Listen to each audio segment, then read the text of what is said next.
Hello everyone, I am the Seleni, and I am here to help you today. I know you use this video to fall asleep, so before that, like the video and subscribe to the channel. Also, where are you from and what time are you watching? Now get comfortable and relax. The advertisement, tucked away in the seldom-read classifieds of an obscure antiquarian journal, was for a lamplighter and custodian of nocturnal illumination for a private estate known only as Mirkwood.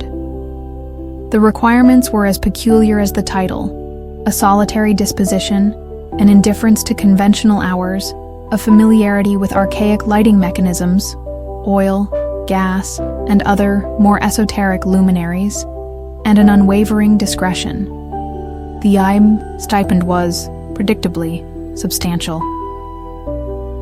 Elias Thorne, a man whose life had been a quiet retreat from the clamor of the modern world, found himself inexplicably drawn. A former clockmaker whose obsession with the precise, intricate dance of gears and escapements had morphed into a fascination with the more nebulous mechanics of light and shadow, he felt a strange resonance with the ad's archaic phrasing. His small, cluttered workshop, filled with antique lanterns and half-restored gasoliers, had become his hermitage. Mirkwood, he sensed, might be a place where his peculiar skills and his even more peculiar temperament would find a home. The journey to Mirkwood was a descent into deepening twilight, even though he traveled in the bright light of a late summer afternoon. The estate was nestled in a remote, unmapped valley in the shadowy heart of the Appalachian foothills, a place where the trees grew so thick and ancient they formed a perpetual, light-dappling canopy. The narrow, winding track that led to it was less a road and more a forgotten deer path, overgrown and barely discernible. Mirkwood itself was not a grand manor, but a sprawling, single-story structure of dark, weathered stone and age-blackened timber, built in a series of interconnected, almost haphazard wings that seemed to ramble without plan, like the roots of some ancient subterranean tree. Its windows were small, deeply recessed, and made of thick, leaded glass that distorted the light, making them look like the multifaceted eyes of some nocturnal creature. No smoke rose from its many chimneys. A profound, almost preternatural, silence clung to the place, a silence that seemed to drink the very sunlight. He was met at a heavy, iron-banded oak door by a figure as timeless and enigmatic as the estate itself. The man was tall, gaunt, dressed in simple, dark, homespun clothes. His face was a network of fine wrinkles, like old parchment, but his eyes, the color of twilight, held a sharp, unnervingly youthful intelligence. He introduced himself only as Silas, the groundskeeper. His voice was a low, soft murmur, like wind sighing through pine needles. "Mr. Thorne," Silas said, his gaze direct, almost appraising. "You are expected. The lamps have been dim for too long. The hollow grows restless in the dark." Silas led him through a labyrinth of low-ceilinged, shadowy corridors, their walls lined with dark, polished wood that seemed to absorb what little light penetrated from the grimy windows. The air was cool, still, and carried the scent of damp earth, old beeswax, and something else. A faint, almost imperceptible metallic tang, like old brass, mingled with the sweet, cloying aroma of an unidentifiable night-blooming flower. They arrived in what appeared to be the central chamber of Mirkwood, a vast circular room with a domed ceiling lost in shadow far above. There were no windows here. The only light came from a single, massive, ornate lantern hanging from a heavy chain in the center of the room. It was a complex contraption of pierced brass, intricate lenses, and what looked like multiple concentric wicks, currently unlit. Around the periphery of the room, arranged in niches and on heavy stone pedestals, was an astonishing collection of lamps, lanterns, and luminaries of every conceivable design and era. Ancient Roman oil lamps, elaborate Victorian gasoliers, delicate, Art Nouveau electric fixtures with opalescent glass shades, and stranger, more esoteric devices whose function Elias couldn't immediately discern. Orbs of milky crystal that seemed to hum with a faint, internal light. Intricate clockwork mechanisms that appeared designed to capture and amplify moonlight. And lanterns crafted from what looked disturbingly like polished bone and stretched, translucent animal hide. "This is the Luminathenaeum," Silas whispered, his voice barely disturbing the profound silence. "The heart of Mirkwood's illumination. Your predecessor, a Miss Alara Vance," the Vance name, a faint, familiar echo in the dusty archives of Elias's memory, tended it faithfully for many years. But her own light, it eventually faded. Elias's task, Silas explained, was to maintain this collection, to ensure each luminary was functional, fueled, and lit, according to a complex, handwritten schedule he found in a heavy, leather-bound ledger on a nearby lectern. The schedule was not based on conventional time, but on celestial alignments, moon phases, and stranger, more cryptic indicators. When the night phlox weeps, during the sigh of the umbral moth, upon the eve of the shadowless moon, his own quarters were a small, surprisingly comfortable suite of rooms in a secluded wing, overlooking a walled garden filled with pale nocturnal flowers whose blossoms seemed to glow with a faint, internal luminescence. Elias, the horologist turned luminologist, felt a strange sense of homecoming. This was a place where his esoteric knowledge, his patient, meticulous craftsmanship, would be valued, understood. The first few weeks were a period of intense study and labor. He familiarized himself with each luminary, learning its quirks, its fuel requirements, its unique method of ignition. He cleaned soot-stained glass, polished tarnished brass, re-wicked ancient oil lamps, and deciphered the complex mechanisms of the more esoteric devices. The silence of Mirkwood was his constant companion, broken only by the soft click of his tools, the hiss of gas lamps, the gentle sigh of well-trimmed wicks. He began to notice the subtle life of the light in Mirkwood. It was not static. It seemed to breathe, to ebb and flow with an unseen rhythm. The shadows in the corridors were never quite the same from one night to the next. They would lengthen, deepen, coalesce, then recede, as if manipulated by an invisible hand. He found Alara Vance's journals tucked away in a hidden compartment within the great central lantern. They were filled with her delicate, precise script, detailing not just the maintenance of the luminaries, but her observations of the nocturnes, the entities, or perhaps the phenomena that inhabited Mirkwood's shadows. October 17th, 1988. The obsidian lamp requires a particularly deep darkness to reveal its true patterns. The night whisperers were active around it tonight. Their forms are elusive, woven from shadow and starlight. November 5th, 1995. I fear the moon lens is misaligned. The reflected light it casts is discordant. The silent watchers in the West Wing are agitated. Their shadows stretch too far. The night whisperers, the silent watchers. Ilara's journals were filled with such names, a taxonomy of the unseen. She hadn't just been a lamplighter. She had been an observer, a chronicler, perhaps even a negotiator with the things that dwelled in Mirkwood's carefully curated darkness. Elias began to experience them himself. He would catch fleeting glimpses of movement in the periphery of his vision, shadows detaching themselves from walls, flowing like liquid darkness, then reabsorbing. He would hear faint, sibilant whispers just at the edge of hearing, seeming to emanate from the deepest pools of shadow, words in a language he didn't understand, yet somehow felt.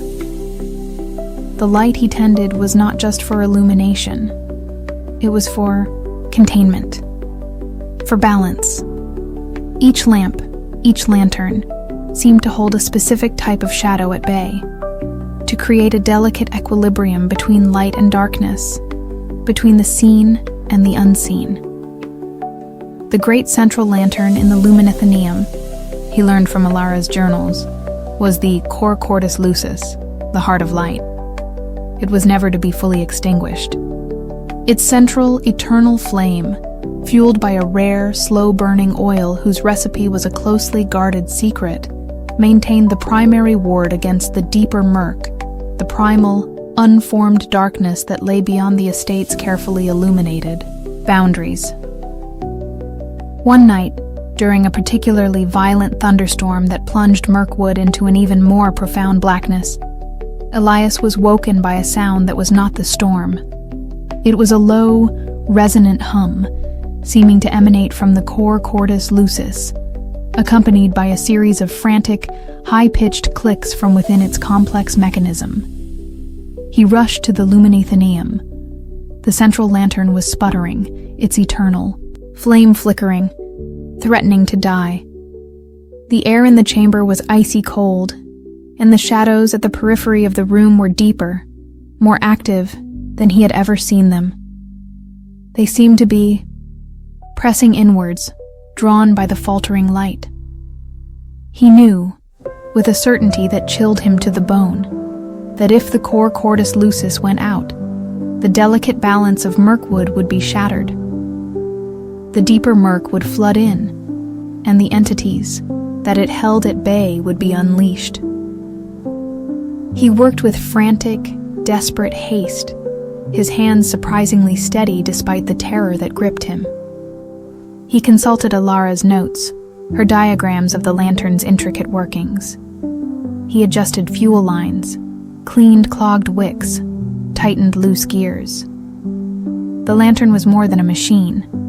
It felt alive, its sputtering flame like a dying heartbeat. The shadows pressed closer, their whispers now a chorus of sibilant, hungry anticipation. He could feel their cold breath on his neck, see their forms coalescing at the edge of his vision. Elongated limbs, too many eyes, shapes that defied geometry, insanity.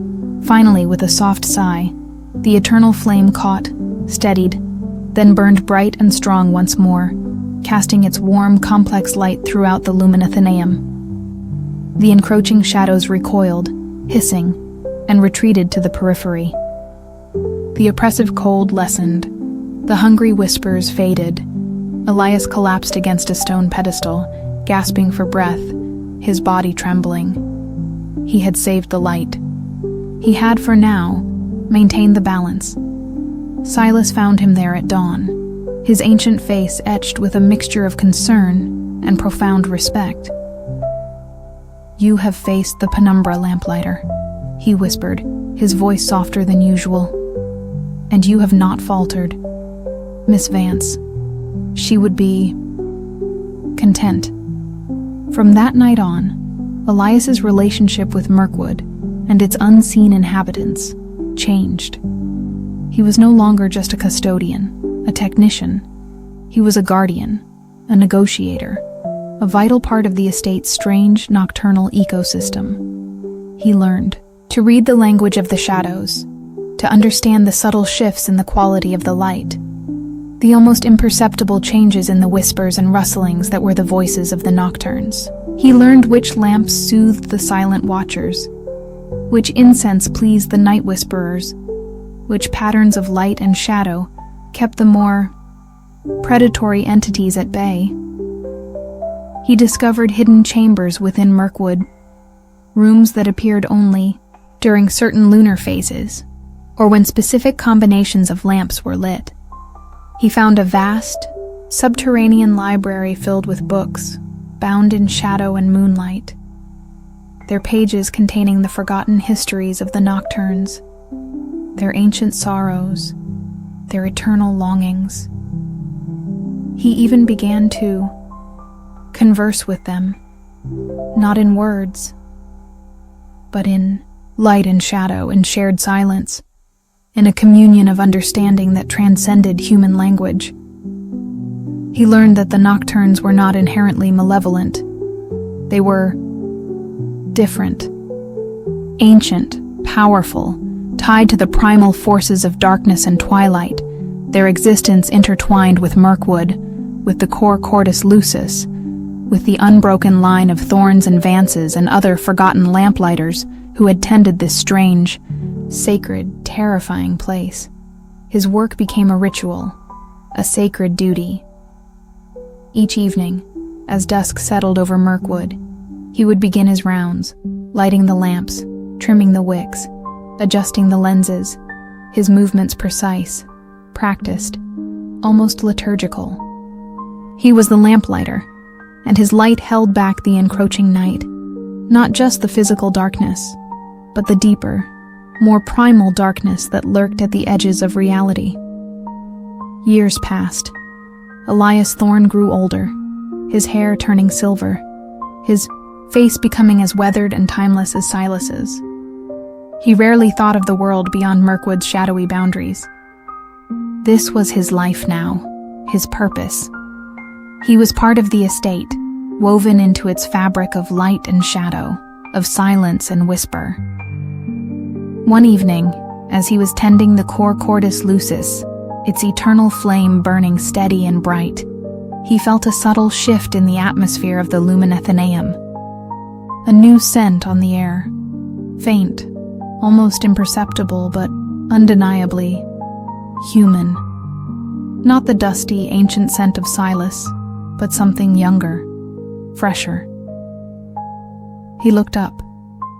Standing in the arched doorway, silhouetted against the deepening twilight, was a figure.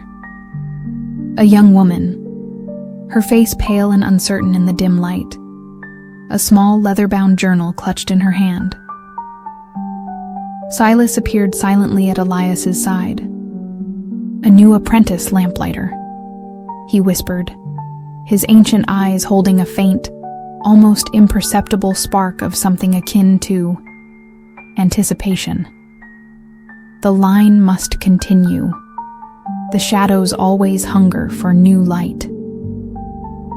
Elias looked at the young woman, at her hesitant curiosity, her dawning unease, the flicker of something deeper, something resonant in her eyes. He saw himself all those years ago standing on this very threshold. He offered a faint, gentle smile. "Welcome to Mirkwood," he said, his voice a low, soft murmur, like wind sighing through pine needles. "The lamps, they have been waiting for a new hand to tend them." The young woman, whose name, he would soon learn, was Alara Finch.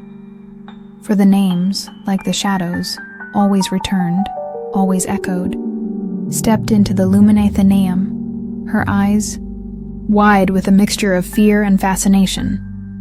The cycle would continue. The light would be tended. The shadows would be kept in balance. And the lamplighter of Mirkwood Hollow would continue his silent, eternal vigil, a solitary flame against the encroaching, infinite night. The stories of the dark, after all, required a very particular kind of illumination. And the Hollow, with its unseen audience and its ever-watchful inhabitants, was always ready for the next act. The summons to the remote, fog-shrouded island of Sanctum Dolorum arrived not by conventional means, but etched onto a thin obsidian shard, delivered by a silent, grey-robed figure who seemed to melt back into the London mists before Dr. Alistair Finch could fully register his presence. Alistair, a philologist whose academic career had become increasingly marginalized due to his controversial theories on linguistic necromancy, the idea that certain dead languages, when spoken or written under specific ritualistic conditions, could reanimate residual psychic imprints, recognized the obsidian and the peculiar seven-pointed star etched upon it. It was the sigil of the Custodes Verbi, the Keepers of the Word, a clandestine order rumored to guard a library of forbidden texts and the sainted relics associated with them. The accompanying message, written in a flawless, archaic Latin that Alistair himself had struggled to master, was from one Silas Thorne, lexicographer primus. It spoke of a corruption in the canon, a dissonance in the litany of saints, and a failing of the sacred grammar that threatened the very foundations of Sanctum Dolorum. Alistair's unique expertise in deciphering and pacifying volatile linguistic structures was urgently required. The offered remuneration was, as expected in such circles, more than enough to fund his own increasingly desperate research for a lifetime. Alistair, whose fascination with the power of language had led him down paths most scholars deemed heretical, felt a familiar, irresistible pull. Sanctum Dolorum was a legend, a place whispered to house not just texts, but the very bones of language, the physical remnants of words so powerful they had once shaped and nearly unmade realities. The journey was a descent into increasing isolation and ethereal beauty, a series of unmarked flights and a final harrowing sea passage on a small, silent, black-sailed skiff piloted by another gray-robed figure brought him to a mist-wreathed archipelago of volcanic islands. Sanctum Dolorum, the largest of these, rose from the churning opal-gray sea like a colossal dark cathedral, its spires and buttresses carved directly from the living rock, its countless narrow stained glass windows glowing with a faint internal luminescence. Silas Thorne met him at a small, secluded cove, where black sand met a sea that seemed to whisper in forgotten tongues. Thorne was not what Alistair had envisioned. Not ancient or frail, but a figure of indeterminate age, his features sharp and ascetic, his eyes the color of faded parchment, holding an unnerving, almost preternatural intelligence. He was robed in gray, like the messenger, his movements fluid and silent. "Dr. Finch," Thorne said, his voice a low, resonant hum, like the vibration of a perfectly tuned cello string. "The lexicon is unwell. The saints grow restless. Their stories unravel." He led Alistair through a labyrinth of torch-lit tunnels, carved deep into the island's volcanic heart, past subterranean chapels where silent, robed figures knelt before, altars made of obsidian and petrified wood. The air was cool, dry, and carried the scent of ancient parchment, incense, and something else. A faint metallic tang, like old blood, mingled with the almost imperceptible high-pitched whine of resonating crystal. They arrived in a vast, circular chamber, its domed ceiling lost in shadow far above. This was the Scriptorium Ultima, the heart of Sanctum Dolorum. The walls were lined, not with bookshelves, but with countless illuminated niches, each containing a single, exquisitely bound volume. These were not ordinary books. Their covers were crafted from beaten gold, from polished obsidian from what looked like petrified human skin, inlaid with precious stones and intricate sigil-laden filigree. And in the center of the chamber, on a raised circular dais of black marble, stood a series of tall, slender reliquaries, crafted from crystal and silver.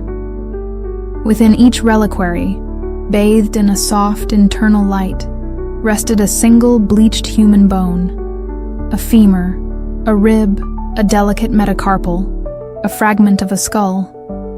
These, Alistair realized with a jolt of horrified awe, were the sainted relics.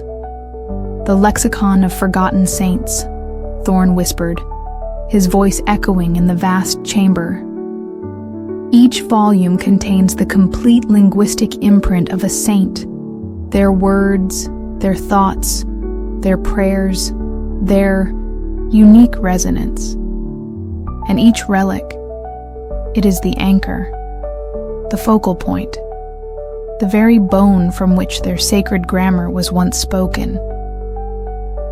Alistair, the philologist, felt his academic curiosity warring with a primal, instinctive dread.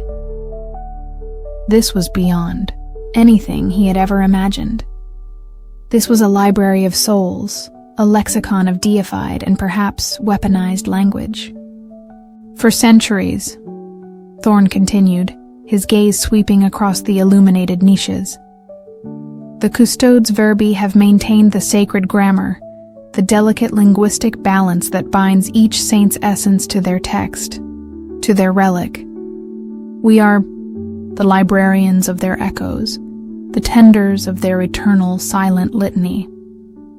But now, a corruption has entered. A glossolalia malefica, a dark tongue, is attempting to overwrite the canon, to unravel the saints' narratives, to co-opt their power. Alistair's task, Thorne explained, was to identify the source of this linguistic corruption, to understand its syntax, its intent, and to reconsecrate the affected texts and relics. He would need to delve into the lexicon, to converse with the saints through their written imprints, to find the discordant notes in their sacred grammar. He was given a small stone cell adjoining the scriptorium, sparsely furnished with a cot, a writing desk, and a single, ever-burning tallow candle whose flame cast strange dancing shadows. His tools were his profound knowledge of dead and constructed languages, his sensitivity to linguistic resonance, and a collection of styluses crafted from meteoric iron, which Thorne claimed could inscribe silence upon corrupted text. The first few days were an overwhelming immersion into a world of pure, concentrated language. Alistair pored over the ancient volumes, their pages filled with scripts that ranged from known archaic tongues like Aramaic and Coptic to languages so alien, so complex they seemed to defy human comprehension. He touched the cold, smooth surfaces of the reliquaries, feeling the faint, dormant power thrumming within the sainted bones. He began to discern the corruption. Certain texts felt wrong, their familiar syntax subtly twisted, their sacred words imbued with a new, unsettling resonance. The air around certain reliquaries would grow colder, the light within them dimming, the faint metallic tang in the air growing stronger, more acrid. He started hearing the whispers, not the benign, sorrowful echoes he'd encountered in other, haunted archives. These were different. Sharp, angular, filled with a cold, predatory intelligence. They spoke in a language he didn't recognize, yet instinctively understood. A language of negation, of unraveling, of anti-meaning. The dark tongue. He found Thorne's private notes in a locked recess beneath the central dais. They were not journals, but complex linguistic diagrams, charting the spread of the corruption, its attempts to infiltrate the most sacred, most powerful texts in the lexicon. The glossolalia spreads like a virus through the semantic web. Saint Origen's homilies now contain lacunae of pure dread. Saint Sophia's hymns of light are threaded with odes to the void. The relic of Saint Jerome, his very tongue, a conduit of divine translation, now emits a counter-frequency, a litany of unmaking. The source of the infection is potent, and it learns. Alistair realized the true danger. This wasn't just a spiritual or academic crisis. This dark tongue was actively rewriting the foundational texts of Sanctum Dolorum, subverting their power, turning the saints' sacred grammar into a weapon of spiritual entropy. He began his counteroffensive. Armed with the meteoric styluses, he would approach the corrupted texts. He wouldn't erase the alien script, for that would be to admit its power, to engage with it on its own terms. Instead, he would write around it. He would inscribe counter-narratives, reinforcing the original sacred grammar, strengthening the saint's true voice, creating a linguistic bulwark against the encroaching darkness. It was exhausting, perilous work. The dark tongue fought back. As he worked, the whispers would intensify, coalescing into direct psychic assaults, visions of cosmic despair, temptations of nihilistic power, promises of an end to all meaning, all suffering, in a final blissful silence. The air around him would grow icy, the light from the niches flickering, threatening to die. He felt the presence of the entity behind the dark tongue, the source of the glossolalia malefica. It was ancient, vast, and utterly alien, a being of pure malevolent anti-language, drawn from some conceptual abyss by a forgotten sin, a broken vow, a flaw in the lexicon's original consecration. It was the saint of unmaking, its relic not bone, but a shard of pure, resonant silence. He learned to shield his mind, to anchor himself in the rhythms of the true sacred languages, to use the power of the uncorrupted saints as a weapon. He would chant the litany of Saint Augustine, the protector of knowledge, to ward off the visions. He would invoke the name of Saint Sophia, the embodiment of divine wisdom, to cut through the seductive logic of the void. Silas Thorne assisted him, not with words but with presence. The custodian would stand silent vigil as Alistair worked, his own resonant being acting as a grounding force, a shield against the worst of the psychic assaults. He would bring Alistair meager rations of bread and water, and infusions of strange, bitter herbs that sharpened the mind and fortified the spirit. The battle for Sanctum Dolorum raged for weeks, perhaps months. Time in that subterranean scriptorium had lost its conventional meaning. Alistair worked tirelessly, moving from text to text, from relic to relic, a solitary scholar waging a silent, desperate war against an enemy that sought to unmake meaning itself.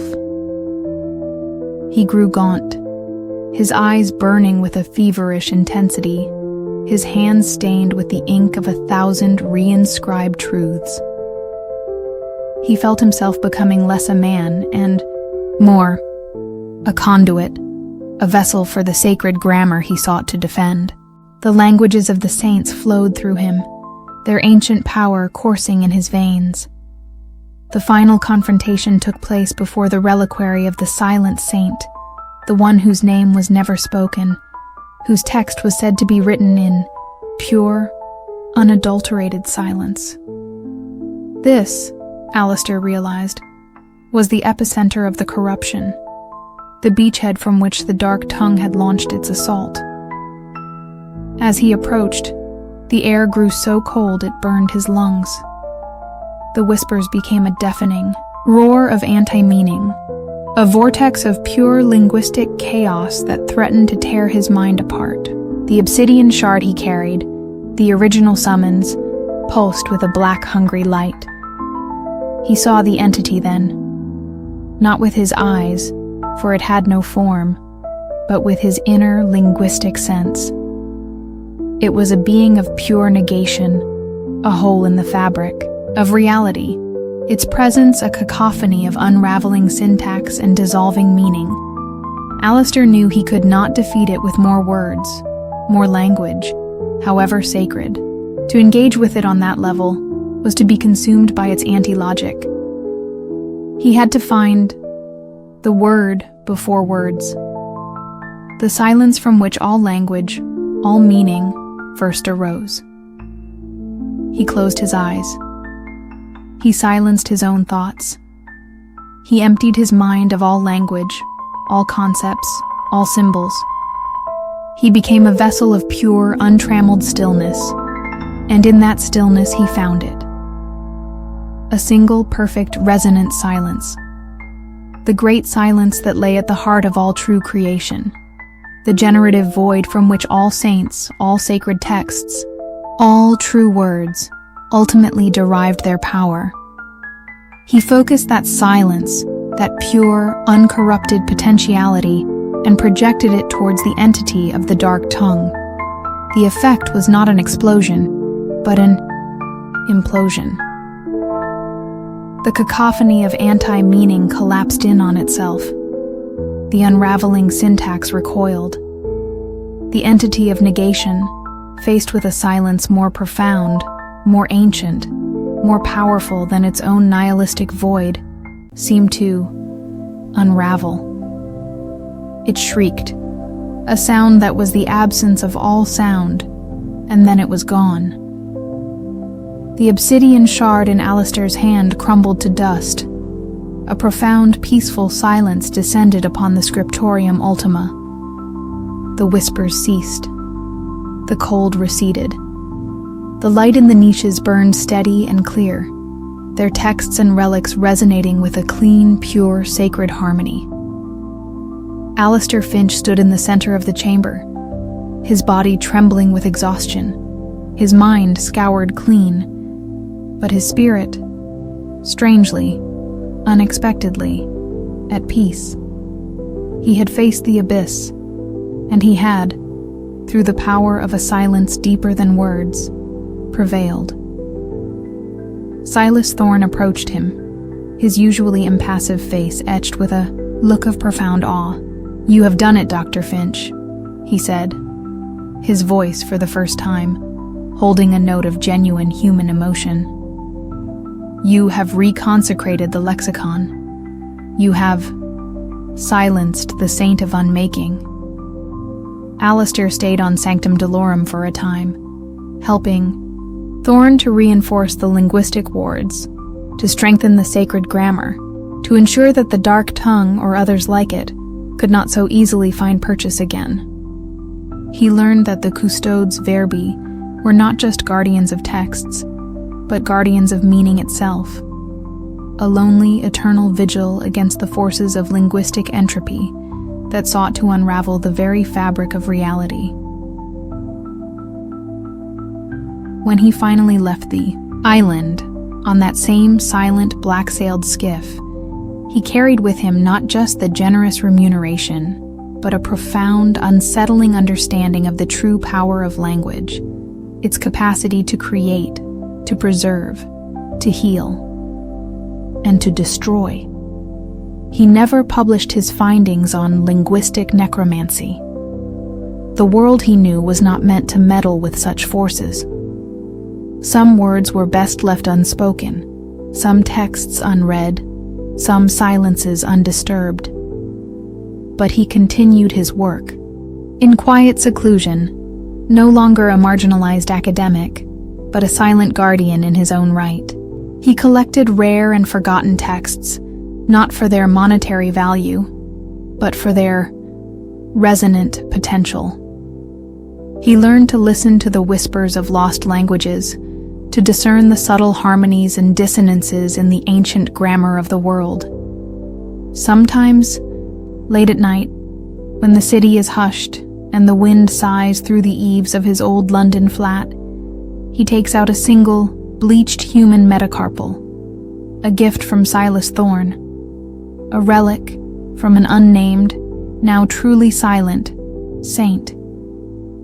He holds it to his ear, and if he listens very, very closely, he can still hear it. The faint, harmonious hum of the lexicon of forgotten saints. The peaceful, eternal litany of Sanctum Dolorum.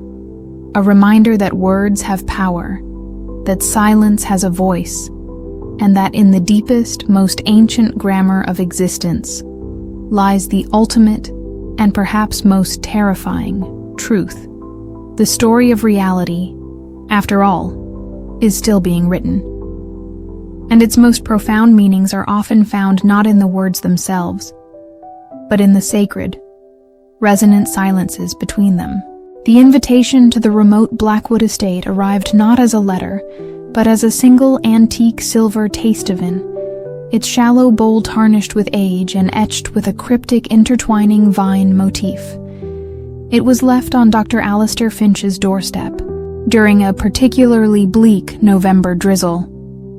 Alistair, a disgraced oenologist whose career had foundered after he published a controversial monograph on psychoterroir, the theory that certain rare wines could absorb and transmit the dominant emotional landscape of their vineyard, recognized the taste vin's unsettling provenance. It was the sigil of the Ordo Vinum Doloris, the Order of Sorrowful Wine, a clandestine society of vintners and connoisseurs rumored to cultivate wines that captured not just the essence of grape and soil, but of human grief itself. The accompanying note, penned in a spidery, elegant script on what felt like dried grape leaf, was from one Silas Thorne, cellar master primus. It spoke of a disturbance in the cellars, a corruption of the Grand Cru Desespoir, and a failing of the vintner's concord, which threatened the very soul of the Blackwood estate. Alistair's unique, if ridiculed, expertise in discerning the emotional bouquet of wines was urgently required. The offered stipend was, as one might expect from such an esoteric summons, more than sufficient to tempt him from his self-imposed academic exile. Alistair, whose palate had always been preternaturally sensitive not just to flavor, but to the feeling of a wine, felt a familiar, dangerous curiosity stir. The Blackwood estate was a legend in the shadowed, whispered corners of viticulture, a place where wine was said to be not merely made, but distilled from the very essence of human suffering. The journey to the Blackwood estate was a descent into increasing isolation and a pervasive, melancholic beauty. A series of winding country lanes, shrouded in perpetual mist, led him to a remote, forgotten valley, in a region known for its ancient gnarled vines and its strangely sorrowful folklore. The estate itself was a sprawling, dark stone manor, its many gables and turrets draped in ancient blood-red ivy. It was surrounded by unnervingly silent vineyards, their vines twisted into tortured, arthritic shapes, their leaves a perpetual, unhealthy-looking russet, even in seasons when they should have been green or gold. The air was thick with the scent of damp earth, fermenting grapes, and something else. A faint, almost imperceptible metallic tang, like old blood, mingled with the sweet, cloying aroma of overripe fruit, and something akin to regret. Silas Thorne met him at a massive, age-blackened oak gate, its iron hinges shaped like weeping willows. Thorne was as timeless and unsettling as the estate itself, a tall, gaunt figure in dark, impeccably tailored but old-fashioned clothes. His face was smooth, almost ageless, but his eyes, the color of deepest burgundy, held a profound, ancient weariness. His voice was a low, resonant whisper, like wine being decanted into a crystal glass. "Dr. Finch," Thorne murmured, his gaze intense, almost tasting him. "Your palate is renowned, even in our secluded circles. The cellars are unwell, the vintages weep." He led Alistair through the silent, echoing halls of the manor, past rooms filled with heavy, dust-sheeted furniture and portraits of severe-faced ancestors, whose eyes seemed to follow their progress with a mixture of sorrow and suspicion. They descended a steep, winding stone staircase into the depths beneath the manor, the air growing colder, damper, the scent of fermenting grapes and that metallic tang intensifying. They arrived in the great cellar, a vast labyrinthine network of vaulted stone chambers, their walls lined from floor to ceiling with countless oak barrels and dust-covered wine bottles, their labels handwritten in faded, spidery script. The only light came from flickering tallow candles and tarnished silver candelabra, casting long, dancing shadows that seemed to writhe with a life of their own. "The anima vinum," Thorn whispered, gesturing to the silent, brooding ranks of barrels and bottles. "The soul of the wine. Each vintage here is not merely a product of grape and soil, but a distillation of specific emotional vintages. The Grand Cru Désespoir, the Premier Cru Melancholia, the Reserve Sec Regret. For centuries, the Blackwood estate has cultivated and preserved these liquid sorrows." Alistair, the oenologist who had dared to speak of psychoterroir, felt a thrill of horrified validation. This was the apotheosis of his theories, a terrifying, beautiful confirmation of his most heretical ideas. "But now," Thorn continued, his voice laced with a new urgency, "a dissonance has entered, a vinegar of oblivion, as the old texts call it. It corrupts the vintages, sours their carefully cultivated sorrows, threatens to turn our library of liquid grief into a void of pure, undifferentiated despair. Your task, Dr. Finch, is to taste, to discern, to identify the source of this corruption and to help us rebalance the cellar's emotional terroir."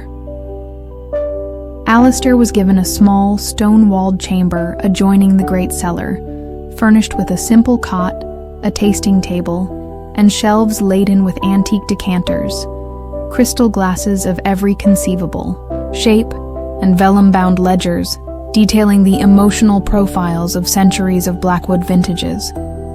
His primary tools, Thorn explained, would be his own exquisitely sensitive palate, his understanding of enological chemistry, and a collection of silver taste-evins, each attuned, Thorn claimed, to a different spectrum of human sorrow.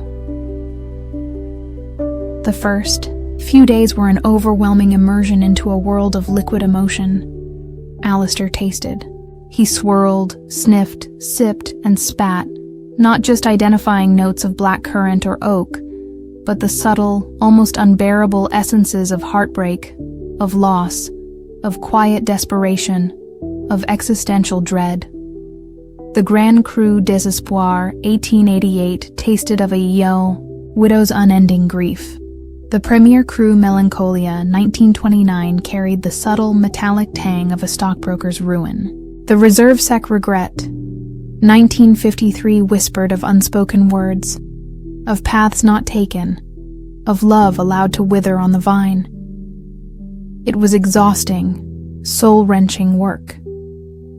Each tasting left him feeling drained, heavy with the absorbed sorrows of others. He began to understand why the previous sommeliers of sorrow, as Thorn's journals referred to them, had often succumbed to a profound, unshakable melancholy. He began to discern the vinegar of oblivion. Certain vintages, once complex and nuanced in their grief, now tasted flat. Their sorrows muted, their stories erased, replaced by a cold, empty bitterness, a taste of pure, nihilistic despair. The corruption was spreading, like a psychic phylloxera, through the ancient cellars. He found Thorn's private tasting notes, hidden within a hollowed-out ancient wine cask. They were not written in ink, but in what looked like dried blood on pages of stretched, cured animal bladder. The gray rot spreads. It feeds on nuance, on specificity. It seeks to reduce all sorrow to a single, undifferentiated note of nothingness. The library of grief is being unwritten. The source is not of the grape, nor of the soil. It is an anti-terroir, a psychic void that has found purchase in the cellar's deepest, most vulnerable chambers. It was invited long ago by a sommelier who sought to taste the ultimate despair, the sorrow that lies beyond sorrow. Alistair felt a cold dread.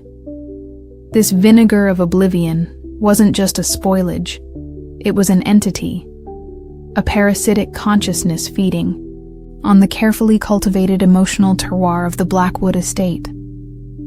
The phenomena in the cellars intensified. The flickering candlelight would cast shadows that seemed to writhe with a malevolent intelligence. The silence would be broken by faint, mournful sighs, by the almost inaudible sound of weeping, by the ghostly clinking of glasses in empty tasting rooms. He would catch fleeting glimpses of translucent figures, draped in antique mourning clothes, their faces pale and sorrowful, drifting through the endless rows of barrels and bottles. The previous sommelier, perhaps, their spirits still bound to the vintages they had once tended. One night, while decanting a particularly volatile vintage of existential dread, the wine in the crystal decanter began to change. Its deep, ruby color paled, became cloudy, then shifted to a sickening, oily black. The complex bouquet of sorrow and longing curdled into a stench of pure, unadulterated despair, so potent it made Alistair gag. The vinegar of oblivion was actively, aggressively, corrupting the wine before his very eyes. He knew he had to find the source, the epicenter of this psychic rot.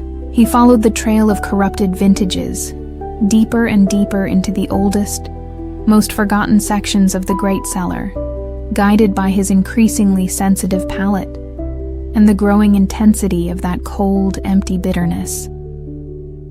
The path led him to a section of the cellar he hadn't seen before, a series of low, narrow, brick-lined tunnels, their entrances almost hidden behind collapsing stacks of ancient, unlabeled bottles. The air here was frigid, the silence absolute, save for a faint, almost subliminal, high-pitched whine, like the sound of a dying star. In the heart of this forgotten labyrinth, he found it. A vast, circular chamber, its walls lined not with barrels or bottles, but with what looked like empty, human-shaped niches carved into the damp earth. And in the center of the chamber, on a rough-hewn stone altar, sat a single, unadorned, clay amphora, its surface coated in a thick layer of black, viscous slime that seemed to absorb the candlelight. This was the source, the heart of the vinegar of oblivion. As Alistair approached, the amphora pulsed with a cold, black light. The high-pitched whine intensified, boring into his skull. A wave of pure, soul-crushing despair washed over him, so potent it brought him to his knees. He felt his own carefully. Curated academic detachment, his own muted, manageable sorrows being erased, replaced by a vast, empty, meaningless void. He saw visions, universes collapsing into nothingness, consciousness dissolving into primal, unthinking chaos, the utter, final triumph of entropy. This was the ultimate despair, the sorrow that lay beyond sorrow, the taste of absolute oblivion. He knew, with a certainty that chilled him to his very core, that if he succumbed to this, if he allowed this anti-terroir to overwhelm him, he would become another empty niche in the wall, his own essence unwritten, his sorrow just another forgotten note in the symphony of nothingness. But Alistair Finch, the disgraced oenologist, the sommelier of sorrowful vintages, still possessed one thing the vinegar of oblivion could not comprehend: a profound, almost perverse, appreciation for the nuance of suffering, for the intricate, complex beauty of a perfectly balanced, well-aged grief. He fought back, not with strength, but with discernment.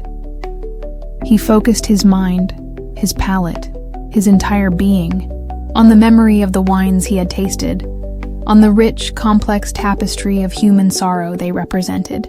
He recalled the poignant elegance of the Grand Cru Desespoir, the bittersweet complexity of the Reserve Sec Regret, the heartbreaking purity of a single, perfect tear shed for a lost love, captured in a rare vintage of eau de vie chagrin. He pitted the rich, textured, infinitely varied library of human grief against the monolithic, undifferentiated despair of the void. The amphora pulsed erratically, its black light flickering. The high-pitched whine faltered, became discordant. The entity within, the vinegar of oblivion, seemed confused. It had encountered a resistance it didn't understand, a complexity it couldn't assimilate. Alistair pressed his advantage. He began to speak, his voice low and resonant, decanting not wine, but words. He spoke of the specific sorrows he had tasted, giving them name, form, narrative. He spoke of the widow's unending ache, of the artist's unfulfilled ambition, of the scholar's lonely pursuit of forgotten truths. He wove a counter-narrative, a litany of specific, meaningful griefs, against the meaningless, all-consuming despair of the amphora.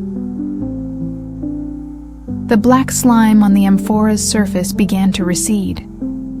The cold, black light within it dimmed. The high-pitched whine faded, replaced by a faint, almost inaudible sigh, a sound of reluctant release. The entity, the vinegar of oblivion, was retreating. Not defeated, perhaps, but neutralized. Its corrosive despair diluted by the sheer, overwhelming complexity of authentic human sorrow. Alistair stood, trembling, in the now silent chamber. The niches in the walls were still empty, but they no longer felt hungry. The air was still cold, but the soul-crushing despair was gone, replaced by a clean, empty quiet. He returned to the great cellar. Silas Thorne was waiting for him, his ancient burgundy eyes holding a new, profound respect. "You have done it, sommelier," Thorne whispered, his voice filled with a quiet awe. "You have recorked the void. You have restored the terroir of sorrow." Alistair stayed at the Blackwood estate for many more months, working with Thorne to meticulously recatalogue the vintages, to assess the damage, to slowly, carefully, restore the delicate emotional balance of the cellars. He learned that Thorne himself was not entirely human, but a genius loci, a spirit of place, bound to the estate, to its vines, to its sorrowful wines, his existence intertwined with the very terroir he guarded. He learned that the vinegar of oblivion was an ancient, entropic entity, periodically drawn to places of concentrated emotional energy, seeking to feed, to corrupt, to unmake. The Blackwood estate, with its library of liquid grief, was a beacon for such beings. When Alistair Finch finally left the Blackwood estate, under a sky the color of a well-aged claret, he was a changed man. He had tasted the deepest sorrows of humanity, had faced the ultimate despair, and had, through his unique, almost perverse art, found a way to bring balance. He never returned to academia. His theories on psychoterroir, he now realized, were but a pale shadow of the true, terrifying reality he had encountered in those ancient cellars. He opened a small, exclusive wine consultancy in a quiet, forgotten corner of London. He catered to a very specific clientele, those who sought not just flavor, but feeling. Those who understood that a truly great wine could hold not just the essence of grape and soil, but the very soul of its vintage, the distilled echo of the human heart. Sometimes, late at night, when the city is hushed, and the only sound is the gentle sigh of wine breathing in a decanter, He takes out the tarnished silver tastavin, the one etched with the intertwining vine motif. He pours a small measure of a particularly rare, particularly sorrowful vintage, a Premier Cru Melancholia, perhaps, or a Grand Cru Désespoir. He swirls, he sniffs, he sips, and he remembers. He remembers the echoing cellars of the Blackwood estate, the silent, watchful presence of Silas Thorne, the cold, hungry despair of the vinegar of oblivion. And he understands, with a clarity that is both a comfort and a burden, that sorrow, like wine, has its own terroir, its own complex bouquet, its own lingering, unforgettable finish. And he, Dr. Alistair Finch, the sommelier of sorrowful vintages, is one of the few who can truly appreciate its deepest, most terrifying, and ultimately, most human notes. The cellars of the world are filled with forgotten griefs, and he, in his own quiet way, continues to tend their silent, weeping vines. The summons to the derelict St. Augustine Sanatorium arrived not via official channels, but as a single, antique silver locket, its surface tarnished and etched with a stylized nightingale, found nestled amongst the bills on Dr. Alistair Finch's cluttered Cambridge desk.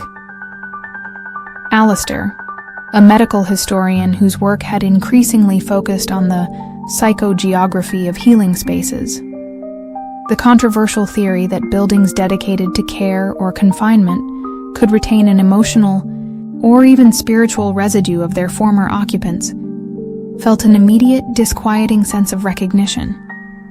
The nightingale was the emblem of the sanatorium's enigmatic founder, Dr. Alara Thorne, a pioneer in early 20th century tuberculosis treatment, whose methods, while initially lauded, had later fallen under a cloud of whispers concerning unorthodox psychological conditioning and the cultivation of beneficial melancholies. The accompanying note, penned in a faded, spidery script on brittle yellowed paper, was from one Silas Blackwood, custodian of the quietude. It spoke of a disturbance in the resonant silence, of agitated echoes from the dormant wards, and a failing of the nightingale's song, which threatened the fragile peace of the long-abandoned sanatorium. Alistair's unique expertise in discerning and harmonizing the residual energies of such places was urgently required. The offered stipend was, as is often the case with such esoteric invitations, substantial enough to make him overlook the inherent peculiarities. Alistair, whose own academic reputation had suffered due to his unconventional research, felt a familiar, almost fated pull. St. Augustine's was a name that echoed in the more obscure annals of medical history, a place where the lines between healing, isolation, and something far stranger were rumored to have blurred. The journey to St. Augustine's was a pilgrimage into deepening desolation, a series of increasingly unreliable trains, followed by a long, solitary drive through the windswept, unforgiving landscape of the Scottish Highlands, brought him to a remote, mist-shrouded glen. The sanatorium itself was a vast, sprawling edifice of gray, lichen-stained granite, its many gabled wings and tall, narrow windows giving it the appearance of a sleeping, multi-limbed beast. It was perched on a precipice overlooking a cold, dark loch, its silence broken only by the mournful cry of unseen birds and the sighing of the wind through the skeletal branches of ancient, twisted pine trees. Silas Blackwood met him at a massive, rust-hinged iron gate, its bars shaped like intertwined thorns. Blackwood was as much a fixture of the landscape as the granite itself. A tall, gaunt figure wrapped in a threadbare tweed cloak, his face a network of deep-set wrinkles, his eyes the pale, washed-out gray of the loch on a winter's day. His voice was a low, rasping whisper, like dry leaves skittering across flagstones. "Dr. Finch," Blackwood rasped, his gaze unnervingly direct. seeming to pierce through Alistair's carefully maintained academic composure. The wards, they whisper too loudly. The silence is frayed. The nightingale's song falters. Led Alistair through the echoing, dust-filled halls of the sanatorium. Once, these corridors had bustled with nurses in starched white, with doctors making their rounds, with the hopeful, fearful murmurs of patients seeking a cure for the white plague. Now, they were silent save for the drip of water from leaking roofs, the rustle of unseen vermin, and the ever-present sigh of the wind. Peeling paint hung like strips of dead skin from the walls. Rusted iron bed frames stood like skeletal sentinels in the empty wards. The air was thick with the scent of mildew, decaying plaster, old carbolic soap, and something else. A faint, almost imperceptible metallic tang, like old blood, mingled with the sweet, cloying aroma of dried, forgotten flowers. Alistair's assigned workspace and his Spartan living quarters were in what had once been Dr. Alara Thorne's private study, a large octagonal room in the sanatorium's central tower, its tall, arched windows offering a panoramic, if bleak, view of the surrounding glen and the dark, brooding loch. The room was dominated by a massive, claw-footed oak desk and floor-to-ceiling bookshelves groaning under the weight of medical texts, patient ledgers, and what appeared to be Alara Thorne's personal journals. The archives of St. Augustine's are not merely paper and ink, Dr. Finch, Blackwood whispered, his eyes sweeping across the shadowed room. They are resonant vessels. They hold the echoes of every life, every hope, every sorrow that passed through these walls. Your task is to listen to these echoes, to understand the source of their current agitation, and to restore the nightingale's song. The nightingale's song, Alistair learned from Thorne's early journals, was not a literal melody, but a term she used to describe the harmonious, resonant frequency of the sanatorium when it was in a state of therapeutic equilibrium. She believed that the building itself, its architecture, its materials, even its very location, could be tuned like a vast, complex instrument to create an atmosphere conducive to healing, or, if misaligned, to something else. Alistair began his work, a daunting task of sifting through mountains of decaying paper, of deciphering faded script, of trying to piece together the lost narratives of St. Augustine's. The patient records were a heartbreaking litany of young lives cut short, of families torn apart, of the desperate, often futile struggle against a relentless disease. He found poignant letters, unfinished poems, childlike drawings filled with a yearning for sunlight and open air. The silence of the sanatorium was deceptive. As Alistair immersed himself in the archives, he began to hear it, the fraying of the silence that Blackwood had spoken of. Faint, almost inaudible whispers seemed to emanate from the walls, from the empty beds, from the very stones of the building. He would hear soft, dry coughs from adjoining empty rooms, the distant, mournful creak of a wheelchair, the almost imperceptible sigh of a final, fading breath. He started to feel their presence, not as distinct apparitions, but as emotional residues, a wave of profound melancholy washing over him as he entered a particular ward. A sudden, inexplicable surge of hope, quickly followed by crushing despair, as he read a patient's optimistic early letters, knowing the tragic outcome recorded in their later medical file. The sanatorium was a vast, echoing chamber of trapped emotions. He found Alara Thorne's later journals, those detailing her more controversial theories. She wrote of psychic contagion, of emotional transference, of her attempts to reharmonize the discordant emotional frequencies of her patients through a combination of environmental tuning, carefully curated sensory input, light, sound, even scent, and what she termed narrative therapy, a process that seemed to involve her immersing herself so deeply in her patients' stories, their sorrows, that she could somehow absorb and transmute their suffering. October 17th, 1928. Subject 47, Thomas P., exhibits profound melancholic resonance. His despair creates a psychic lesion in Ward C.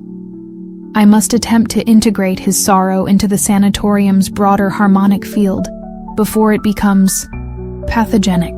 November 5th, 1931. The nightingale's song is strong today.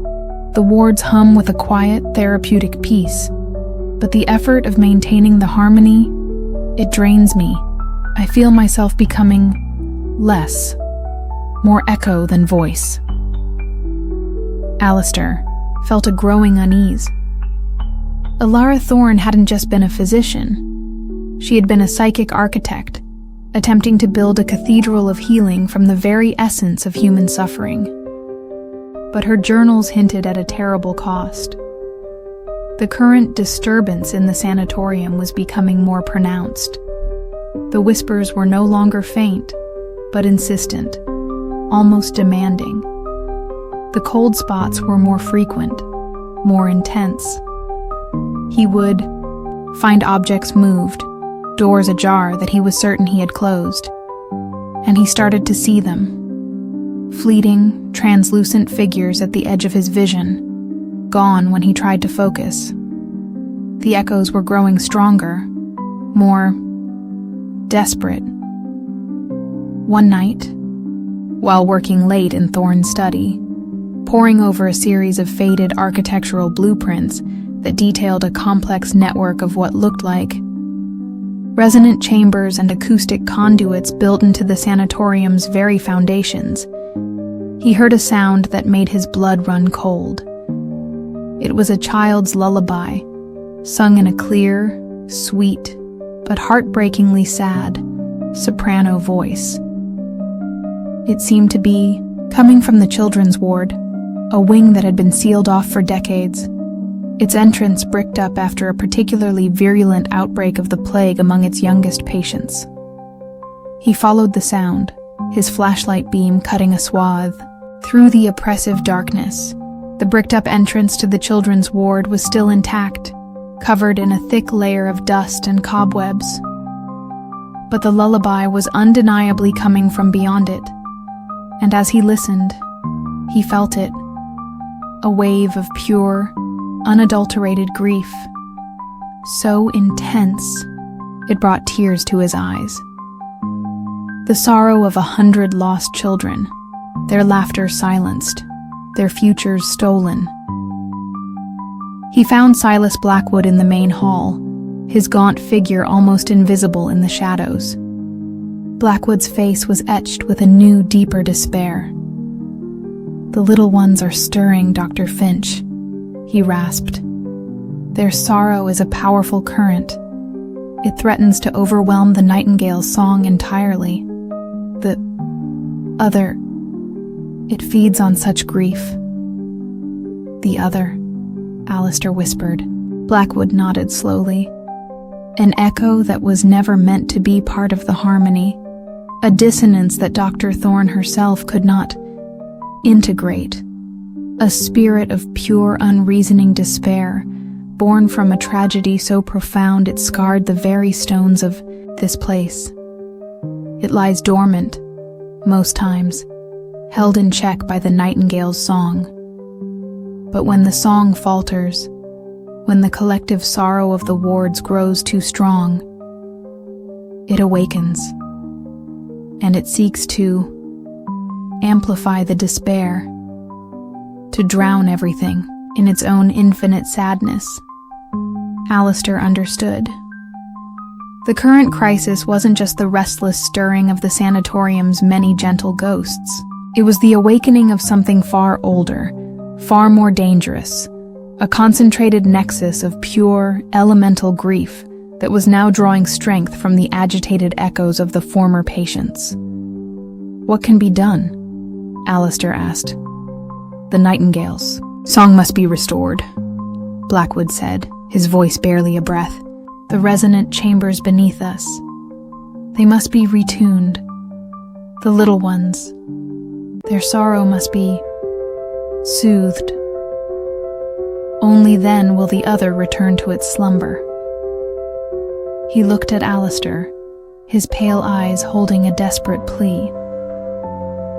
Dr. Thorne, in her final journals, spoke of a conductor of echoes, a healer of haunted spaces. She believed such a person might one day come, someone with the sensitivity to hear the true song and the strength to restore it. "Are you that person, Dr. Finch?" Alistair felt a weight of responsibility settle upon him, as heavy and cold as the stones of St. Augustine's. This was no longer an academic exercise. This was a desperate attempt to mend a fractured psychic landscape, to bring peace to a chorus of tormented souls, and to silence a grief that threatened to consume everything. He knew he had to descend into the resonant chambers, into the very heart of the sanatorium's sonic architecture. The entrance was hidden behind a false wall in the deepest sub-basement, a narrow, iron-bound door that opened onto a spiral staircase descending into utter blackness. The air that welled up was frigid, carrying the scent of damp earth, ionized air, and that faint, almost unbearable metallic tang of concentrated sorrow. As he descended, the whispers of the sanatorium faded, replaced by a low, resonant hum, the sound of the building's own dormant energies. The staircase opened into a vast circular chamber, its walls lined with what looked like massive, tarnished copper tuning forks, embedded directly into the stone. In the center of the chamber, on a raised dais, stood a single, exquisitely crafted, silver music box, its lid closed. The Nightingale's Heart, Alara Thorne's journals had called it, the focal point of the sanatorium's resonant energies. But the chamber was not empty. Around the periphery, huddled in the deepest shadows, were the figures of children, translucent, ethereal, their forms flickering like dying candle flames. The little ones. Their faces were pale, their eyes vast, dark pools of sorrow. They were humming, a faint, discordant, heartbreakingly sad melody. The same lullaby Alistair had heard from their sealed ward. And in the center of the room, beside the silver music box, stood another figure. Tall, gaunt, shrouded in what looked like tattered gray grave cloths. Its face was a blur of shadow, but Alistair could feel its presence, an overwhelming wave of pure, unadulterated despair, so potent it threatened to extinguish his own will to live. The other. It turned its shadowy head towards him, and the humming of the children faltered, replaced by soft, frightened whimpers.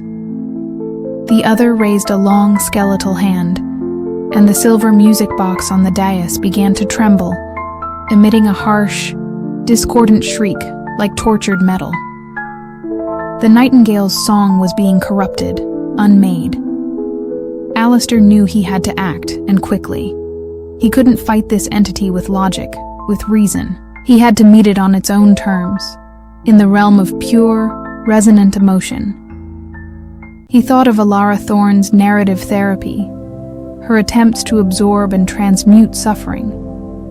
He thought of the nightingale's song, not as a melody, but as a state of harmonious empathy. He closed his eyes. He didn't try to block out the other's overwhelming despair. Instead, he opened himself to it. He allowed its cold, crushing grief to wash over him, to fill him. He felt the agony of 1,000 lost souls, the desolation of forgotten lives, the terror of inevitable decay. But he did not succumb. He held on to a single, fragile thread of his own identity, his own purpose. He was an archivist, a historian, a keeper of stories. And stories, he knew, had power. Even stories of sorrow. He began to speak, not to the other, but to the little ones, huddled in the shadows. He spoke their names, names he had learned from the patient records in the children's ward. He spoke of their brief, flickering lives, of their small joys, their innocent dreams, their untimely, tragic deaths. He didn't try to lessen their sorrow, but to acknowledge it, to give it voice, to weave it into a larger, shared narrative of human experience. As he spoke, a change came over the chamber. The oppressive cold seemed to lessen, just slightly. The discordant shriek of the music box softened, faltered. The little ones stirred, their translucent forms flickering, their sorrowful humming taking on a new, less despairing quality. They were listening. The other recoiled, its shadowy form flickering, its aura of despair momentarily disrupted. This was not the response it expected. It fed on undifferentiated grief, on silent, consuming despair. It did not know how to contend with acknowledged sorrow, with shared remembrance. Alistair continued, his voice growing stronger, more resonant. He spoke of the nurses who had tended the children, of their quiet compassion, their often futile efforts. He spoke of Alara Thorne, herself, of her brilliant, flawed, ultimately tragic attempt to create a haven of healing in this desolate place. He wove a tapestry of stories, of lives interconnected by shared suffering. Yes, but also by shared humanity, by fleeting moments of kindness, of courage, of love. The silver music box on the dais began to glow with a soft, warm, golden light. A new melody emerged from it, faint at first, then growing stronger. A simple, poignant, heartbreakingly beautiful tune. The nightingale's song, pure and uncorrupted. The little ones rose, their translucent forms drifting towards the music box, their sorrowful humming harmonizing with its melody. They circled it, their pale faces no longer contorted in grief, but touched with a fragile, ethereal peace. The other shrieked, a silent, psychic howl of rage and confusion. Its shadowy form thrashed, its aura of despair fracturing, dissolving. It was being overwritten, its discordant note of pure negation drowned out by the rising chorus of harmonized sorrow and remembrance. With a final, shuddering implosion, the other vanished, its essence reabsorbed into the resonant fabric of the sanatorium, no longer a malevolent entity, but a single, quiet, resolved chord in the nightingale's eternal song. The golden light from the music box filled the chamber, warm and comforting. The little ones faded, their forms dissolving into the light, their harmonized humming becoming a gentle, peaceful sigh that echoed through the stones, then fell silent. Alistair Finch stood alone in the resonant chamber, the nightingale's song, a gentle, healing balm in his mind. He felt drained, exhausted, but also strangely at peace. He had faced the ultimate despair, and he had answered it, not with defiance, but with empathy, with story, with the quiet, resilient power of shared human experience. He returned to the upper levels of St. Augustine's, The sanatorium was transformed. The oppressive gloom had lifted. Sunlight, for the first time since his arrival, streamed through the newly cleaned windows, illuminating halls that no longer felt haunted, but merely old and filled with a profound, gentle quietude. The whispers were gone. The cold spots had vanished.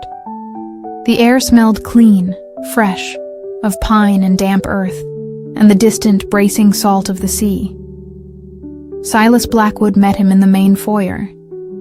The old custodian's weathered face was softened, his pale gray eyes holding a look of quiet gratitude. "The nightingale sings again, Dr. Finch," he rasped, his voice no longer a whisper, but a clear, steady tone. "You have retuned the wards. You have brought peace to St. Augustine's." Alistair completed his archival work, his task now not just to preserve records, but to honor memories. He found that the patient files, once so filled with sorrow, now seemed to resonate with a quiet dignity, a sense of stories finally, peacefully, laid to rest. When he left St. Augustine's sanatorium, under a sky of brilliant, cloudless blue, he knew he was leaving behind more than just a collection of old buildings and forgotten records. He was leaving behind a place that had been healed, its resonant sorrows harmonized, its nightingale song restored. He never published his findings on the psychogeography of healing spaces.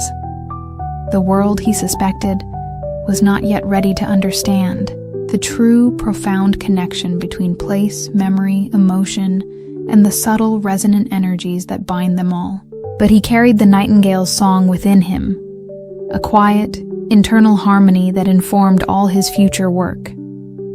He became known not as a controversial theorist, but as a compassionate historian, a man who understood that the truest, most enduring archives are not those of paper and ink, but those etched into the very stones of the places where human lives have been lived, loved, and lost. And he knew, with a certainty that was both humbling and profound, that sometimes the deepest healing comes not from silencing the echoes of the past, but from listening to them with an open heart and helping them, finally, to find their true, harmonious voice. The silence of St. Augustine's was no longer a void, but a symphony, and he, Dr. Alistair Finch, had been privileged to conduct its most important and most healing movement. The invitation to the remote Kepler Observatory arrived not as a formal letter, but as a star chart, meticulously hand-drawn on aged vellum, depicting a constellation that did not exist in any known celestial atlas. It was delivered by a silent, gaunt courier, whose eyes seemed to hold the cold, distant light of dying stars. Dr. Alistair Finch, an astrophysicist whose career had been quietly derailed by his increasingly esoteric theories on sub-etheric resonance and the psychoacoustic properties of deep space, recognized the implicit summons. The Kepler Observatory, perched on a desolate, light pollution-free peak in the Atacama Desert, was a place whispered to be attuned not just to visible light, but to other, stranger cosmic emanations. The accompanying note, penned in a spidery, silver ink that seemed to shimmer with its own internal light, was from one Silas Thorne, celestial custodian. It spoke of anomalous stellar harmonics, of a bleed-through from a somnolent quadrant, and a failing of the celestial lullaby, which threatened the dreaming integrity of the observatory's primary instrument, the Somnus Array. Alistair's unique, if controversial, expertise in discerning and interpreting unorthodox cosmic signals was urgently required. The offered stipend was, as is often the case in such clandestine endeavors, more than enough to justify a journey into the unknown. Alistair, whose own research had led him to postulate that certain deep space phenomena might not be purely physical, but could possess a form of dormant consciousness, felt a familiar, almost fated, pull. The Kepler Observatory, under the stewardship of the Thorn lineage, a name that echoed through the hushed corridors of fringe science like a recurring, enigmatic chord, was rumored to be less an astronomical facility and more a listening post for the dreams of the universe. The journey to the Atacama was an ascent into profound silence and breathtaking desolation, a series of increasingly Spartan flights, followed by a long, bone-jarring drive across a seemingly endless ochre-red desert landscape under a sky of impossible crystalline clarity, brought him to the foot of a towering black volcanic peak. A narrow, winding access road, barely more than a goat track, spiraled upwards towards the summit. Kepler Observatory was a cluster of stark white domes, their telescope slits like closed eyelids against the fierce desert sun. The air was thin, bitingly cold at night, and carried the scent of dry dust, ionized air, and something else. A faint, almost imperceptible metallic tang, like ozone, mingled with a subtle, high-pitched hum that seemed to vibrate at the very edge of hearing. Silas Thorne met him at the entrance to the largest dome. He was a figure as timeless and stark as the landscape itself, tall and gaunt, his skin weathered to the color of desert rock, his eyes the deep, star-dusted indigo of the twilight sky. He wore simple, dark, insulated clothing, and his movements were slow, deliberate, as if attuned to the vast cosmic rhythms of the place. His voice was a low, resonant whisper, like the sigh of stellar winds across an empty void. "Dr. Finch," Thorne murmured, his gaze direct, almost knowing. "The stars. They dream fitfully. The celestial lullaby falters. The somnus array is troubled." He led Alistair into the heart of the main dome. It was not a conventional observatory. Instead of a massive optical telescope, the chamber was dominated by the somnus array. It was a breathtaking, terrifying sight. A colossal, intricate web of polished obsidian dishes, crystalline resonators, and what looked like organic, bioluminescent filaments, all focused on a central, slowly rotating sphere of absolute, light-devouring blackness. The entire apparatus hummed with a palpable, contained power, the air around it crackling with a faint, cool static, the high-pitched whine almost unbearable. "The dream catcher of the cosmos," Thorne whispered, his eyes fixed on the pulsating black sphere. "Forged by my ancestor Alistair Thorne from meteoric iron and stranger elements. It was designed not to see, but to listen, to attune to the subetheric resonances, the dormant consciousness, the very dreams of the stars themselves." Alistair, the astrophysicist who had dared to speak of sentient nebulae and psychic black holes, felt a thrill of horrified vindication. This was the ultimate instrument for his heretical research. "For generations," Thorne continued, his voice dropping to an almost inaudible breath, "the custodians have maintained the celestial lullaby, a complex harmonic frequency broadcast by the array, designed to soothe the dreaming cosmos, to keep the more unsettling stellar nightmares at bay, to maintain the fragile peace of the silent, sleeping void. But recently a dissonance has entered, a nocturne of unraveling, a signal from a somnolent quadrant that should remain undisturbed.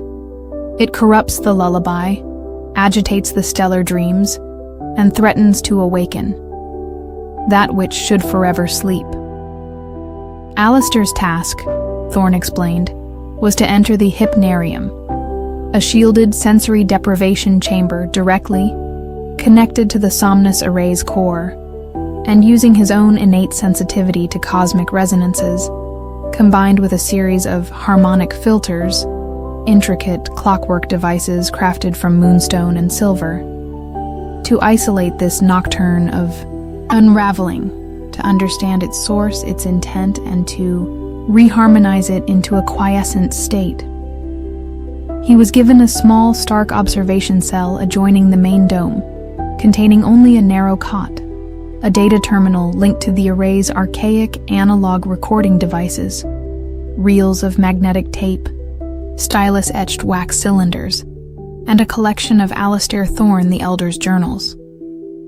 These were bound in what looked like cured, star-dusted meteoritic hide, their pages filled with a script that was part advanced astrophysics, part arcane symbology, part dream logic.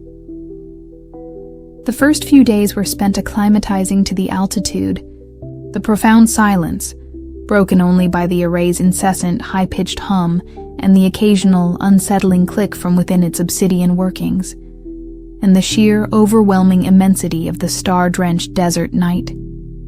He studied Thorne's journals, his mind reeling at the scale of his ancestors' vision, his terrifying proximity to cosmic truths that humanity was perhaps not meant to comprehend. October 17th, 1903. The array sings tonight. I have heard the slumbering thoughts of dying suns, the whispered anxieties of nascent galaxies, the silent, sorrowful dreams of black holes consuming their own light. The universe is not a machine, but a vast, dreaming mind. November 5th, 1911. The Mayan celestial lullaby is a fragile thing. It requires constant tending, a delicate balance of resonant frequencies. If it falters, if the wrong dreams awaken, the silence of the void could become a scream that shatters worlds. Alistair began to experience the temporal dissonance and spatial distortions that Thorne's journals warned were side effects of prolonged exposure to the array's energies. Time seemed to ebb and flow unpredictably. The observatory corridors would subtly shift their configurations. He would see fleeting, impossible constellations in the night sky, stars that winked in and out of existence, nebulae that writhed with a slow, sentient malevolence. The nocturne of unraveling made its presence felt more strongly each night. It was not a sound, but a feeling. A creeping sense of dread, of existential vertigo, of reality itself becoming thin, fragile, like old parchment, about to tear. The somnus array would visibly vibrate during these episodes, its bioluminescent filaments pulsing with a sickly, discordant light, its central black sphere seeming to expand, to deepen. Silas Thorne grew more gaunt, more haunted. The somnolent quadrant awakens, he would whisper, his indigo eyes fixed on some distant, unseen horror in the star-filled sky. The dreamer of that place, it stirs, its nightmares bleed into our reality. Alistair knew he could no longer delay entering the hypnarium. It was a small, ovoid chamber, its walls lined with a seamless, matte black material that absorbed all light, all sound, all sensation. In the center, a single cushioned recliner, more like a dentist's chair than a piece of scientific equipment, faced a featureless expanse of the black wall. The harmonic filters, looking like intricate silver spiders, were arranged around the headrest. Silas Thorne strapped him into the recliner, his movements practiced, almost ritualistic. The filters will provide some insulation, he said, his voice low. But your own mind, Dr. Finch, must be the primary resonator, the final tuning fork. You must find the heart of the nocturne, the core of its dissonance, and sing it back, to sleep. He placed a close-fitting helmet, woven from what looked like spun moonlight and obsidian threads, over Alistair's head. This will allow you to perceive the sub-etheric resonances directly, to enter the stellar dreamscape. The chamber sealed with a soft, almost inaudible sigh, plunging Alistair into absolute sensory deprivation. Then, the somnus array activated, and the high-pitched hum filled his mind, no longer as an external sound, but as an internal, all-encompassing vibration, a direct interface with the dreaming cosmos. He was adrift in a sea of stars, not as points of light, but as consciousnesses. Vast, ancient, slumbering intelligences, their dreams a symphony of unimaginable complexity. The slow, patient thoughts of galaxies forming, the incandescent rage of supernovae, the cold, eternal sorrow of dying nebulae. The celestial lullaby was a gentle, shimmering current within this cosmic ocean, a song of peace, of balance, of quiescent slumber. Then, he felt it. The nocturne of unraveling. It was a discordant tear in the fabric of the stellar dreamscape, a vortex of cold, chaotic energy emanating from a distant, shadowed quadrant of the void. It was not a dream, but a nightmare, a projection of a consciousness so vast, so alien, so utterly inimical to life and order, that Alistair felt his own sanity begin to fracture. He saw visions, worlds dissolving into gray, featureless dust, stars collapsing into shrieking predatory singularities, entire galaxies unraveling like frayed tapestries, and at the heart of it all, the dreamer of that place, a being of pure, unadulterated chaos, its form a shifting, multi-dimensional paradox, its thoughts a symphony of annihilation. It sensed his presence, his tiny spark of human consciousness, adrift in its nightmare. It turned its attention towards him, a wave of pure, unmaking intent washing over him. Alistair felt his mind begin to buckle, his sense of self dissolving, his thoughts becoming a chaotic jumble of alien symbols and impossible geometries. He was being unwritten.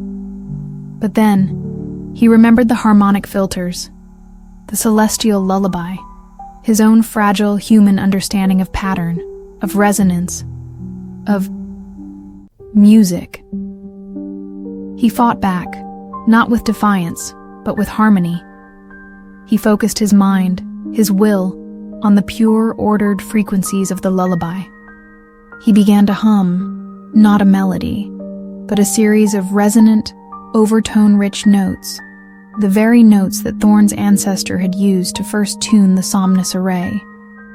He was not trying to silence the nocturne, but to understand it, to find the discordant root of its nightmare, the single, unresolved note that was causing its pain, its rage, its desire to unmake.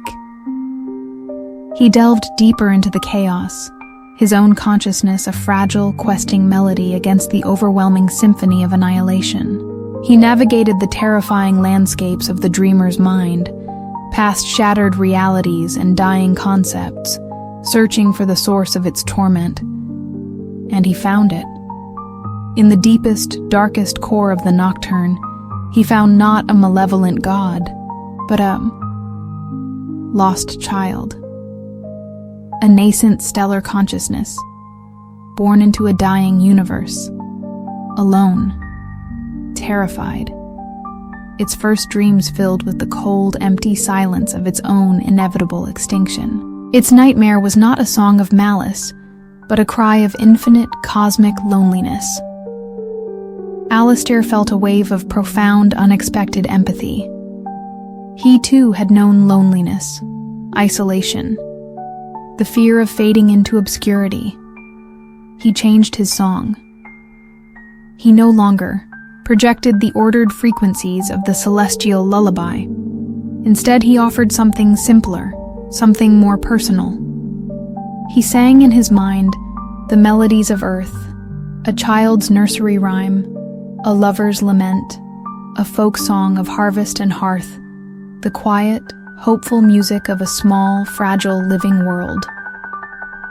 He offered not a counter-argument, but a companion, harmony, a reminder that even in the vast, cold emptiness of the void, there could be warmth, connection, meaning. The effect was transformative. The chaotic energies of the nocturne began to soften, to quiet. The terrifying visions faded. The sabar rage, the despair, the hunger to unmake, all began to recede, replaced by a profound, echoing sadness, then by a fragile, nascent curiosity. The dreamer of that place, the lost stellar child, was listening. Alistair continued his song, weaving a tapestry of human experience: joy, sorrow, love, loss, hope, despair, all the messy, illogical, beautiful complexities of a mortal life. He offered it not as a solution, but as a shared story. And slowly, tentatively, the nocturne began to change. Its discordant notes softened. Its chaotic rhythms found a new, gentler cadence. It began to harmonize with Alistair's song, its vast alien consciousness finding a strange, unexpected resonance with the small, fragile melodies of Earth. The nightmare was ending. The dreamer was healing. Alistair felt a profound sense of peace wash over him. He had not defeated the darkness. He had understood it. He had offered it not silence, but a different kind of song. The somnus array in the main dome outside hummed with a new, gentler energy. The pulsating black sphere at its core seemed less absolute, its darkness now flecked with tiny, distant points of light, like new stars being born. When Alistair finally emerged from the hypnarium, exhausted, but strangely at peace, Silas Thorne was waiting. The celestial custodian's ancient indigo eyes were filled with a quiet awe. "You have done more than reharmonize the dissonance, Dr. Finch," he whispered, his voice filled with a reverence Alistair had not heard before. "You have taught a star to dream a new dream." Alistair stayed at Kepler Observatory for many more months, working with Thorne to refine the celestial lullaby, to incorporate the new, gentler harmonies of the once somnolent quadrant. He learned that the Thorns, in their strange, obsessive way, were not just guardians of cosmic order, but listeners, translators, attempting to bridge the vast, silent gulfs between consciousnesses, between realities. When he finally descended from the silent peak, leaving Silas Thorne to his eternal starlit vigil, Alistair Finch was no longer a disgraced astrophysicist. He was a cartographer of dreams, a singer of stellar lullabies, a man who had touched the silent, dreaming heart of the cosmos and had, against all odds, helped it to find a more peaceful slumber. He never published his findings on subetheric resonance. The world, he knew, was not yet ready to comprehend the true, terrifying, and ultimately beautiful complexity of the dreaming universe. But sometimes late at night, when he looks up at the star-drenched sky from his own small, quiet observatory, funded anonymously by the Etheric Resonance Society, he fancies he can still hear it, the faint, distant echo of a new celestial lullaby, a song of harmonized sorrows and shared dreams, a testament to the fragile, resilient power of a single human voice, raised against the infinite, silent darkness. The stars, he now understood, were not just distant fires. They were slumbering souls, and their dreams, if one knew how to listen, held the secrets of all that was and all that could ever be. And he, Dr. Alistair Finch, was now and forever one of their most devoted and most understanding listeners. The silence of space was no longer empty. It was filled with a billion whispered stories, waiting for a keen ear and a compassionate heart to finally hear their tune. The letter that summoned Arthur Finch to the city of Viridia, a place whispered to exist in a pocket of perpetual twilight on the frayed edges of forgotten maps, was itself a work of unsettling artistry. It was penned in a precise, almost obsessively, neat copperplate script on heavy linen-textured paper that smelled faintly of formaldehyde and dried exotic blossoms. It was an invitation from a Monsieur Silas Thorne, curator of the Menagerie of Still Forms, to appraise and potentially acquire a unique collection of antique taxidermy housed at his secluded atelier on the Rue Morte. Arthur, a historian whose specialty lay in the arcane and often macabre intersection of Victorian naturalism and an almost alchemical pursuit of perfected preservation, felt a shiver of both academic excitement and a deep, instinctual unease. The Thorne name was legendary in the shadowy, almost mythical circles he frequented, a lineage of artists, collectors, and preservationists whose methods were rumored to be as unorthodox as their results were breathtakingly, disturbingly lifelike. Rue Morte, the Dead Street, was a name that conjured images of silent, shuttered houses and secrets best left undisturbed. Viridia, when Arthur finally reached it, after a disorienting journey involving a series of unmarked trains and a final, fog-bound ferry across a black, silent river, was a city out of time. Its architecture was a fantastical, melancholic blend of crumbling Gothic spires, ornate Art Nouveau facades, and narrow, labyrinthine cobblestone alleyways where the gas lamps, even at midday, cast long, dancing shadows. A perpetual twilight seemed to cling to the city, the sun a pale, distant disk veiled by a constant, pearlescent mist. Rue Morte was the city's oldest, most forgotten artery, a narrow, winding street of tall, gaunt townhouses, their windows dark and shuttered, their stone facades stained with age and a strange, iridescent lichen. Number 13. Monsieur Thorne's atelier was the tallest, darkest, and most imposing of them all, its heavy oak door bearing a single, tarnished brass knocker in the shape of a coiled serpent devouring its own tail. The door creaked open before Arthur could knock, revealing Silas Thorne himself. He was a figure as timeless and unsettling as Viridia itself, tall and slender, dressed in an impeccably tailored but old-fashioned black frock coat. His face was pale, almost translucent, with high cheekbones and a finely sculpted aquiline nose. His eyes, the color of polished jet, held a profound, ancient intelligence, and a hint of something else, a deep, almost sorrowful understanding. His voice, when he spoke, was a low, cultured whisper, like dry leaves skittering across ancient flagstones. "Dr. Finch, I presume," Thorne murmured, a faint, almost imperceptible smile playing on his thin lips. "You are most welcome. The menagerie. It has been awaiting a connoisseur of your particular discernment." He led Arthur through a series of dimly lit antechambers, their walls lined with dusty glass-fronted cabinets filled with strange and exotic specimens, iridescent beetles, preserved in amber, bizarre, unidentifiable fungi, their forms like twisted coral, and delicate skeletal leaves pressed between sheets of yellowed glass. The air was thick with the scent of formaldehyde, camphor, dried herbs, and that same unsettlingly sweet aroma of exotic night-blooming flowers. They arrived in the Grand Salon, a vast circular chamber with a domed ceiling, painted with a faded celestial map of unknown constellations.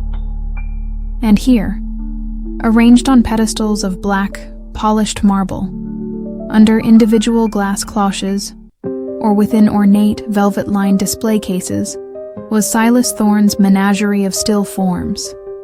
It was a breathtaking, terrifying collection. Not the conventional taxidermy of hunting trophies or museum dioramas. These were different.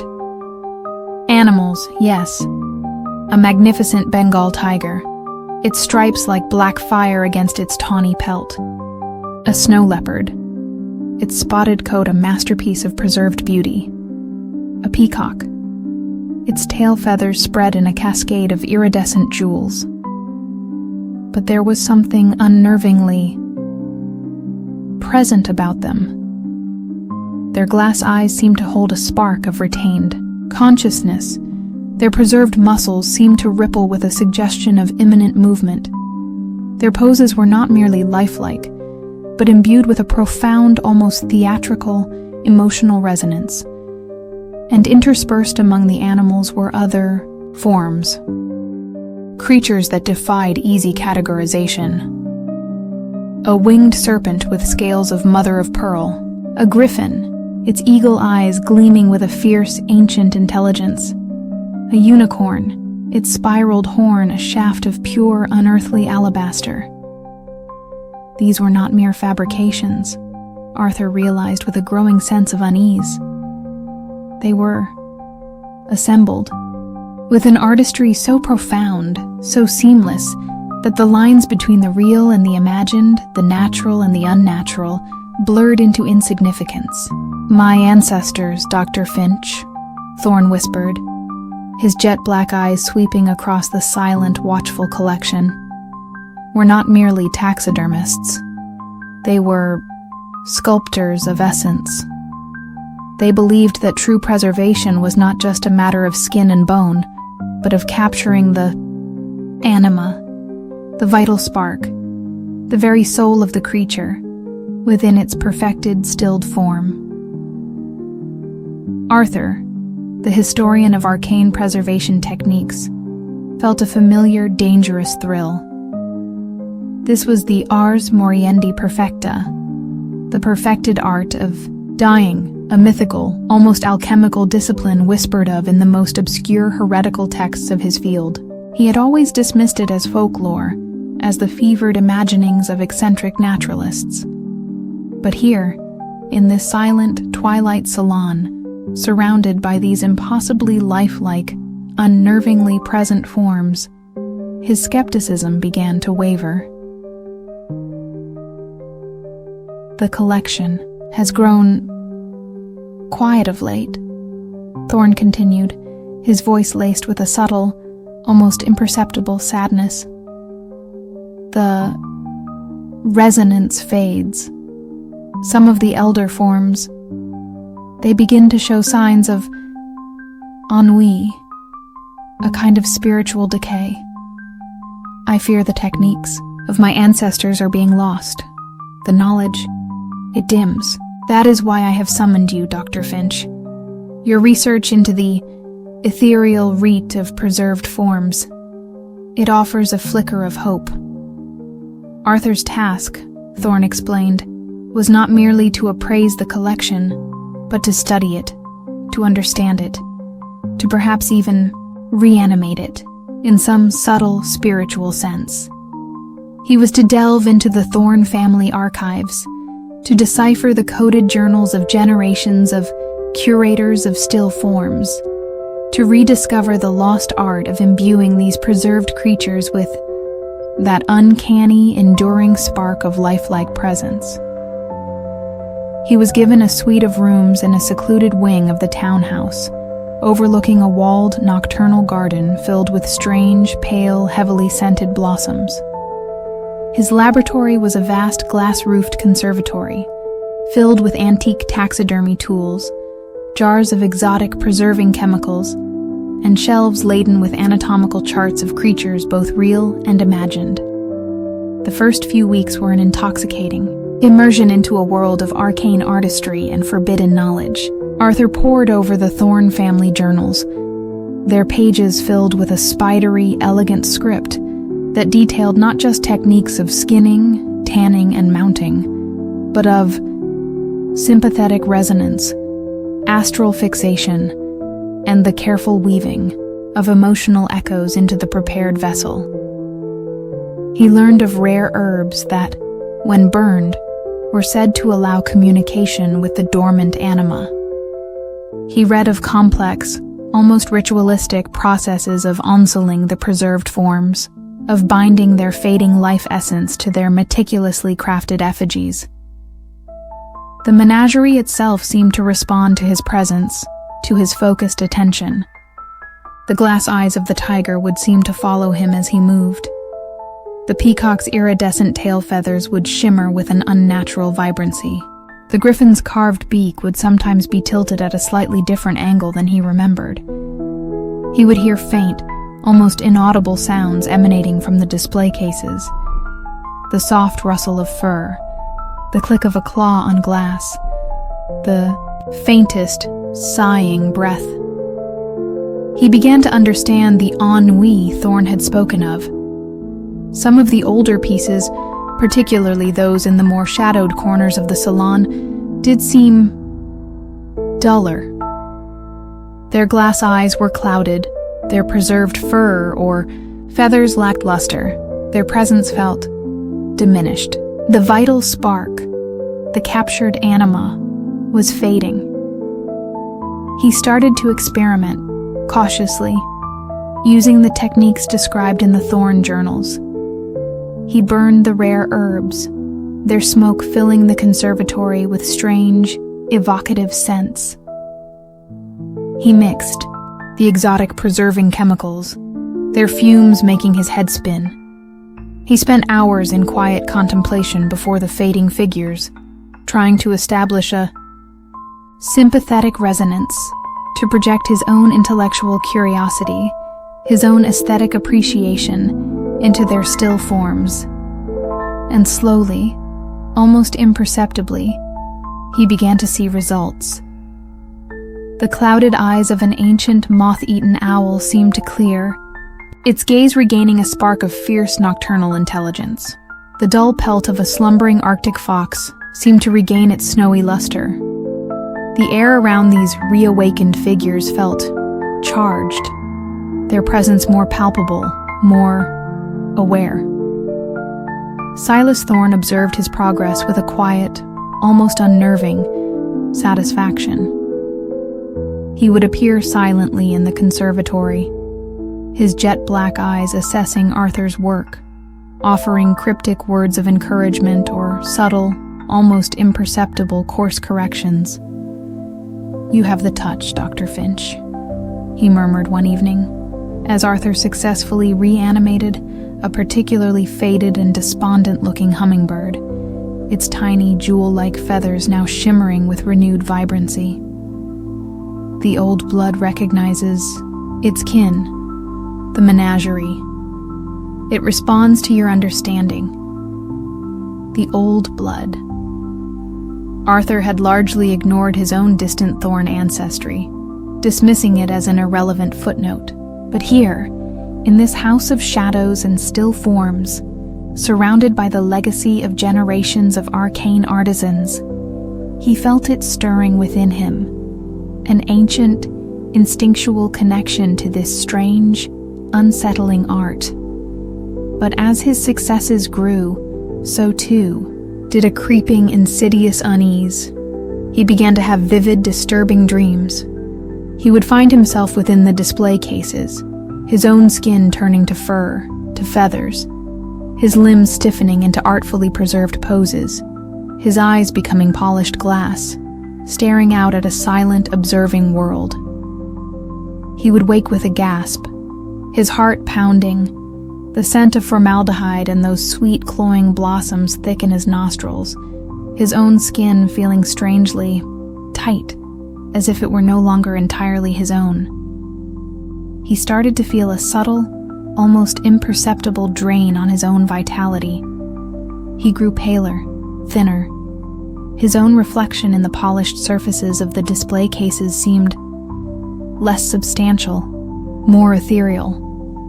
The vibrant energy he was pouring into the menagerie, he began to suspect, was being drawn not just from his intellectual efforts, but from somewhere deeper, from his own anima.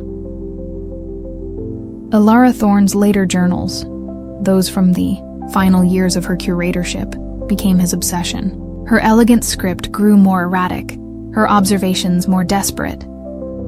October 17th, 1953. The great serpent stirs. Its scales, once dull as slate, now gleam with a borrowed light. My light.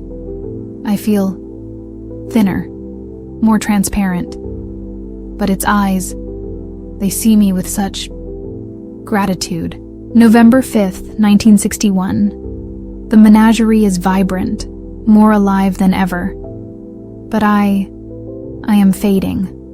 My reflection is a ghost. My skin, it feels like old parchment. The final preservation, it is a two-way street. The curator becomes the curated. Arthur felt a cold dread grip his heart. This wasn't just about preserving the menagerie. It was about feeding it with the life force, the anima of its curator. Generations of Thornes hadn't just tended this collection. They had become part of it, their own vitality slowly, meticulously, transferred into these beautiful, terrible, still forms. He confronted Silas Thorne, his voice shaking with a mixture of terror and dawning, horrifying comprehension. What is the true purpose of this place, Thorne? What is the final art? Silas Thorne regarded him with those ancient, sorrowful, jet-black eyes. The purpose, Dr. Finch, he whispered, his voice like the rustle of dry silk, is perfection, stillness, the ultimate preservation of beauty, of essence, against the ravages of time, of decay. The menagerie is a sanctuary, a testament to the enduring power of form over fleeting life. He gestured towards a particularly magnificent creature in the center of the salon. A chimera, its lion's head noble, its goat's body powerful, its serpent's tail coiled with an almost hypnotic grace. Its eyes, multifaceted and jewel-like, seemed to hold all the wisdom and all the sorrow of the ages. The first curator, my ancestor Alistair Thorne, Silas continued, believed that life was a fleeting, imperfect vessel. True immortality lay in perfected stasis. He sought to capture not just the form, but the anima, the very soul, and bind it to an eternal, unchanging vessel. He learned the art from older sources, from forgotten rituals whispered in the twilight of dying civilizations. And the curators? Arthur choked out. What happens to them? They achieve the ultimate synthesis, Dr. Finch, Silas said, a faint, almost imperceptible smile touching his thin lips. They become one with their art, their essence, their skill, their life is woven into the menagerie, ensuring its continued vitality, its enduring beauty. They become the silent, watchful soul of the collection. He paused, his gaze drifting towards the unfinished, life-sized marionette of Arthur himself, which now stood, inexplicably, in a shadowed alcove of the Grand Salon, its blank wooden face turned expectantly towards him. A new masterpiece is always anticipated. Arthur stumbled back, his mind reeling. The generosity of the stipend, the seclusion, the emphasis on his unique sensitivities. It had all been a lure, a carefully orchestrated seduction into this horrifying, beautiful trap. He knew he had to escape, But the house, the menagerie, Silas Thorne. They held him in an invisible, unbreakable web of ancient magic and insidious psychological manipulation. The very air seemed to thrum with their collective will, their patient, hungry anticipation. He tried the doors, the windows. They were not locked in any conventional sense, but they would not open for him. It was as if the house itself, the entire city of Viridia, existed in a pocket dimension, a place outside the normal flow of time and space, accessible only by invitation, and from which there was no unauthorized departure.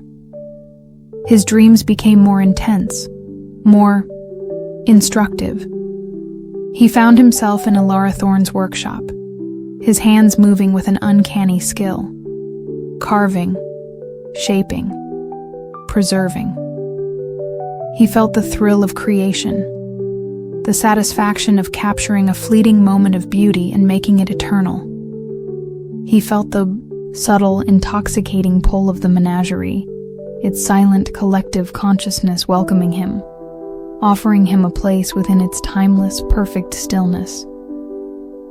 He was losing himself.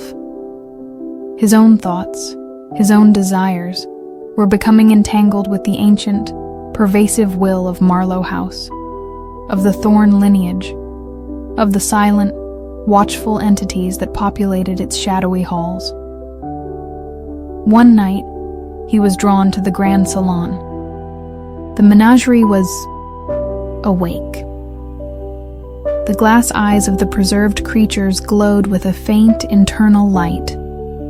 A low, resonant hum filled the air, the collective sigh of 1,000 dormant animas stirring.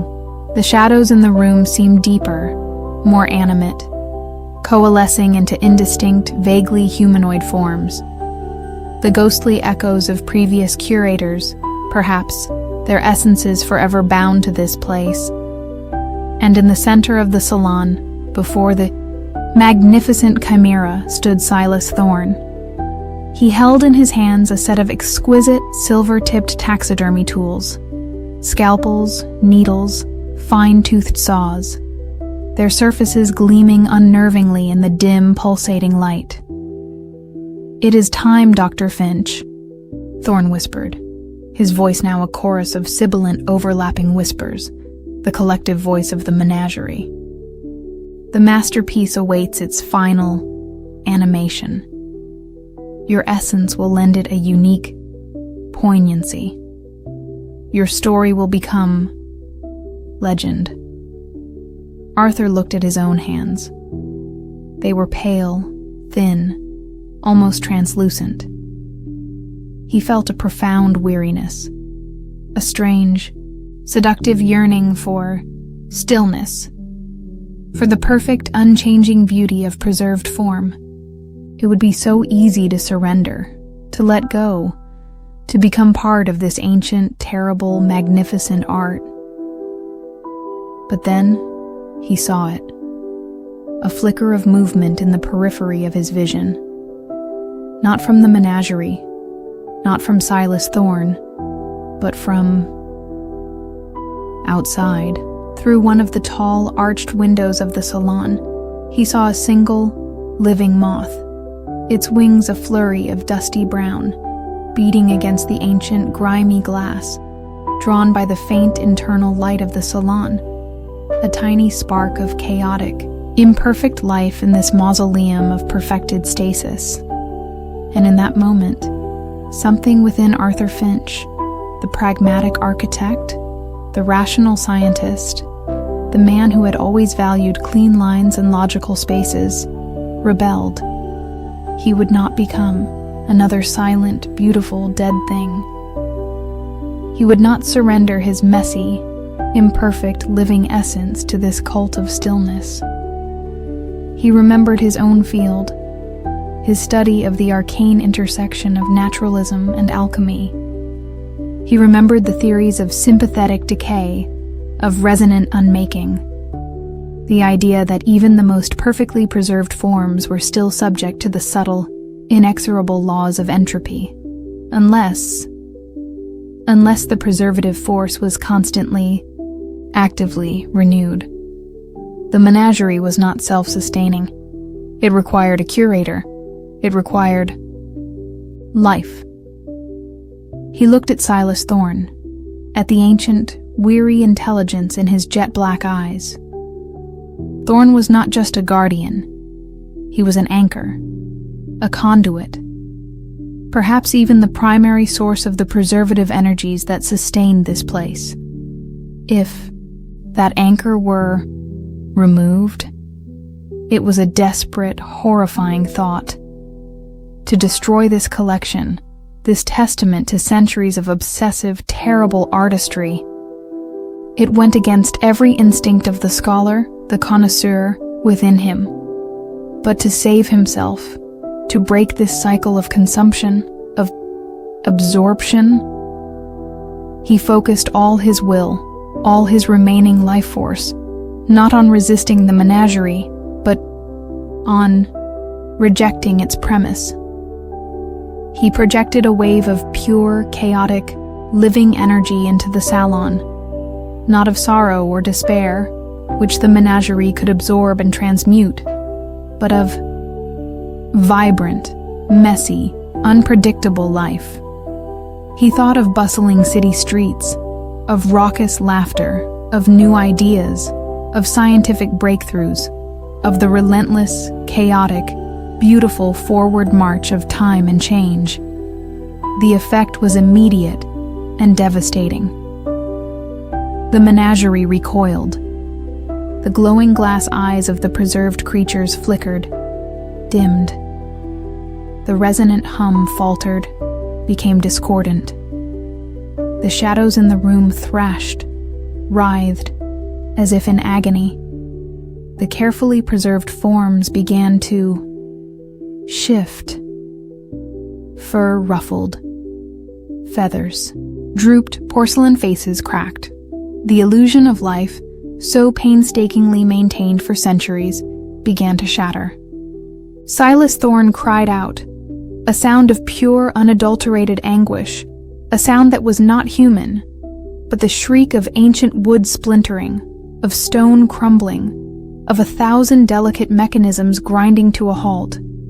His form flickered, wavered, his carefully maintained agelessness dissolving, revealing the true, terrifying antiquity beneath. He was a being held together by will, by ritual, by the very essence of the menagerie he served.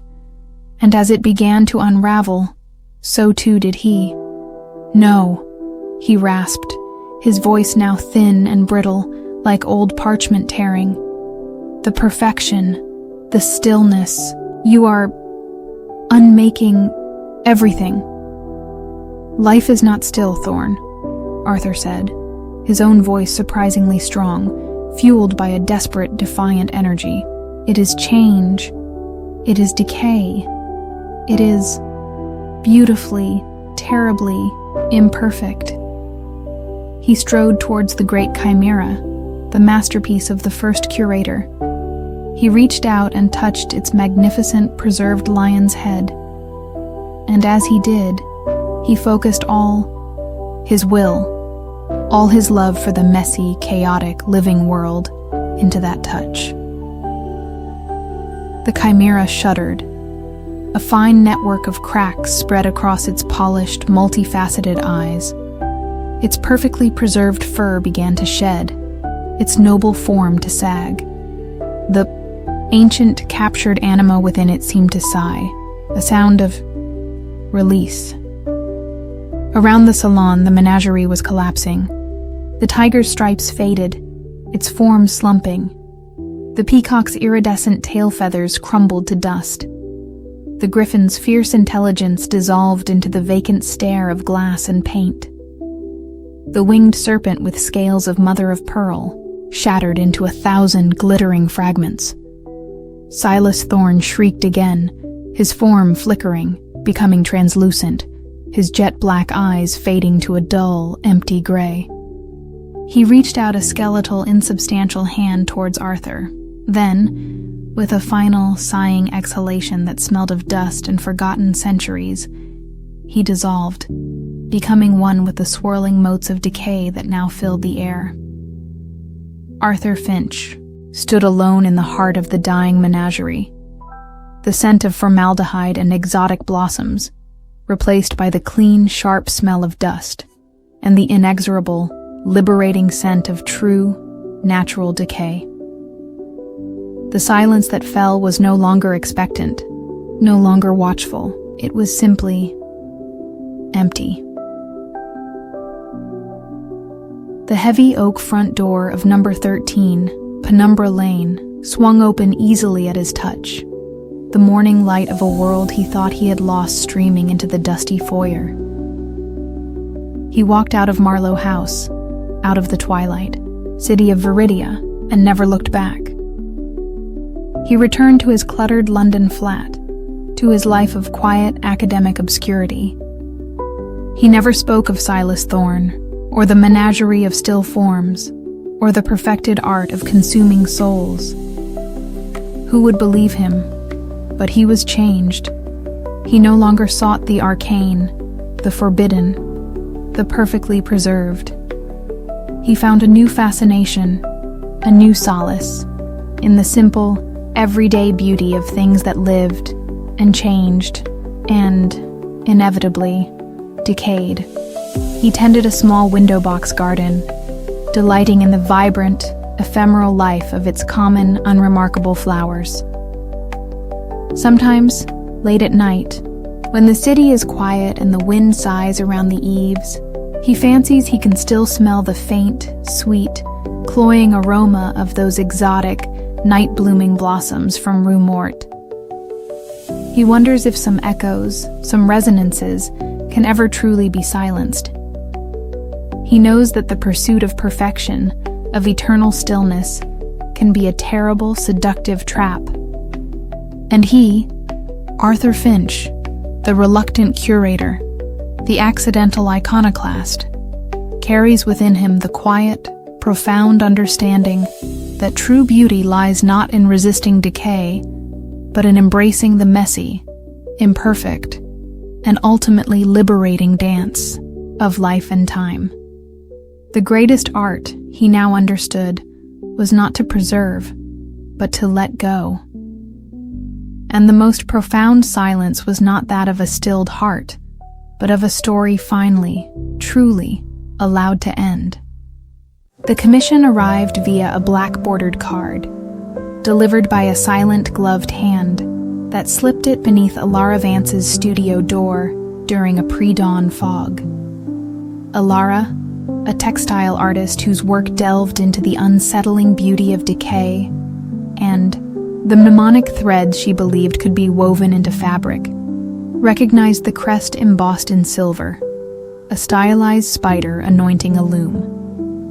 It was the mark of the reclusive Silas Thorne, master weaver of the penumbral looms, a figure of near-mythical status in the most esoteric circles of fiber art, whispered to create tapestries that were not merely decorative, but sentient.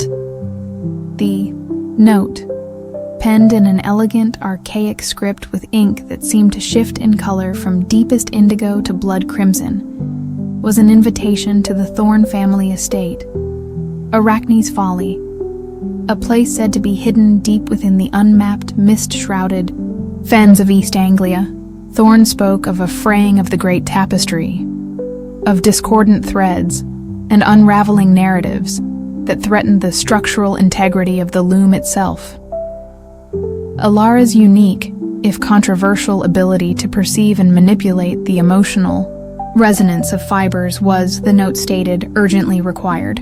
The offered remuneration was, as always in these strange summons, beyond generous. Alara, whose own art sought to capture the fleeting echoes of memory and emotion in silk and wool, felt an irresistible, almost fated, pull. Arachne's Folly was a legend, a place where the boundaries between art, magic, and something far older and more primal were said to be almost non-existent. The journey was a descent into deepening isolation and an almost preternatural stillness. The usual country roads gave way to ancient, overgrown droveways, then to a narrow, raised causeway of moss-covered stones that wound its way through miles of treacherous, mist-choked fenland. The air grew thick, heavy with the scent of damp, earth, decaying reeds, and 1,000 unidentifiable, subtly sweet floral perfumes mingled with the faint, almost imperceptible aroma of old wool and something else. A dry, papery scent, like ancient brittle scrolls. Arachne's Folly, when it finally emerged from the swirling vapors, was less a house and more a growth. A sprawling, multi-turreted edifice of dark, lichen-stained stone and age-blackened timber. It seemed to rise organically from a low, mist-wreathed island in the heart of the fens. Its many narrow, arched windows were like shadowed, watchful eyes, and the entire structure was draped, almost cocooned, in a lattice of ancient, unnervingly vibrant ivy, its leaves the color of bruised plums. Silas Thorne met her at a small, rickety wooden landing stage where the causeway ended. He was a figure as timeless and enigmatic as the fens themselves, tall and gaunt, draped in a voluminous dark cloak, woven from what looked like spun spider silk, its threads shimmering with an internal pearlescent light. His face was pale, almost translucent, with high cheekbones and a finely sculpted aquiline nose. His eyes, the color of polished jet, held a profound, ancient weariness, and a hint of something else, a deep, almost sorrowful understanding.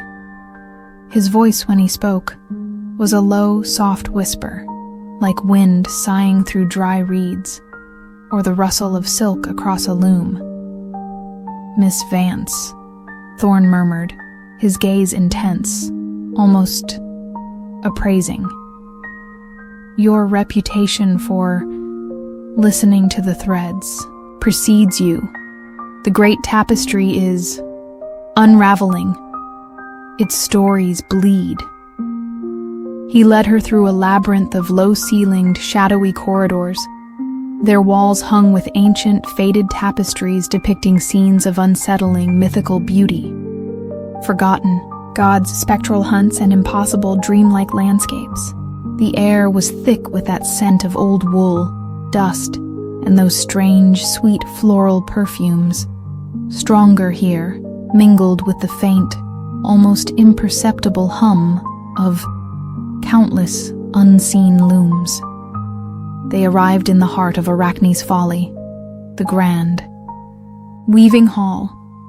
It was a vast circular chamber, its dome ceiling lost in shadow far above, and in the center, filling most of the space, stood the great loom. It was a breathtaking, terrifying sight. Not a conventional loom, but a colossal, intricate web of dark, polished wood, ivory, and what looked like bone, its framework supporting. A bewildering array of shuttles, heddles, and reeds, all crafted from materials Alara couldn't identify. And stretched upon this monstrous frame was the great tapestry itself. It was a work of impossible scale and complexity, its visible portion depicting a swirling, chaotic vortex of half-formed images, of figures emerging from and receding into a background of pure, light-devouring shadow. The threads themselves seemed alive. They shimmered with an internal light, pulsed with a faint, rhythmic beat, and writhed with a slow, almost imperceptible serpentine motion. The colors were unlike anything Alara had ever seen. Blacks that were deeper than night, silvers that held the cold light of distant stars, crimsons that seemed to weep. "The Chronos weave," Thorne whispered, his voice filled with a reverent awe. "The great tapestry of Arachne's Folly, woven not just from silk and wool, but from time itself, from the echoes of lives lived, from the threads of forgotten memories, from the very fabric of what was, what is, and what might yet be." Alara, the textile artist who had sought to capture emotion in fiber, felt a thrill of horrified, almost sacred recognition. This was the ultimate expression of her art, its apotheosis, and its most terrifying potential.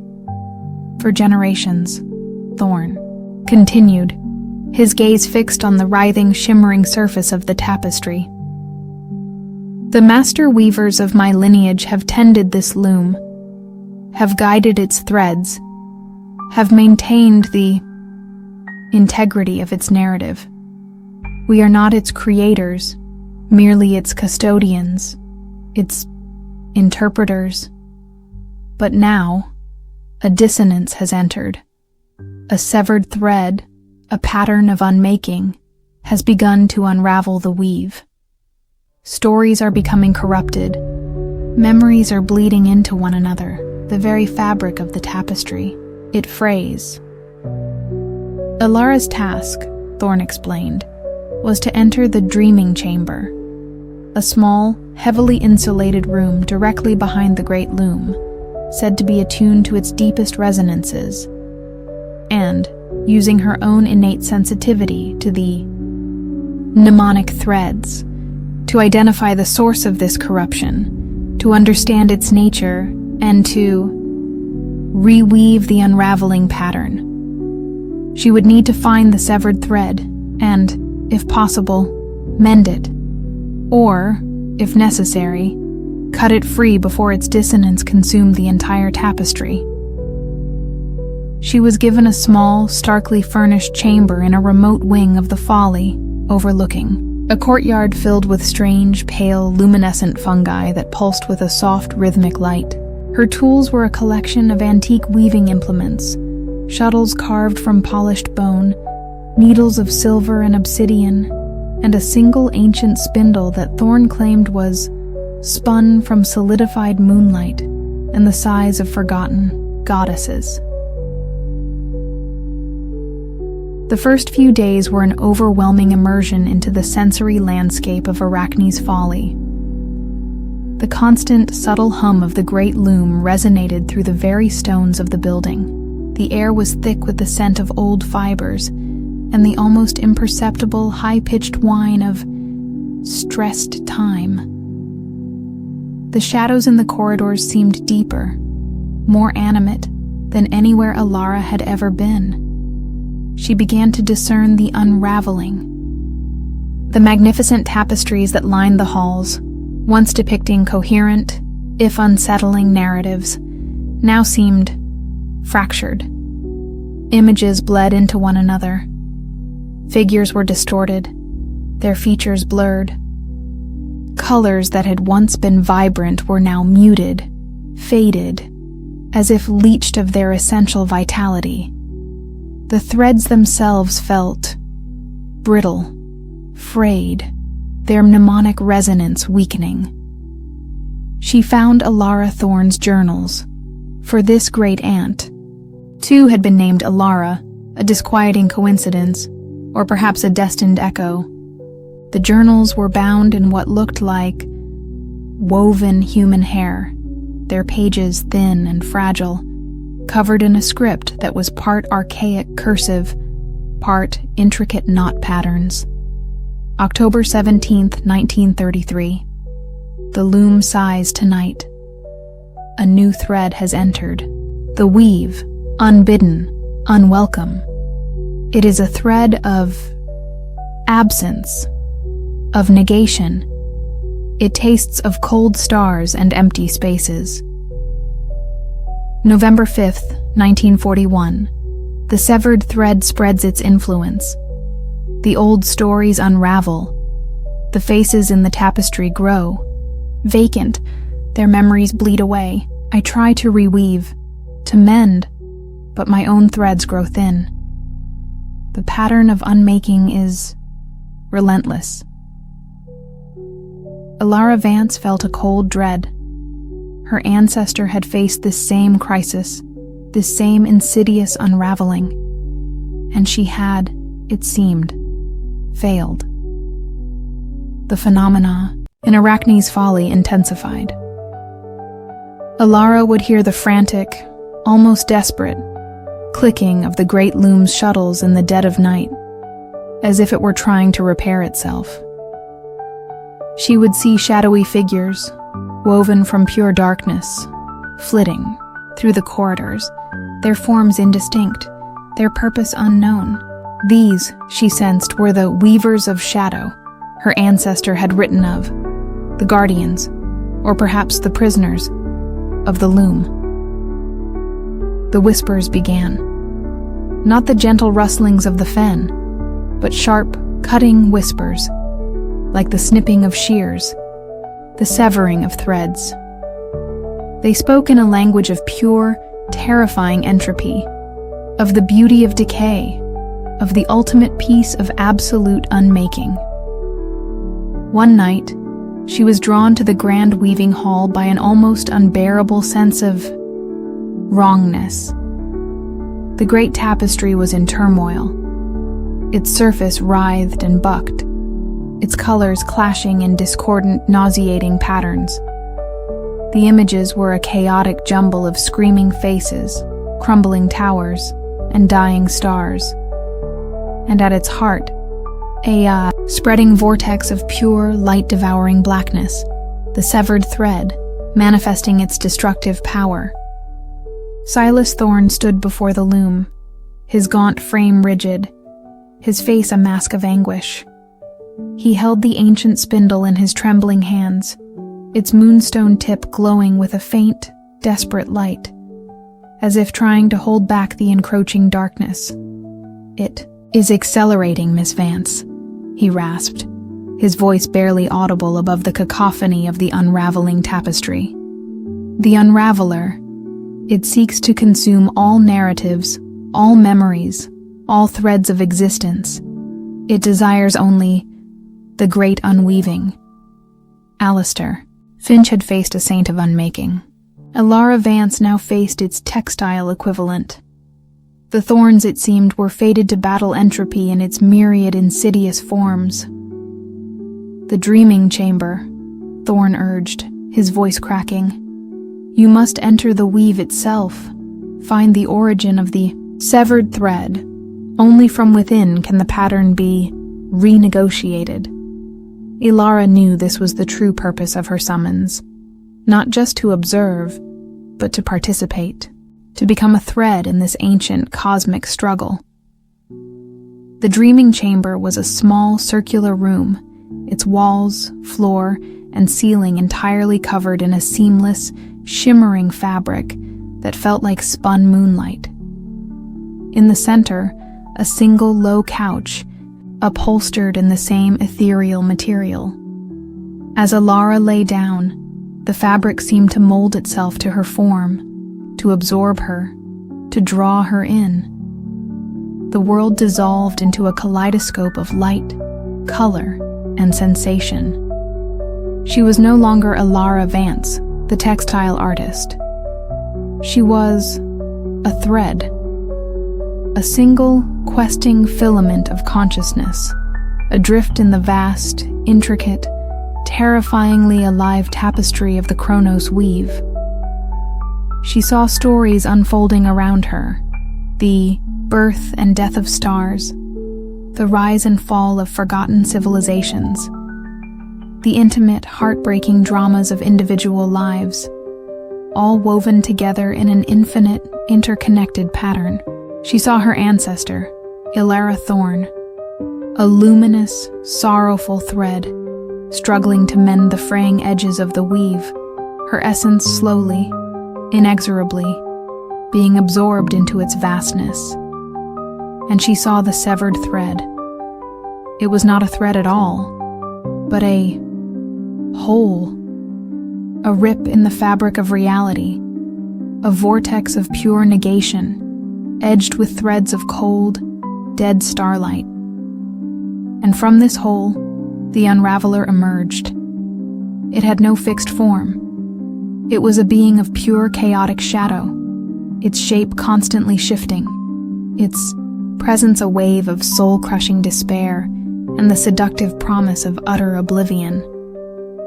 It moved through the weave, not cutting threads, but unmaking them, causing them to lose their color, their texture, their very essence, to revert to a state of primal, undifferentiated potentiality. It sensed her tiny, defiant spark of human consciousness, her fragile thread of memory and intent.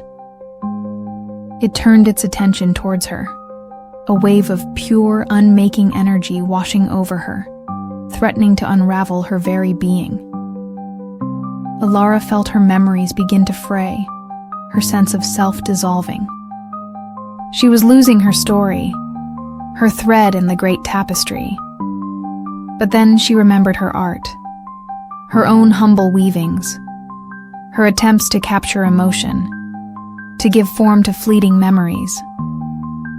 She remembered the feel of silk beneath her fingers, the rhythm of the loom, the quiet satisfaction of a pattern perfectly executed. She fought back, not with force, but with creation. She began to weave, not with physical threads, but with the threads of her own consciousness, her own memories, her own emotions. She wove a tapestry of her own life, her childhood dreams, her artistic struggles, her quiet joys, her poignant sorrows. She wove it with threads of resilience, of hope, of the stubborn, irrational human need to create meaning in a seemingly meaningless universe. Her small, fragile tapestry met the unraveler's vortex of negation. Light against darkness, story against silence, creation against unmaking.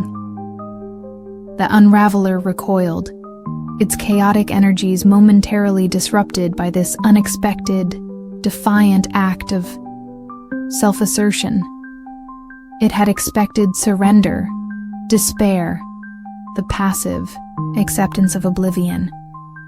It had not expected art. Alara pressed her advantage. She wove faster, more intricately.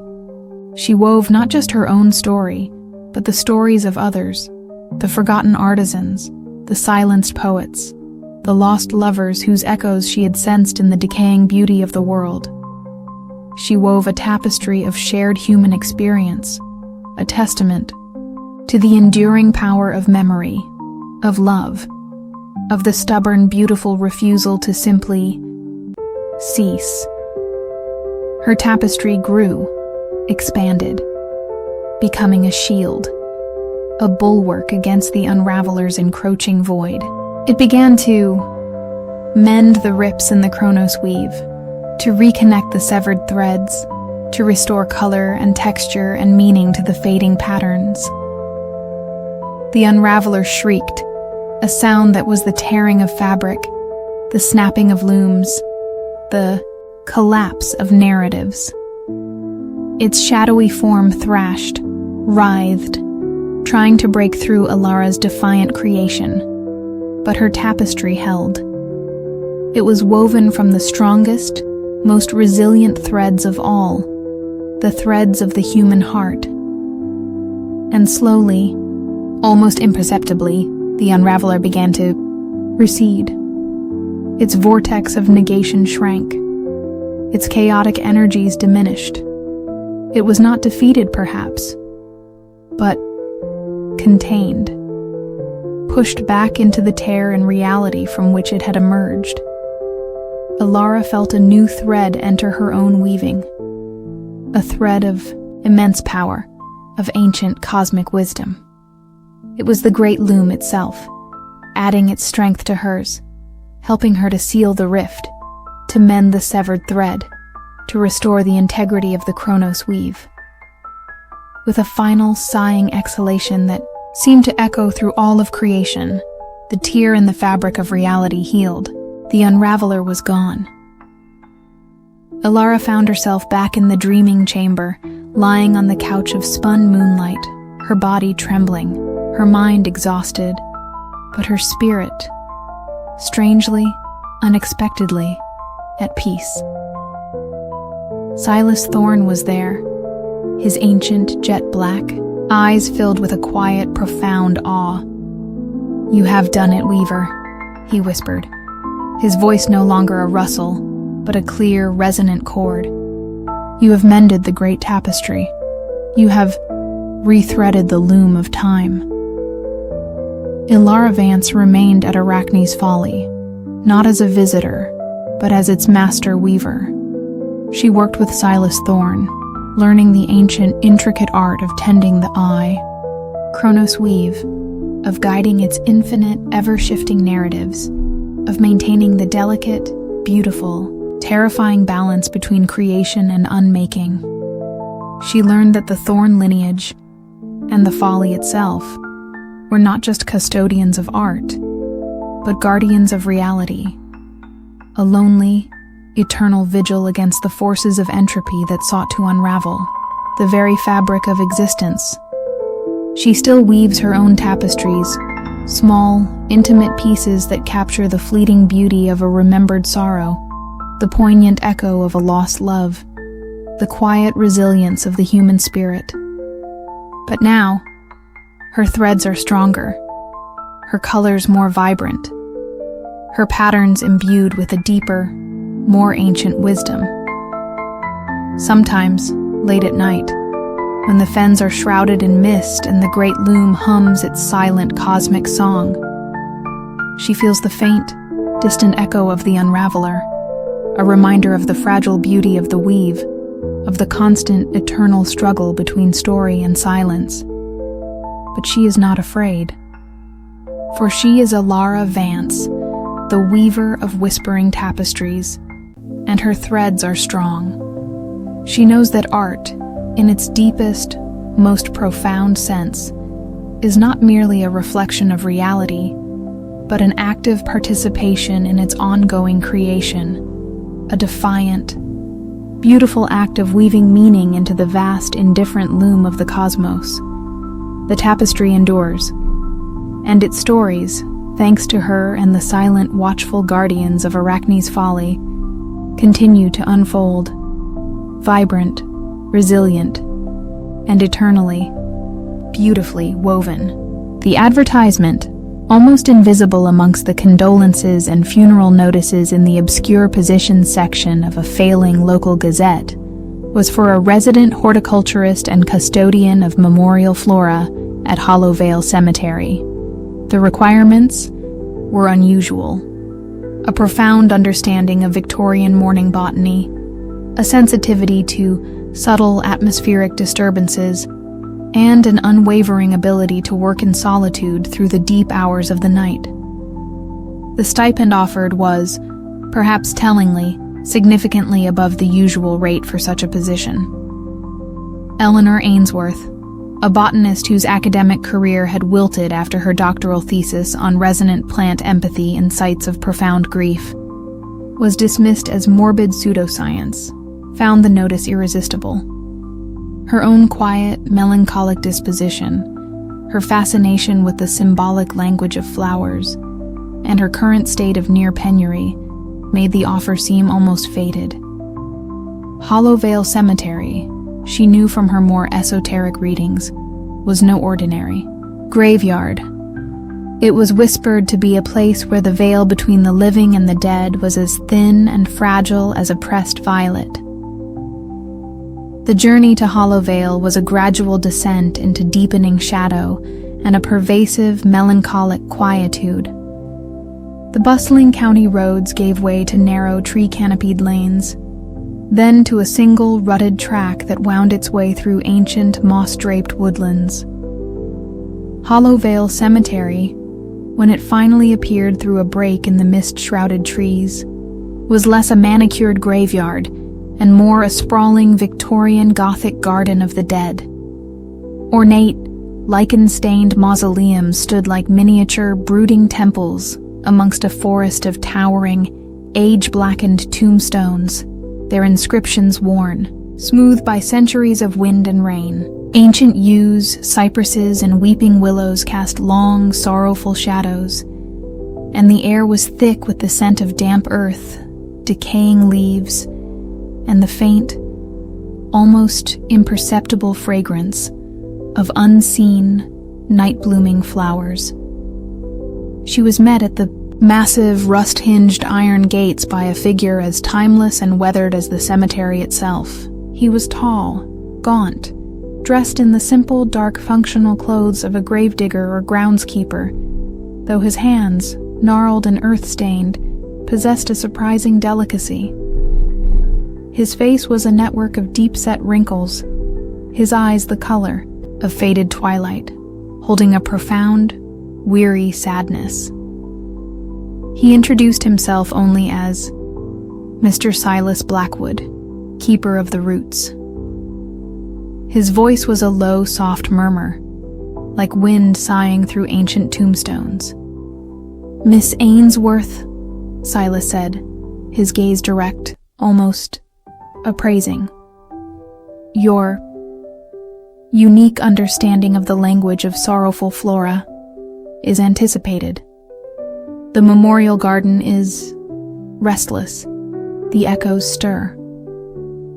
He led her through a labyrinth of winding, moss-covered paths, past elaborate family plots and humble, forgotten graves. The silence here was absolute, a heavy, absorbent quiet that seemed to swallow the sound of their footsteps, broken only by the occasional mournful hoot of an owl or the rustle of unseen creatures in the undergrowth.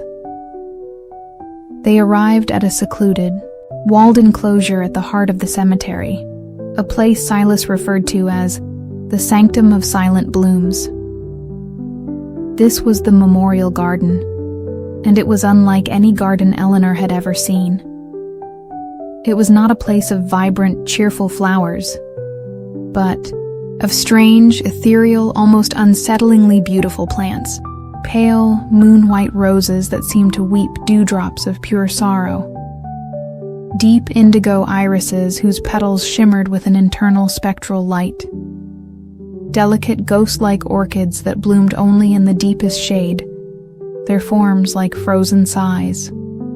And in the center, a single ancient weeping willow, its branches trailing to the ground like a mourner's veil, its trunk gnarled and twisted into an almost human-like form.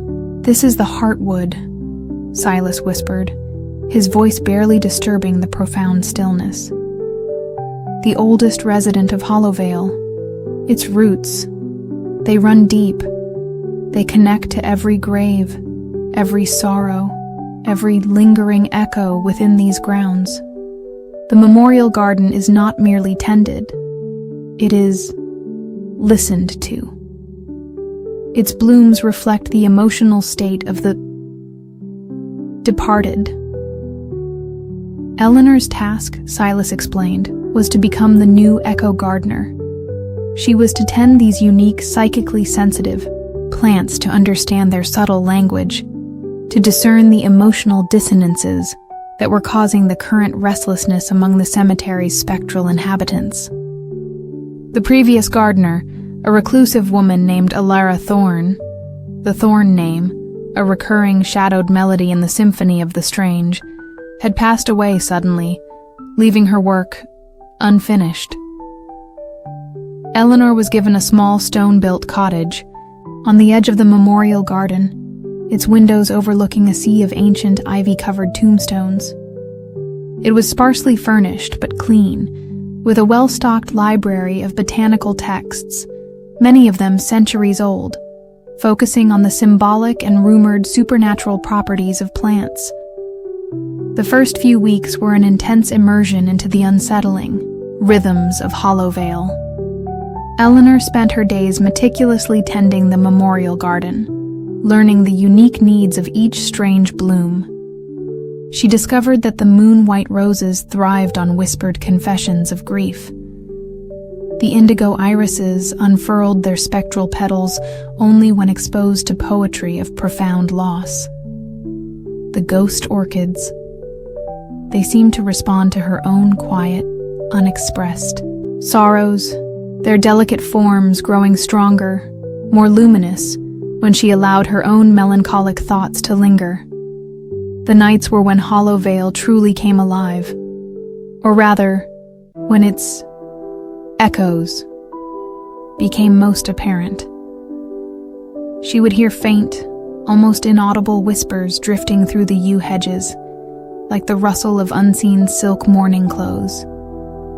She would see fleeting, translucent figures moving amongst the tombstones, their forms indistinct, their movements slow and sorrowful.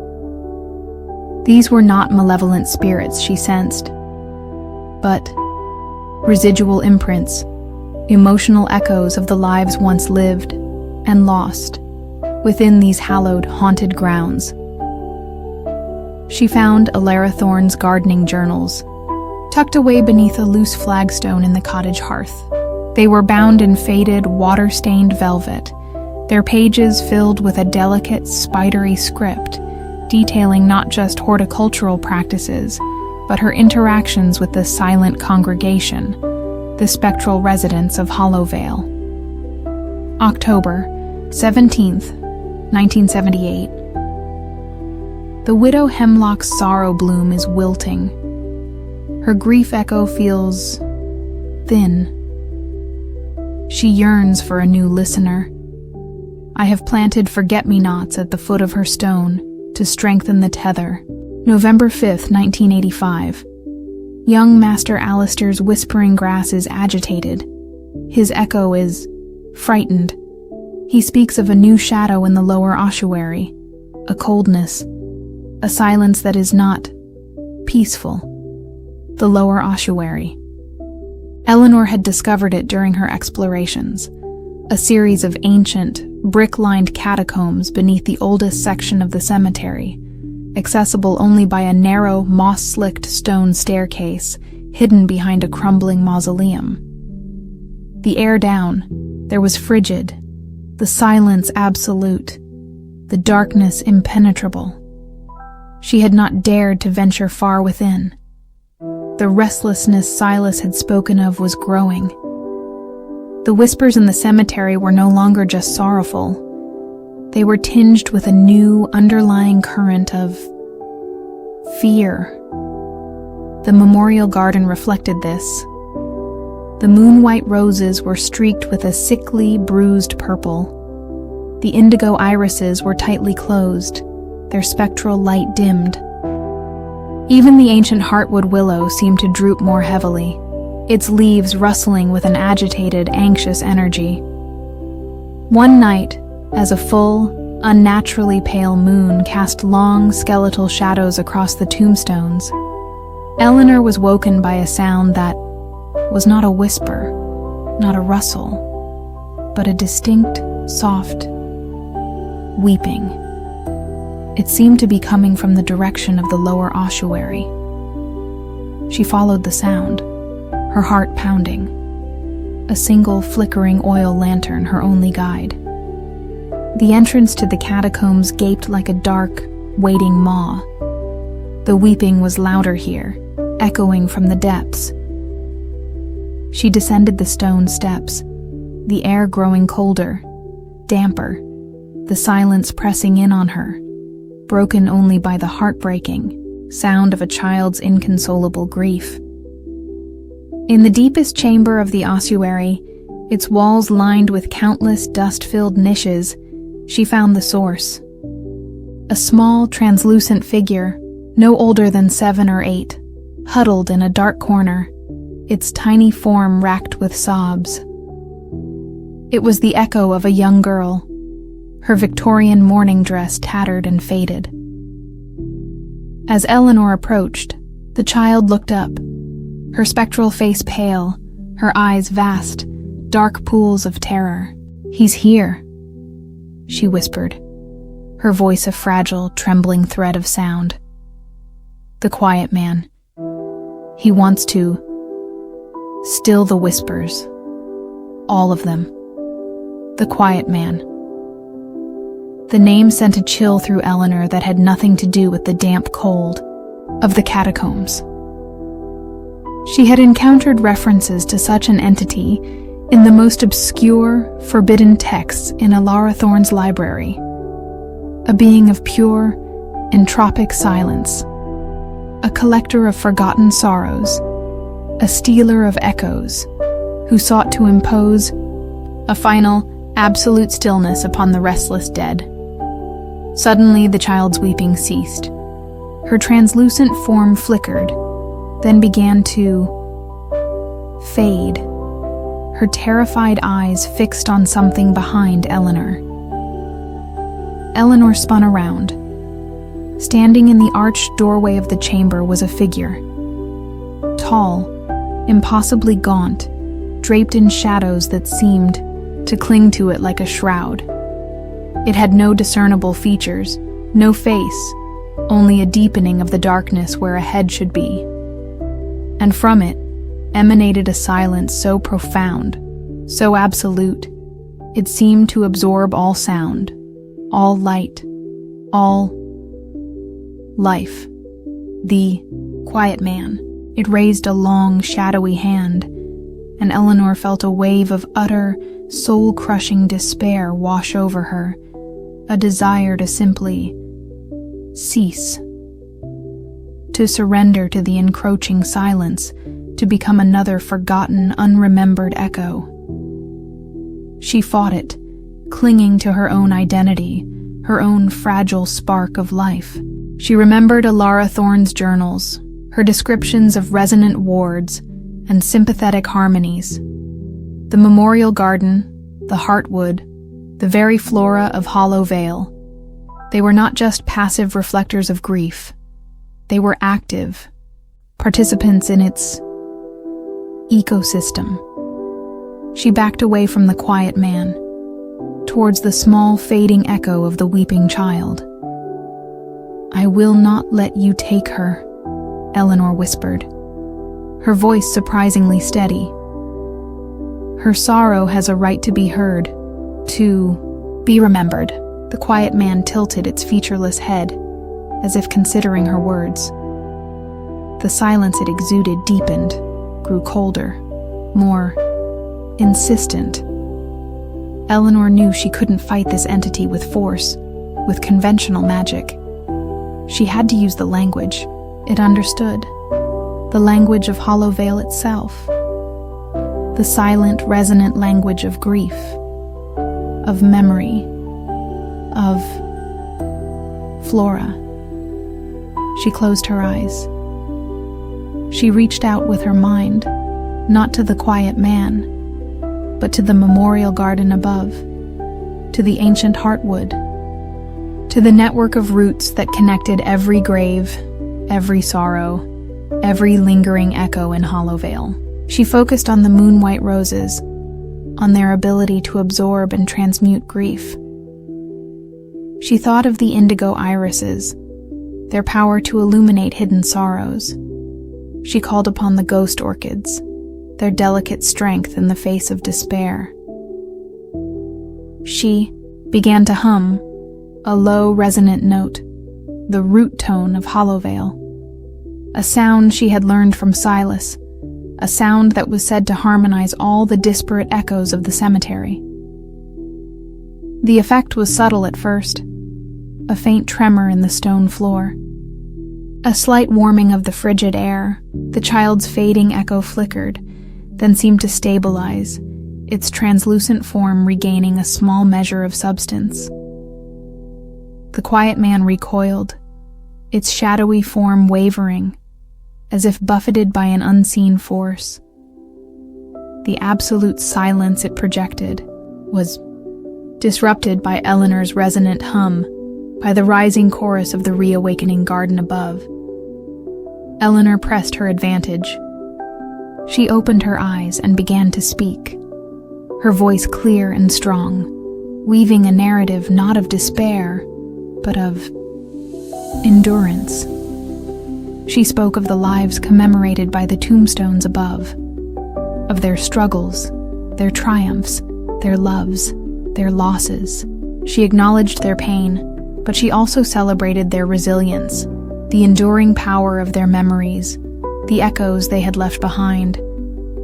She was not trying to banish the sorrow, but to reframe it, to transform it from a source of weakness, of vulnerability, into a source of strength, of connection. The memorial garden responded. She could feel its collective energy surging through her, a wave of ancient botanical power. The roots of the heartwood seemed to reach down into the very catacombs, infusing the cold stone with a subtle, vibrant warmth. The scent of 1,000 unseen blossoms filled the air, overpowering the metallic tang of the quiet man's entropic silence. The child's echo rose, no longer weeping, but standing tall, its translucent form glowing with a faint, silvery light. It reached out a small, spectral hand and touched Eleanor's. A surge of innocent, heartbreakingly pure sorrow flowed into her, but also a spark of gratitude. The quiet man shrieked, a sound that was the tearing of silence itself, the shattering of an ancient, cold despair. Its shadowy form thrashed, contorted, then began to unravel, its darkness consumed by the rising tide of light and resonant life from the garden above. It was not being destroyed, but reabsorbed, its entropic silence reharmonized into the complex, multifaceted symphony of Hollowvale's emotional landscape, with a final, sighing exhalation that smelled of cold starlight and forgotten dust. The quiet man was gone. The child's echo smiled, a luminous, heartbreakingly beautiful expression, then faded, not into oblivion, but into a gentle, peaceful stillness. Her sorrow finally, truly, laid to rest. Eleanor Ainsworth stood alone in the silent catacomb, the resonant hum of Hollowvale a gentle, healing balm in her mind. She had faced the ultimate silence, the ultimate despair, and she had answered it, not with fear, but with empathy, with remembrance, with the quiet, tenacious, life-affirming power of the garden. She returned to the surface as a pale, misty dawn broke over Hollowvale Cemetery. The memorial garden was transformed. The moon-white roses glowed with a pure, serene light. The indigo irises were fully unfurled, their spectral beauty breathtaking. The ghost orchids pulsed with a delicate, resilient strength, and the ancient heartwood willow stood tall and proud, its branches no longer weeping, but reaching towards the nascent light, its leaves rustling with a new, almost joyful song. Silas Blackwood met her at the edge of the garden, his ancient twilight eyes filled with a quiet, profound awe. "You have done it, Echo Gardener," he murmured, his voice no longer a whisper, but a clear, resonant tone. "You have retuned the roots. You have silenced the silence. The nightingale. No, the willow. It sings again." Eleanor Vance remained at Hollowvale Cemetery, not just as its gardener, but as its guardian, its listener, its harmonist. She tended the memorial garden, her unique understanding of its sorrowful flora deepening with each passing season. She learned to read the subtle language of its blooms, to discern the emotional weather of the silent congregation, to soothe their restless echoes with carefully chosen plantings, with whispered words of remembrance, with the quiet, empathetic resonance of her own resilient heart. The whispers of Hollowvale were no longer tinged with fear, but with a gentle, melancholic peace. The translucent figures still drifted amongst the tombstones, but their forms were less sorrowful, more serene, their presence a comforting reminder of lives lived, of stories cherished, of sorrows acknowledged, and finally, laid to rest. Eleanor knew that the quiet man, or others like him, might one day return. The universe was filled with vast, empty silences, with ancient, entropic sorrows, but she also knew that Hollowvale Cemetery, with its unique, sentient ecosystem of grief and remembrance, with its ancient heartwood and its dedicated echo gardener, would be ready.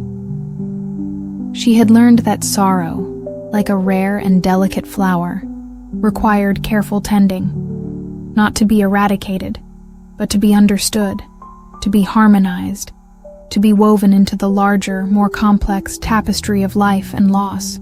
And she, Eleanor Ainsworth, the botanist who had sought the secrets of plant empathy, had found her true calling. Not just to study the echoes of grief, but to cultivate them, to transform them, to help them find their own quiet, resilient, and, ultimately, beautiful bloom. The silence of Hollowvale was no longer a threat, but a sanctuary, and its forgotten saints, in their own quiet way, finally, truly, sang. The summons arrived not as a letter, but as a single antique mariner's astrolabe, its brass tarnished green with sea salt and age, its sighting vanes aligned to a celestial configuration that did not exist in any known star chart. It was left on Dr. Alistair Finch's cluttered desk at the nearly defunct Institute for Literal Archaeology, a place where his controversial theories on submerged psychogeography, the idea that certain deep-sea locations could retain an emotional or even spiritual imprint of catastrophic maritime events, had made him a pariah amongst his more conventional colleagues. The astrolabe was accompanied by a cryptic note, penned in a spidery, elegant script on what felt like dried, translucent fish skin. The deeps are troubled. The starfall echoes resonate. The navigator is required. Seek the thorn deeps. Silas Blackwood, custodian of the abyss. Alistair, whose life's work had been a lonely pursuit of the spectral traces left by sunken ships and drowned civilizations, felt a familiar, irresistible shiver of anticipation and dread. The Thorn Deeps were a legend, a vast, unplumbed trench in a remote, storm-racked corner of the North Atlantic, rumored to be a graveyard of lost vessels from every era of seafaring, a place where the currents whispered forgotten shanties and the darkness held secrets older than mankind. Silas Blackwood was an even more enigmatic figure, whispered to be the last of a long line of abyssal cartographers, individuals who charted not the physical depths, but the emotional currents, the psychic shipwrecks that littered the ocean floor. The journey to the Thorn Deeps was an odyssey into increasing isolation and a pervasive melancholic gloom. A series of clandestine arrangements, facilitated by intermediaries whose faces Alistair never saw, led him to a remote, storm-lashed fishing village on the rugged coast of Newfoundland. There, a battered, aging research vessel named the Nemozin, captained by a taciturn, one-eyed mariner who introduced himself only as Karen, awaited him. The voyage was a descent into a gray, featureless hell of mountainous waves and shrieking winds. The Nemozin, despite its apparent decrepitude, was equipped with surprisingly advanced, if archaic-looking, submersible technology and a bewildering array of what Karen called psycho-acoustic sounding gear. After days of relentless travel, they reached the coordinates specified by Blackwood. The sea here was unnaturally calm, its surface like polished black glass, reflecting a sky bruised with perpetual twilight. The air was thick, heavy, and carried the scent of cold brine, decaying kelp, and something else. A faint, almost imperceptible, metallic tang, like old iron, mingled with the subtle, high-pitched whine of stressed, unseen machinery. Silas Blackwood emerged from the depths, not in a conventional submersible, but within a bizarre, bathysphere-like craft that seemed to be constructed from articulated segments of what looked like fossilized whalebone and panels of dark, translucent obsidian. He was a figure as timeless and unsettling as the abyss itself, tall and gaunt, clad in a close-fitting suit of what appeared to be cured iridescent fish scales. His face was pale, almost luminous in the gloom, his eyes the color of the deepest, sunless ocean trenches, holding a profound, ancient wisdom and an almost unbearable sorrow. His voice, when he spoke via the Mnemosyne's crackling hydrophone, was a low, resonant hum, like the song of distant Leviathan whales. "Dr. Finch," Blackwood's voice echoed, seeming to emanate from the very water around them. "Your unique sensitivity to the lament of lost voyages is timely. The starfall echoes intensify. The abyss, it remembers too much." He explained the situation. The Thorn Deeps, for centuries, had been a relatively stable repository of maritime tragedies, its immense pressure and cold preserving not just wrecks, but the psychic residue of their final moments. The Blackwood lineage, the custodians of the abyss, had acted as emotional cartographers, charting these sorrowful currents, maintaining a delicate, unspoken equilibrium. But recently, a new, powerful series of echoes had begun to resonate from a previously uncharted section of the trench, the Starfall Labyrinth. These were not the echoes of earthly shipwrecks, but of something older, something other. They are the memories of vessels that sailed not upon water, but upon the tides of space and time, Blackwood explained, his voice laced with a cosmic weariness. Starships, from civilizations long dead, that fell from the heavens in ages past, their dying screams now echoing up from the abyss. Their sorrow is alien, incompatible. It disrupts the familiar griefs of our own lost mariners. It threatens to unravel the very psychogeography of the deeps. Alistair's task, Blackwood elaborated, was to descend into the Starfall Labyrinth in a specially designed one-man bathysphere, the Nautilus Anima. He was to use his sensitivity to submerged psychogeography, aided by a collection of resonant anchors, artifacts recovered from terrestrial shipwrecks, each imbued with a powerful, familiar human emotional signature, to map the alien sorrow, to find its source, and to somehow ground it, to integrate its cosmic despair into the more familiar, terrestrial griefs of the Thorn Deeps, before it shattered the fragile psychic ecosystem entirely. Alistair, the man who had chased the ghosts of sunken ships, felt a thrill of pure, terrifying awe.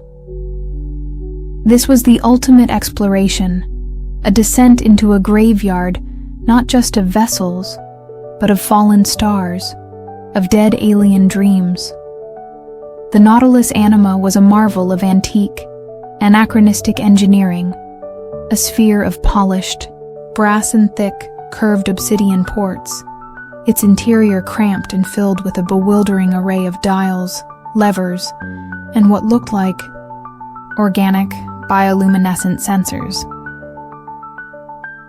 His descent into the Thorn Deeps was a journey into profound, crushing darkness and an almost unbearable silence. The only sounds were the creak and groan of the bathysphere's hull under immense pressure, the hiss of its life support, and the faint, almost subliminal whispers that seemed to emanate from the abyss itself. As he neared the Starfall Labyrinth, the whispers intensified, became clearer, coalescing into a cacophony of alien languages, of sounds that scraped at the edges of human comprehension, the crackle of dying nebulae, the mournful sigh of collapsing stars, the chitinous clicking of intelligences that had never known sunlight. And he began to see them, not wrecks of wood and iron, but structures.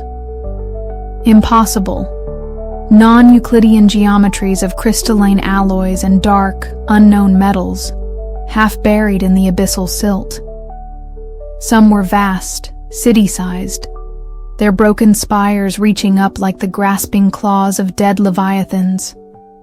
Others were small, intricate, like shattered jewels scattered across the ocean floor.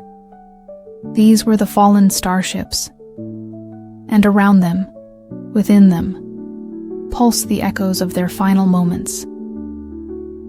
Alistair, his senses amplified by the Nautilus anima's strange technologies, experienced them directly.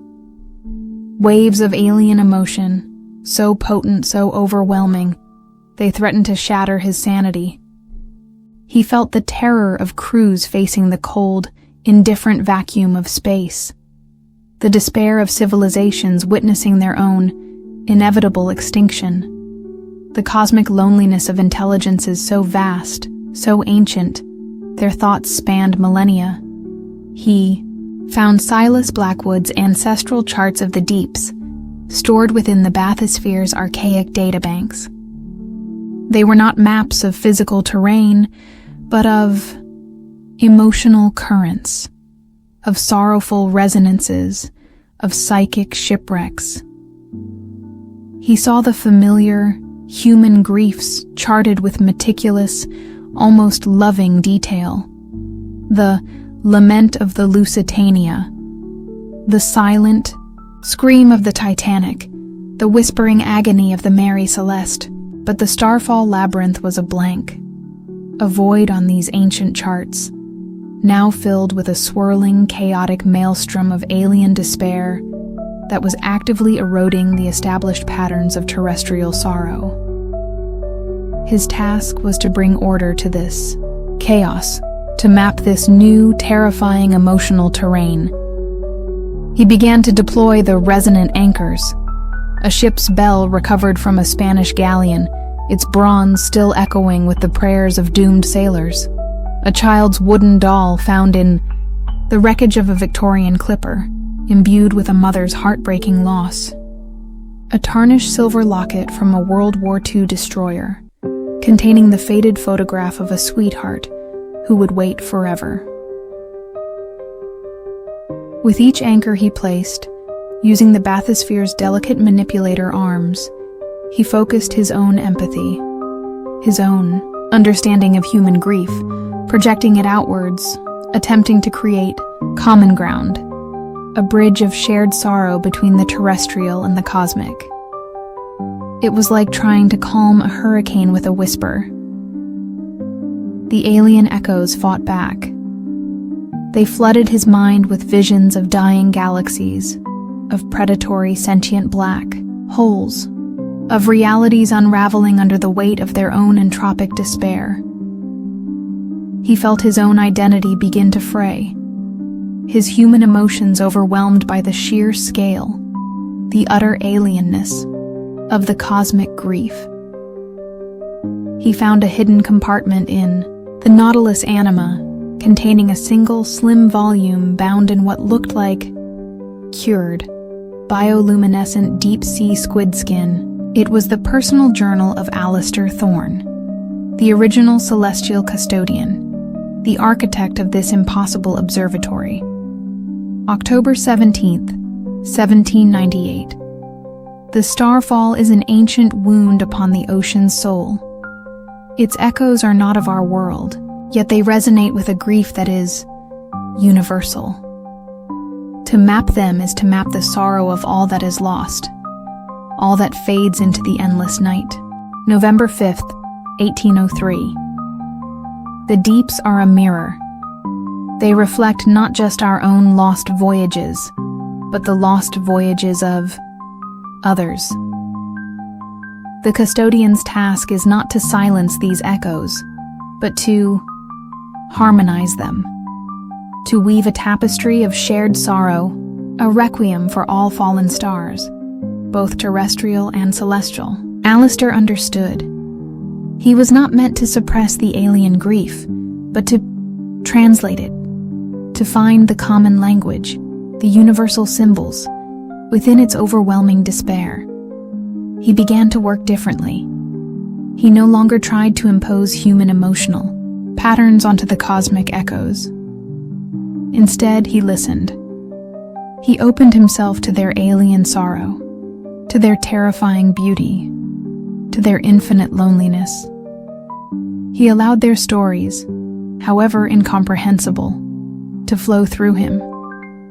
And he began to map, not with coordinates and depths, but with symbols of his own devising, a new cartography of sorrow. He drew the constellation of lost hope, the nebula of silent screams, the black hole of absolute despair. He used the resonant anchors, not as barriers, but as touchstones, points of commonality, translating the alien grief into a language that the terrestrial echoes, and perhaps his own fragile human mind, could begin to comprehend. It was an act of profound, dangerous empathy. He walked the precipice of madness, his own consciousness a fragile vessel adrift in an ocean of cosmic despair. He felt himself changing, his perceptions shifting, his understanding of reality expanding to encompass terrors and wonders beyond human imagining. The entities of the Starfall labyrinth sensed his efforts. They were not malevolent, he realized, but lost, adrift. Their ancient, powerful consciousnesses fractured by their cataclysmic fall, their dying echoes trapped in an endless loop of cosmic despair. They yearned not for destruction, but for understanding, for connection, for a way to be heard, to be remembered, in a universe that had largely forgotten them. Alistair became their translator, their cartographer, their priest. He spent what felt like an eternity in the Starfall labyrinth, his bathysphere a tiny spark of human presence in a realm of unimaginable alien sorrow. He mapped their griefs, translated their silent screams, wove their terrifying beauty into the larger, more familiar tapestry of the Thorn Deeps. He did not conquer the alien despair. He did not silence it. He integrated it. He found the common chords, the shared resonances, between the sorrow of a drowned sailor and the grief of a dying star, between the loss of a child's wooden doll and the extinction of an entire galactic civilization. He created a new kind of map, a chart not of physical locations, but of emotional resonances, a guide to the intricate, interconnected sorrows of the cosmos, as reflected in the abyssal depths of the Thorn Deeps. When he finally, exhaustedly, signaled his ascent, Silas Blackwood was waiting for him at the surface, his ancient abyssal eyes holding a new, profound respect. "You have done more than map the starfall, Dr. Finch." Blackwood's voice echoed through the hydrophone, no longer a hum, but a clear, resonant chord. "You have given it a voice that we can understand. You have woven its alien sorrow into the requiem of the deeps. You have expanded the boundaries of empathy." Alistair returned to his quiet, obscure life. But he was forever changed. He had journeyed to the deepest, most alien corners of sorrow, and had found there not just terror, but a strange, profound, and ultimately, heartbreakingly beautiful connection. He never published his cartography of sunken stars. The world, he knew, was not ready for such maps, for such truths. Some abysses were best left unplumbed by the merely curious. But he continued his work, in private, no longer just a historian of maritime tragedies, but a student of cosmic sorrow, a listener to the silent, weeping songs of fallen stars. Sometimes, late at night, when the wind howls off the North Atlantic and the waves crash against the desolate shore, he takes out the antique mariner's astrolabe, its sighting vanes still aligned to that impossible, non-existent constellation. He holds it to his ear, and if he listens very, very closely, he can still hear it. The faint, distant, mournful harmony of the Thorn deeps, a chorus of human and alien sorrows, a testament to the universal language of loss, a requiem for all that has ever been loved and lost in the vast, indifferent, and utterly beautiful cosmic ocean. The stars, he now understood, did not just shine, they also wept. And he, Dr. Alistair Finch, was one of the few who had learned to hear their tears and to chart their silent, sorrowful, and ultimately shared descent into the deep. The summons arrived not as a letter, but as a single, intricately carved gear wheel, crafted from a dark, unfamiliar wood that felt unnervingly warm to the touch. It was left on Dr. Alistair Finch's cluttered workbench amidst the delicate skeletons of antique clocks. Alistair, a horologist whose fascination with the precise mechanics of time had led him to the controversial and largely unpublished study of chronal harmonics, the theory that certain complex clockwork mechanisms could, under specific conditions, resonate with and even manipulate the very fabric of temporal flow, recognized the gear wheel's unique, seven-tooth design. It was the signature of the Keepers of the Prime Escapement, a reclusive order rumored to guard a series of ancient, powerful chronometers hidden in remote, forgotten corners of the world. The accompanying note, etched onto a thin sliver of polished obsidian, was from one Silas Thorn, Magister Temporis. It spoke of a critical desynchronization at their most significant installation, the asynchronous engine, housed within the forgotten mountain monastery of Sanctum Horologium. The engine, Thorn's note explained, was losing its beat, its intricate rhythms becoming erratic, causing temporal ripples and echoes from fractured timelines to bleed into the present. Alistair's unique expertise in diagnosing and retuning complex, archaic horological systems was urgently required. The offered remuneration was, as always with such clandestine invitations, more than sufficient to tempt him from his quiet, scholarly seclusion. Alistair, whose own research had led him to believe that time was not a linear river, but a vast, multi-layered ocean of interwoven currents and eddies, felt a familiar, almost fated, compulsion. Sanctum Horologium was a legend, a place whispered to be built around a heart clock so ancient, so powerful, it was said to be the very metronome of its secluded mountain valley. The journey to Sanctum Horologium was an ascent into increasing isolation and a pervasive, almost palpable stillness. A series of unmarked mountain roads, barely passable by his sturdy Land Rover, wound their way up into a region of towering, mist-shrouded granite peaks, known locally as the Shrouded Spires. The monastery itself, when he finally reached it, was a breathtaking, terrifying sight. It was not a single building, but a complex of interconnected towers, chapels, and scriptoriums, seemingly carved directly from the living rock of the highest, most inaccessible peak. Its architecture was a bewildering blend of Gothic austerity and something far older, more primal, its stones etched with intricate, spiraling glyphs that seemed to shift and writhe in the thin, cold mountain air. A profound, unnatural silence clung to the place. A silence broken only by the mournful sigh of the wind through the jagged crags and the faint, almost imperceptible, rhythmic tick-tock that seemed to emanate from the very heart of the mountain. Silas Thorn met him at a massive, bronze-banded gate that looked more like the entrance to a fortress than a place of contemplation. Thorn was a figure as timeless and unyielding as the mountains themselves, tall and gaunt, his face a mask of serene, ancient wisdom, his eyes the color of a winter sky, holding a deep, almost sorrowful understanding of the intricate, often cruel mechanics of existence. He was robed in a simple, dark, homespun material, but his hands, long and elegant, moved with the precision of a master craftsman.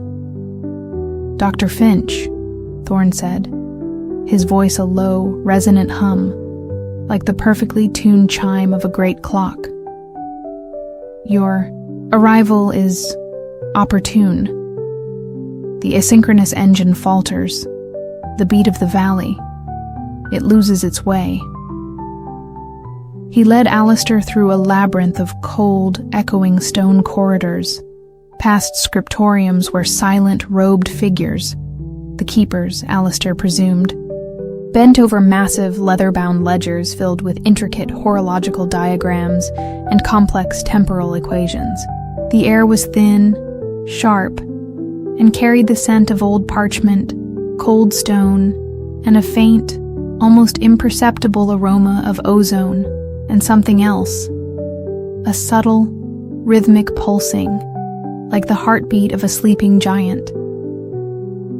They arrived in the chamber of the prime escapement, a vast circular cavern deep within the mountain, its domed ceiling lost in shadow far above.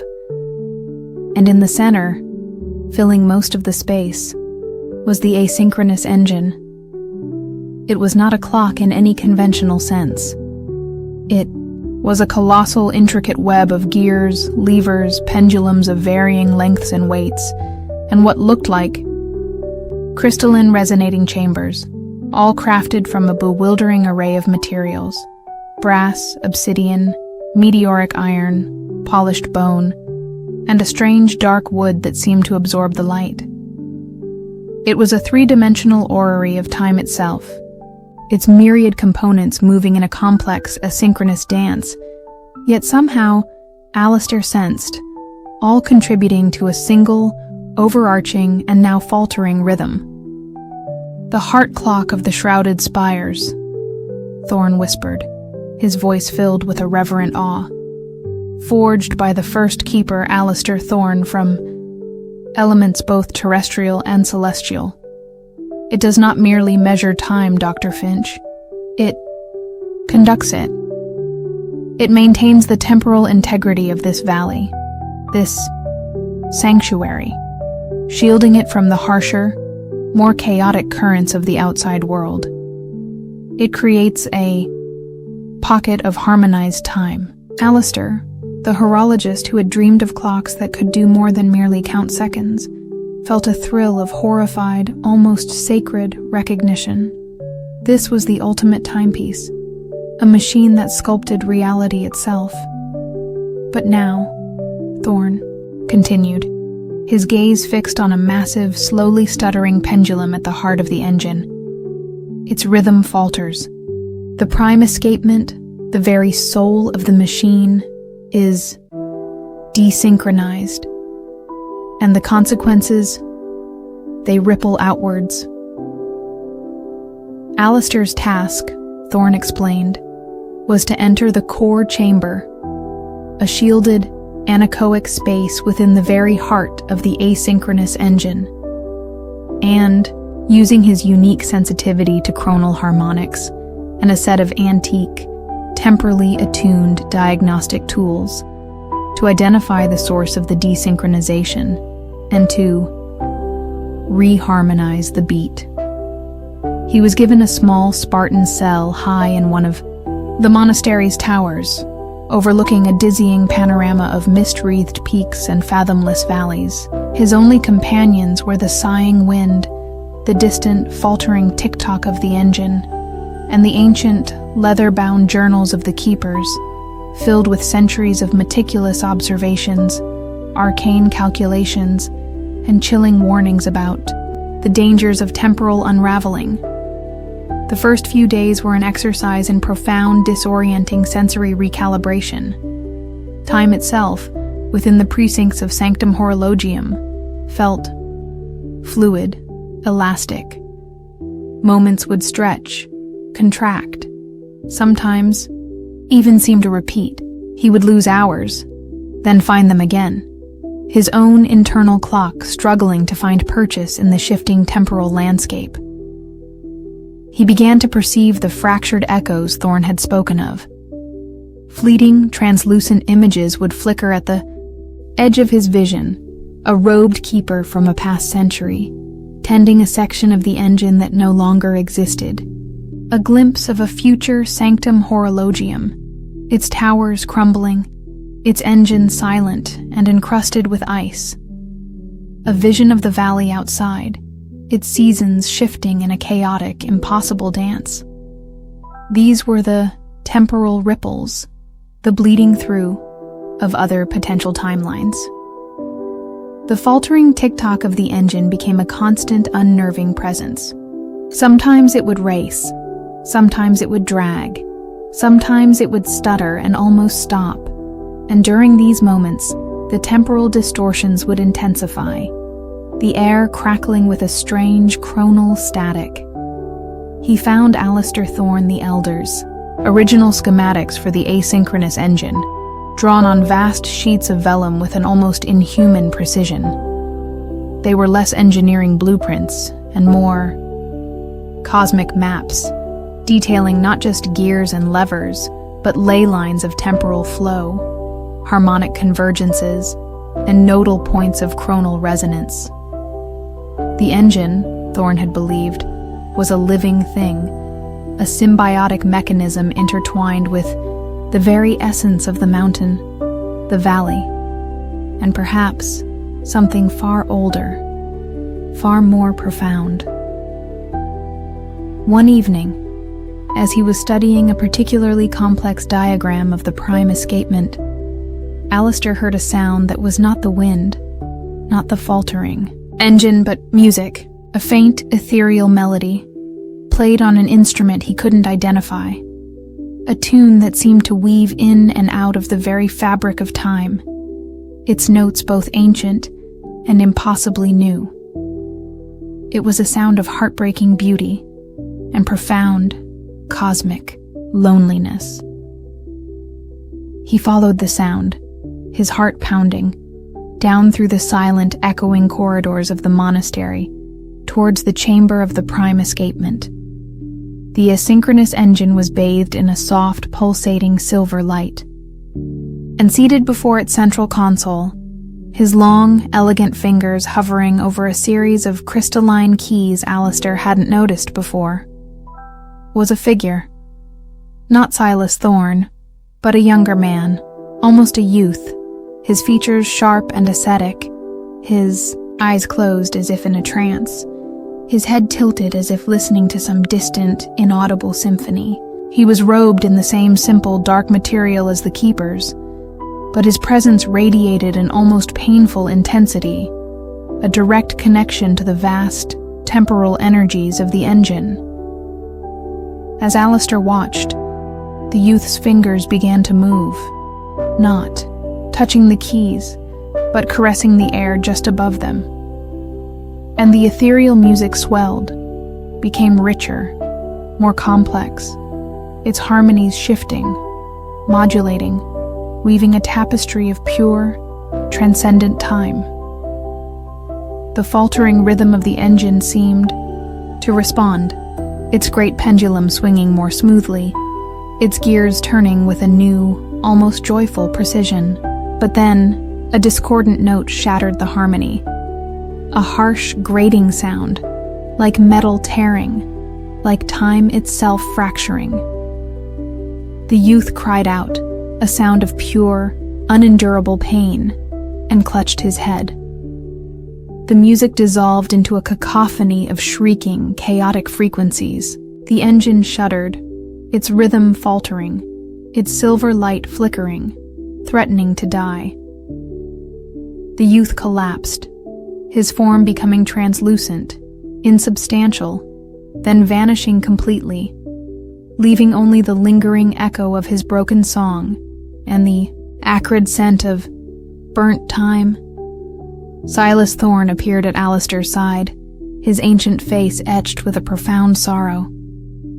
"You have witnessed a resonance ghost," he whispered, his voice barely audible above the engine's renewed, agonized stuttering.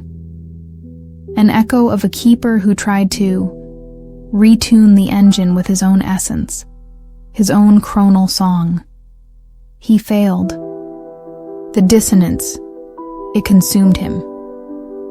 "The dissonance?" Alistair asked, his own mind reeling from the psychic backlash of the shattered harmony. "An entity," Thorne explained, his gaze fixed on the now dark crystalline keys. "Or perhaps a fundamental flaw in the fabric of this valley's time. A chronal parasite, as the first keeper called it. It feeds on temporal instability. It thrives on fractured rhythms, on broken harmonies. It seeks to unravel the engine, to silence its beat, and to plunge this sanctuary into timeless chaos." Alistair understood then. His task was not just to repair a machine.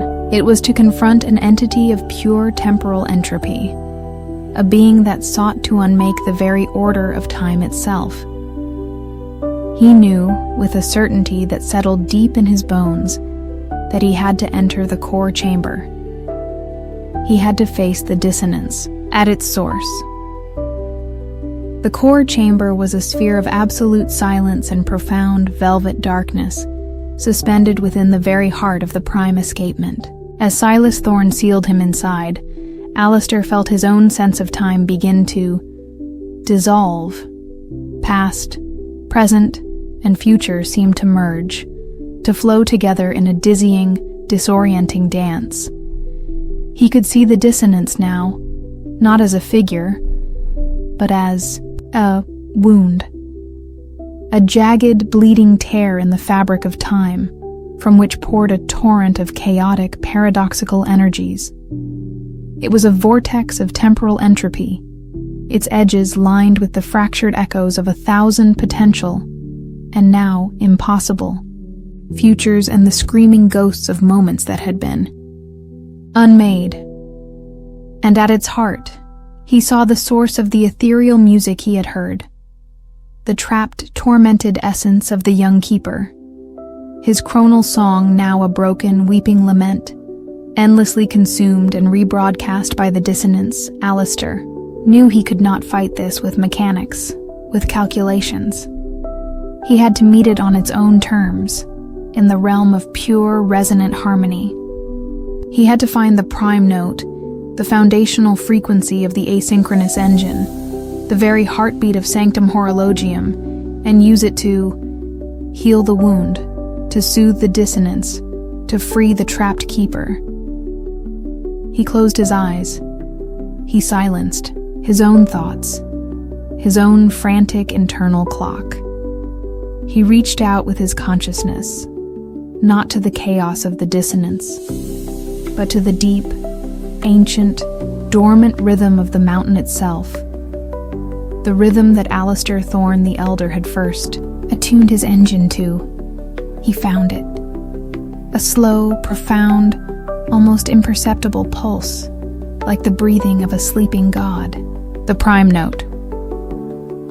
He began to hum, his own voice a fragile counterpoint to the raging temporal storm within the core chamber. He hummed the prime note over and over, weaving it into a simple, powerful, resonant melody. He offered it not as a weapon, but as an anchor, a point of stability in the midst of the chaos. The dissonance recoiled. The wound in time seemed to shudder. The fractured echoes wavered, then began to listen. The tormented essence of the young keeper stirred, its broken lament momentarily quieting. Alistair continued his song, his prime note resonating through the core chamber, through the asynchronous engine, through the very stones of Sanctum Horologium. He was not imposing order.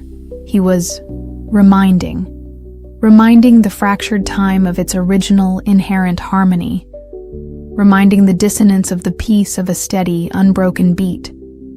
And slowly, almost imperceptibly, the wound began to heal. The chaotic energies subsided. The fractured echoes stilled. The dissonance itself seemed to sigh, its sharp, angular edges softening, its entropic hunger lessening. The young keeper's essence emerged from the heart of the fading dissonance, no longer tormented, but serene, his ethereal form glowing with a soft, peaceful light. He looked at Alistair, his eyes filled with a profound, silent gratitude. Then he smiled, a radiant, heartbreakingly beautiful expression, and dissolved, his chronal song finally, truly at peace. Reabsorbed into the harmonized rhythm of the engine, the dissonance was gone. The wound was healed. The prime escapement, the heart of the asynchronous engine, began to beat with a strong, steady, perfect rhythm, its tick-tock a song of profound, unwavering order. Alistair Finch emerged from the core chamber into a sanctum horologium transformed. The oppressive silence was gone, replaced by the gentle, rhythmic pulse of the engine. A sound that was not just mechanical, but alive. The temporal distortions had ceased. The air was clear, sharp, filled with a sense of pristine, perfectly aligned time. Silas Thorne met him at the entrance to the chamber of the prime escapement. The Magister Temporis's ancient, serene face was touched with a rare, almost human emotion. Awe.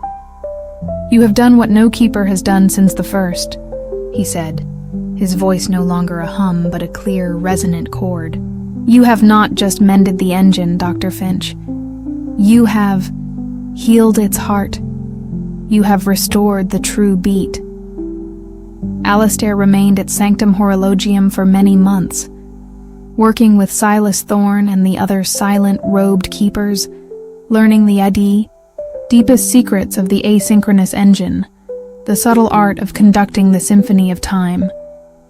He discovered that the Thorns and the keepers of the prime escapement were not merely guardians of a machine, but stewards of a sacred, temporal sanctuary, a place where time itself was nurtured, protected, and kept in harmony with the deeper, cosmic rhythms of existence.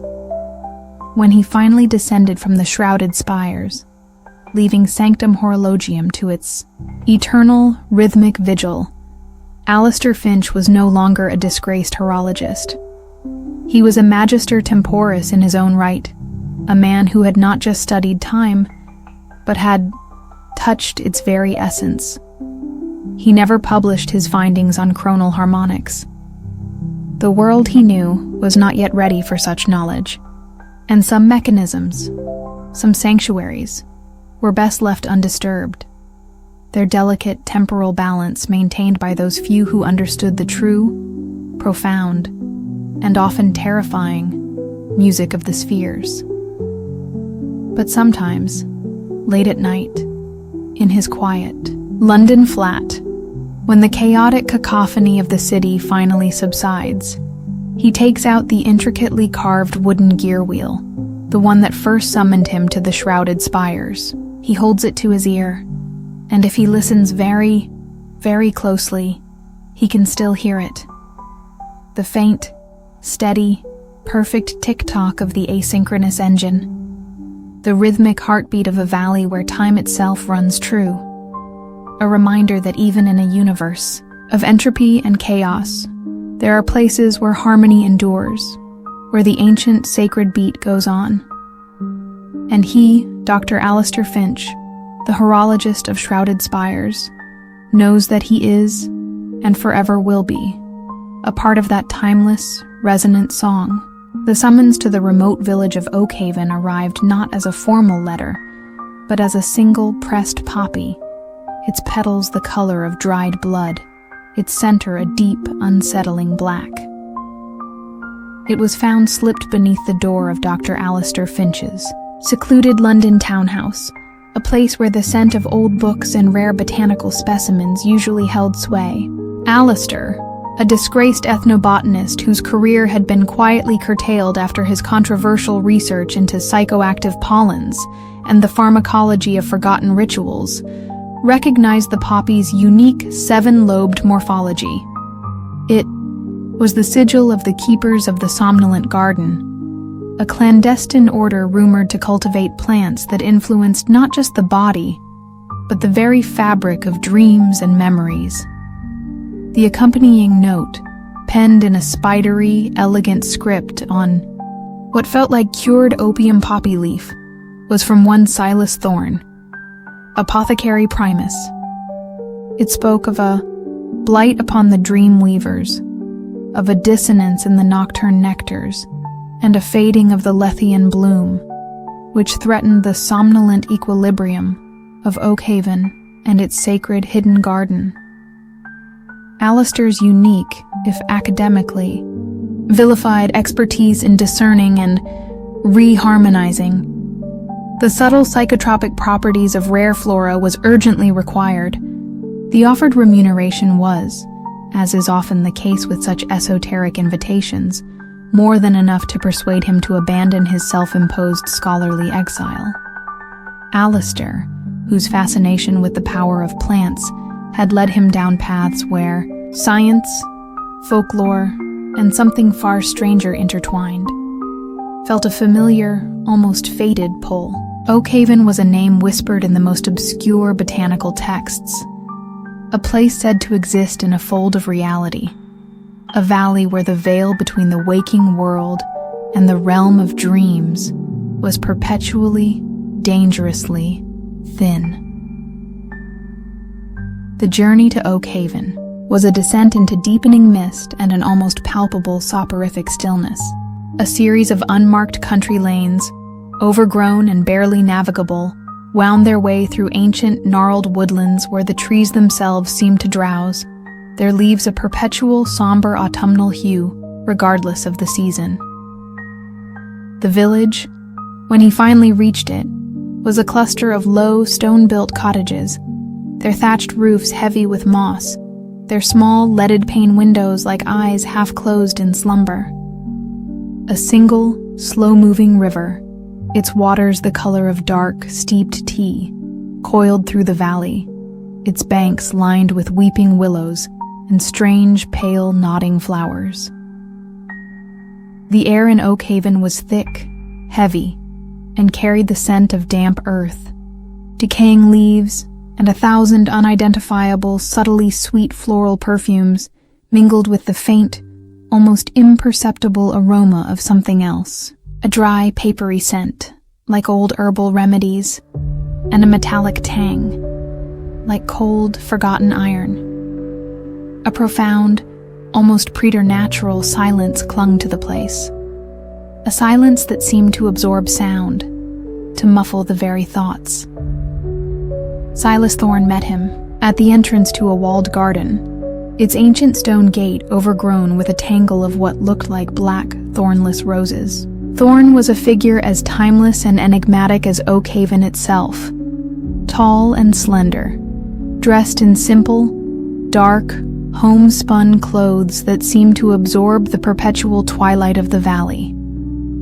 His face was pale, almost translucent, with high cheekbones and a finely sculpted aquiline nose. His eyes, the color of bruised plums, held a profound, ancient weariness and a hint of something else. A deep, almost sorrowful understanding. His voice, when he spoke, was a low, soft murmur, like wind, sighing through fields of poppies. "Dr. Finch," Thorne whispered, his gaze direct, almost appraising. "Your intuitive understanding of the secret dialogues of plants is timely. The somnolent garden is troubled. Its dreams turn to nightmares." He led Alistair through the creaking gate into the garden. It was unlike any garden Alistair had ever seen. Not a place of vibrant, cheerful blooms, but a shadowy, twilit realm of strange, ethereal, almost unsettlingly beautiful flora. Pale, moon-white lilies, their petals edged with a faint phosphorescent silver, drooped heavily on their stems. Deep indigo nightshade, its berries like polished jet, twined around ancient, moss-covered sundials. Delicate, ghost-like poppies, their petals the color of faded silk, nodded in a breeze that Alistair couldn't feel.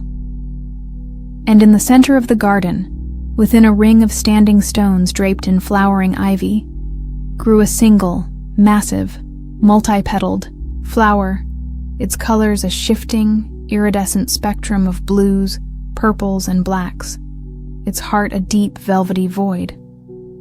This, Alistair knew instinctively, was the Lethean bloom. "The keeper of slumber," Thorn murmured, his eyes fixed on the great flower. "Its pollen. It weaves the dreams of Oakhaven. It maintains the gentle forgetfulness, the peaceful oblivion that shields this valley from the harsher memories of the waking world. But now, its bloom falters. Its scent turns acrid." Alistair's task, Thorn explained, was to become the new apothecary of the garden. He was to study its unique, psychoactive flora, to understand the delicate alchemical balance that maintained its somnolent equilibrium, and to identify the source of the dissonance that was causing the Lethean bloom to wither, its dream-weaving, pollens to turn toxic, threatening to plunge Oakhaven into a perpetual waking nightmare. He was given a small, stone-built laboratory adjoining the garden, its shelves lined with antique alembics, mortars, and pestles carved from obsidian, and countless glass jars filled with dried herbs, preserved blossoms, and strange, shimmering liquids. The first few weeks were an overwhelming immersion into a world of botanical alchemy and dreamlike altered states. Alistair, guided by Thorn's cryptic instructions and the faded, spidery script in the journals of previous apothecaries, a long line of finches, thorns, and other forgotten names, began to work with the plants of the somnolent garden. He learned to distill their essences, to extract their potent pollens, to understand their subtle, almost sentient responses to his touch, his thoughts, his very presence. The moon-white lilies, he discovered, produced a nectar that induced a state of profound, sorrowful introspection. The indigo nightshade, when properly prepared, yielded a tincture that could unlock forgotten memories, often with terrifying clarity. The ghost-like poppies, their petals like whispers, exuded a pollen that could weave intricate, shared dreams among those who inhaled it. And the Lethean bloom, its pollen, when pure, was a balm, a gentle erasure of pain, a soft descent into peaceful, dreamless sleep. But now, as Thorn had warned, it was corrupted. Its scent was sharp, unsettling.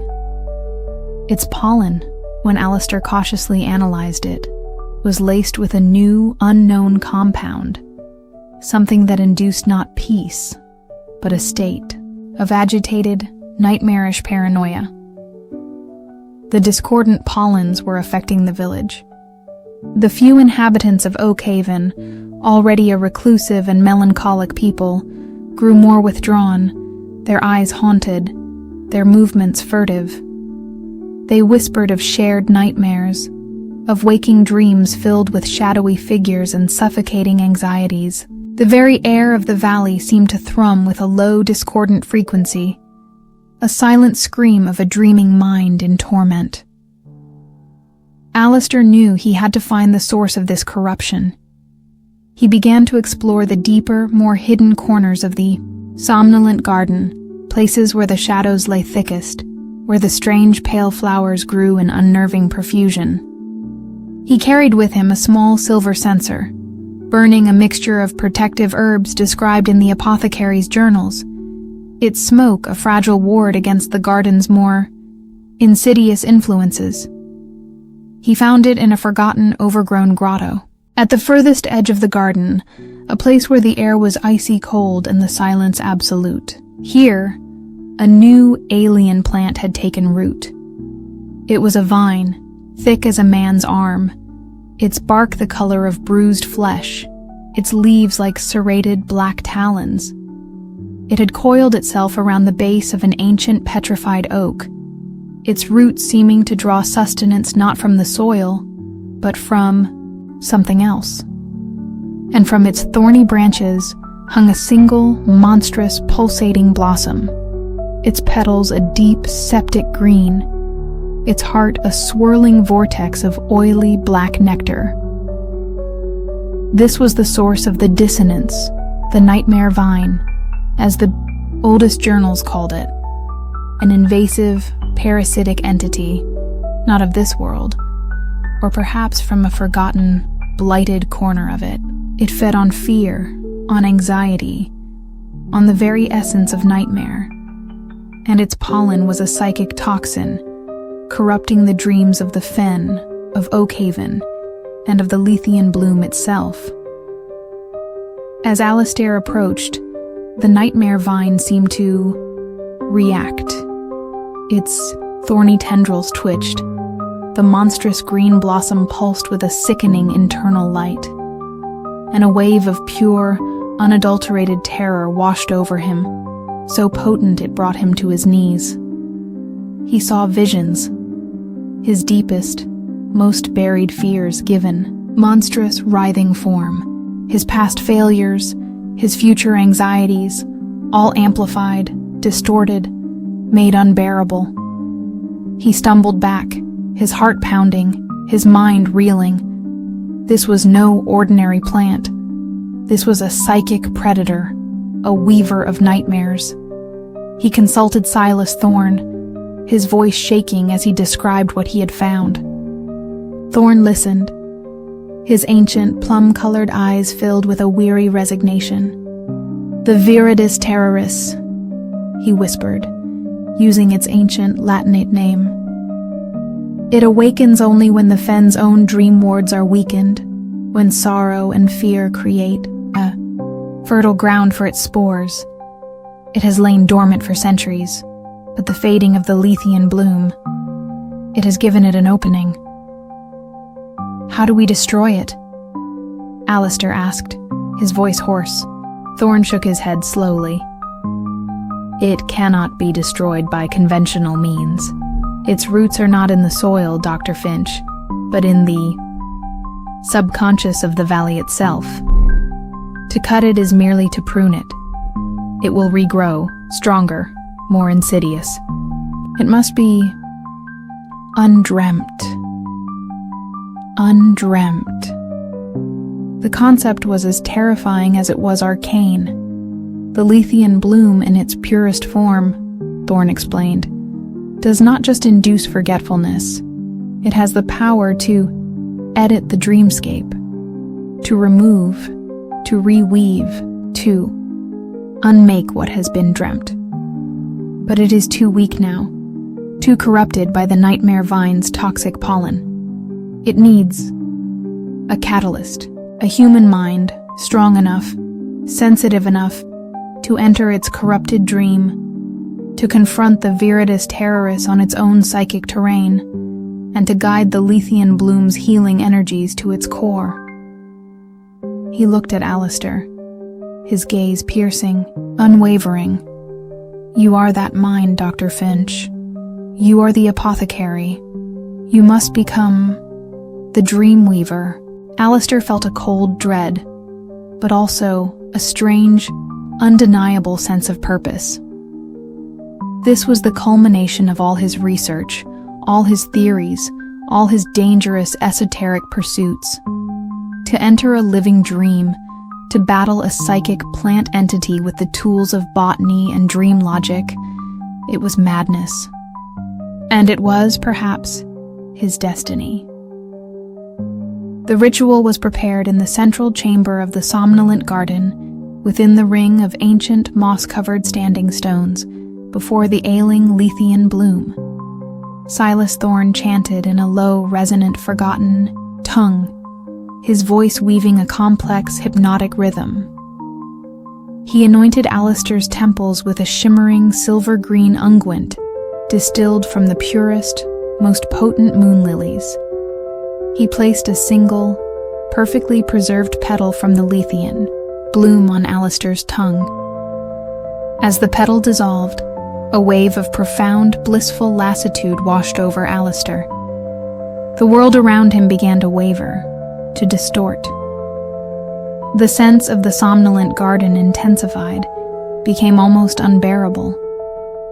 The rustling of the leaves, the sighing of the wind, the distant murmur of the Blackwater River, all coalesced into a single, hypnotic, multi-layered song, the dreaming song of Blackwood Fen.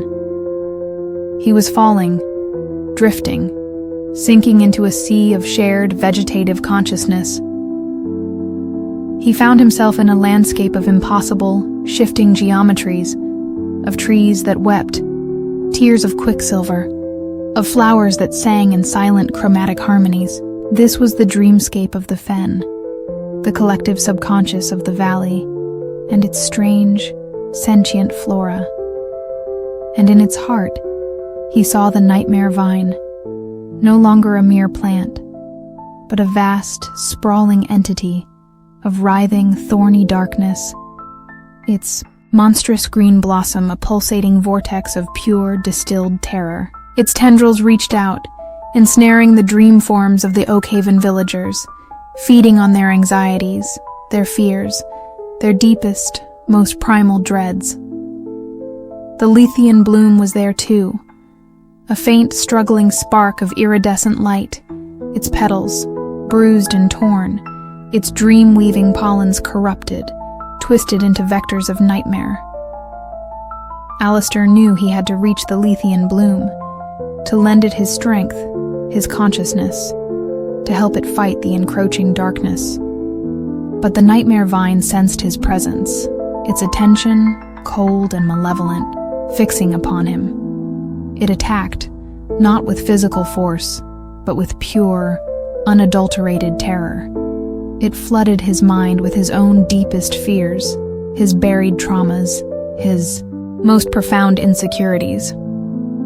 He saw his academic career crumbling, his theories ridiculed, his life a testament to failure and isolation. He felt the crushing weight of loneliness, the gnawing ache of unfulfilled potential, the cold, empty despair of a universe indifferent to his existence. He faltered, his dream form flickering, his resolve wavering. The nightmare vine pressed, its advantage, its thorny tendrils reaching for him, eager to ensnare him, to absorb him into its tapestry of terror. But then, he remembered Silas Thorne's words. It must be undreamt. He remembered his own research, his theories on resonant plant empathy. He realized he couldn't fight the nightmare vine with resistance, with denial. He had to understand it, to find the root of its own terror, the seed of its own blighted dream. He focused his consciousness, not on his own fears, but on the nightmare vine itself. He reached out, not with aggression, but with empathy. He delved into its cold, alien mind, into its ancient, sorrowful dream, and he saw its origin. It was not a being of inherent malice. It was a survivor. The last desperate echo of a world long dead, a world consumed by a cosmic blight, a universe where all life, all hope, all dreams had been extinguished. It was a refugee, carrying within its thorny form the distilled terror of an entire annihilated cosmos. It fed on fear, on nightmare, not out of malice, but because that was all it knew, all that remained of its own shattered, forgotten reality. It sought to recreate its lost, terrifying home, to draw others into its endless, sorrowful dream of unmaking. Alistair felt a wave of profound, unexpected compassion. He did not try to destroy the nightmare vine. Instead, he offered it a different dream. He projected his own memories, his own experiences, not of fear, but of beauty. The intricate perfection of a newly unfurled fern frond. The quiet dignity of an ancient, moss-covered oak. The vibrant, chaotic resilience of a wildflower meadow. The profound, silent wisdom of a starlit desert night. He offered it the dreams of earth, the tenacious, beautiful, often sorrowful, but ultimately life-affirming. Dreams of a world still vibrantly, stubbornly alive. The nightmare vine recoiled, its thorny tendrils momentarily faltering. This was an unexpected input, a dissonance in its own song of despair. Its monstrous green blossom pulsed erratically. Alistair pressed on. He wove a new dream, a dream of shared growth, of interconnectedness, of the quiet, persistent, life-affirming processes of the botanical world. He showed it the gentle rain, the warm sun, the rich dark earth. He showed it the silent, patient wisdom of roots, the exuberant, defiant beauty of blossoms. And slowly, almost imperceptibly, the nightmare vine began to change. Its thorny tendrils softened, their sharp edges receding. Its black, flesh-like bark paled, then took on the subtle, complex hues of new-growth moss and lichen. Its monstrous green blossom, the vortex of distilled terror, began to shrink, to close, its sickly light fading, replaced by a faint internal luminescence. The color of moonlight on water, it was not dying. It was transforming. Its ancient cosmic despair was being diluted, reharmonized, woven into the larger, more resilient dream of Earth's tenacious, beautiful life. The Lethean bloom, sensing the shift, began to unfurl its bruised petals, its iridescent colors brightening, its dream-weaving pollens now carrying not terror, but a profound, gentle peace. It reached out with its own ethereal energies, not to fight, but to soothe, to integrate, to heal. Alistair felt himself at the center of this vast, psychic, botanical alchemy. He was no longer just Alistair Finch, the botanist. He was a conduit, a bridge, a weaver of dreams, helping to harmonize two vastly different, yet ultimately interconnected forms of consciousness. The process was long, arduous, taking what felt like an eternity in the fluid, non-linear time of the dreamscape. But finally, it was done. The nightmare vine was no more. In its place stood a new plant, strange and beautiful, its form a harmonious blend of the alien and the terrestrial. Its leaves were like dark serrated ferns, its blossoms like pale moonlit stars. It scent a complex, bittersweet perfume that spoke not of terror, but of ancient sorrows acknowledged, understood, and finally, gently, laid to rest. It was no longer a parasite, but a guardian, a silent sentinel at the edge of the somnolent garden, its roots now drawing sustenance not from fear, but from the deep, quiet, resonant peace of the reharmonized fen. Alistair Finch awoke in his small stone cell in the apothecary's cottage, the first rays of a misty dawn filtering through the leaded pane window. He felt drained, exhausted, but also profoundly changed. He carried within him the echoes of the fen's dream, the memory of the nightmare vine's cosmic sorrow, and the quiet, resilient strength of the Lethean bloom. Silas Thorne was waiting for him in the somnolent garden. The ancient curator's plum-colored eyes held a look of quiet, profound gratitude. The garden itself was transformed. The air was clear, fresh, the cloying sweetness gone, replaced by a chorus of delicate, nuanced floral perfumes. The moon-white lilies glowed with a pure, serene light. The indigo nightshade seemed to hold the wisdom of ancient mysteries, and the Lethean bloom, in the center of the stone circle, was fully unfurled, its iridescent petals shimmering with a vibrant, healthy light, its pollen a gentle silver mist that carried the promise of peaceful, healing dreams. "You have done more than heal the garden, Dr. Finch," Thorne whispered, his voice no longer a rustle, but a clear, resonant chord. "You have re-dreamt its soul.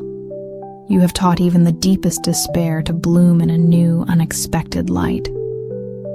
Alistair remained in Oakhaven for many more seasons, not as a visitor, but as the apothecary primus. For Silas Thorne, his own ancient task finally complete, had begun to fade, his form becoming more translucent, his essence slowly, peacefully, reabsorbing into the fen he had guarded for so long. Alistair tended the somnolent garden, his understanding of its psychoactive flora now profound, intuitive. He learned to distill its essences, to weave its dreams, not to control, but to guide, to soothe the troubled slumbers of the Oakhaven villagers, to mend the frayed edges of their collective unconscious, to maintain the delicate, ever-shifting balance between the waking world and the realm of dreams. He never published his findings on the pharmacology of forgotten rituals. The world he knew was not yet ready for such knowledge, and some gardens, some dreams, were best left undisturbed, their secrets held within the silent, watchful wisdom of their strange, ethereal blooms. But sometimes, late at night, when the mists roll in thick from the fens and the Lethean bloom unfurls its iridescent petals to the moon, he takes out the single pressed poppy, the one that first summoned him to this forgotten valley. He holds it to his nose, inhaling its faint, dry, papery scent, and he remembers. He remembers the terror and the beauty and the profound transformative power of a dream rewoven, of a sorrow understood, of a darkness met not with fear, but with a compassionate, life-affirming, and ultimately healing light. The garden, after all, always remembered its apothecary, and its dreams, now peaceful, continued to bloom under his watchful, empathetic care. The summons arrived etched onto a thin, crescent-shaped sliver of what appeared to be polished meteorite, delivered by a figure cloaked in shadows that seemed to deepen the pre-dawn gloom of Dr. Alistair Finch's London study. Alistair, a selenologist whose career had veered into the highly speculative and academically ostracized field of archaeolunology. The theory that the moon was not a dead rock, but a repository of ancient, dormant alien consciousness, its phases influencing not just tides, but the very fabric of terrestrial thought, recognized the celestial sigil immediately. It was the mark of the Custodes Lunae, the keepers of the lunar veil, a clandestine order rumored to monitor and manage the more unsettling emanations from Earth's silent satellite. The accompanying message, written in a shimmering silver ink that seemed to absorb and re-emit the faint light of Alistair's desk lamp, was from one Silas Thorne, Observator Primus.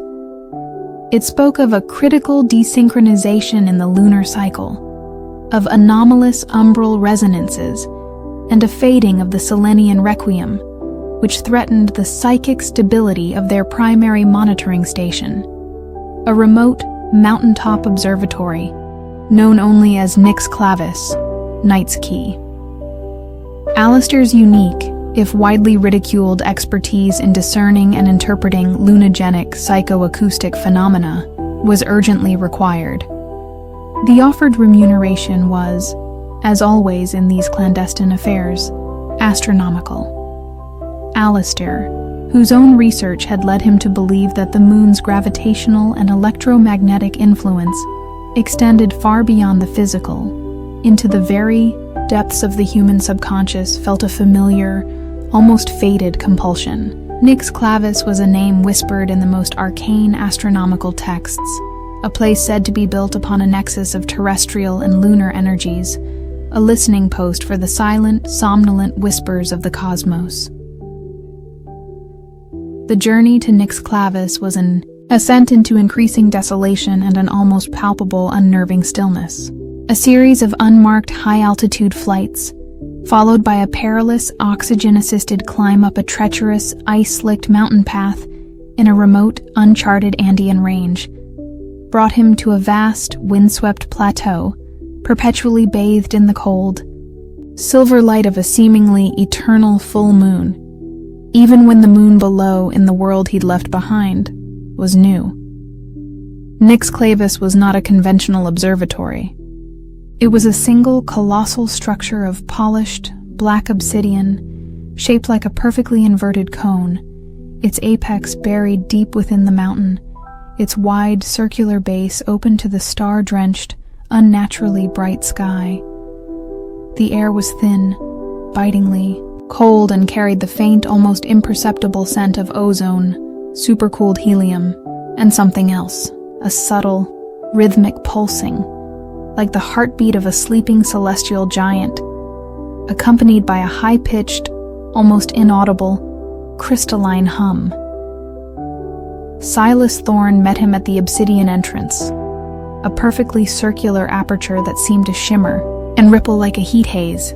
Despite the frigid temperature, Thorne was a figure as timeless and stark as the mountain landscape, tall and gaunt, his skin the pale, luminous white of moonlight on snow, his eyes the deep, star-dusted indigo of the zenith sky.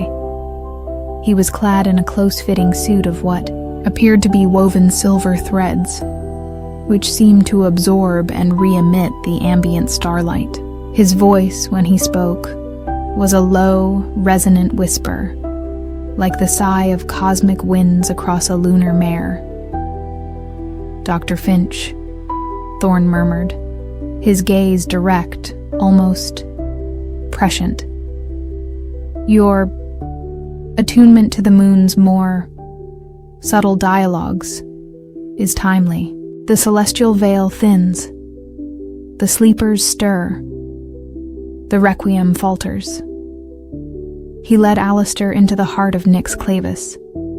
The interior was a bewildering, Escher-like labyrinth of spiraling ramps, floating platforms, and chambers whose walls seemed to be crafted from solidified moonlight, all converging on a central spherical sanctum. Here, suspended in a near-perfect vacuum, pulsed the Selenian heart, a massive, perfectly spherical crystal of what looked like petrified lunar rock, its surface covered in intricate, glowing glyphs that shifted and reformed in a slow, hypnotic dance.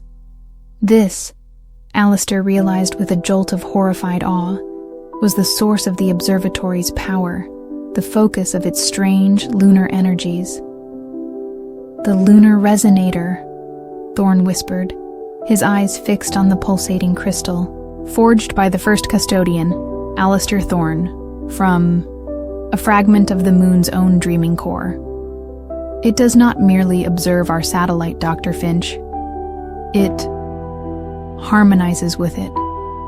It maintains the Selenian requiem, a complex field of resonant frequencies that soothes the moon's dormant consciousness, that keeps its more unsettling dreams from bleeding into the terrestrial psychosphere."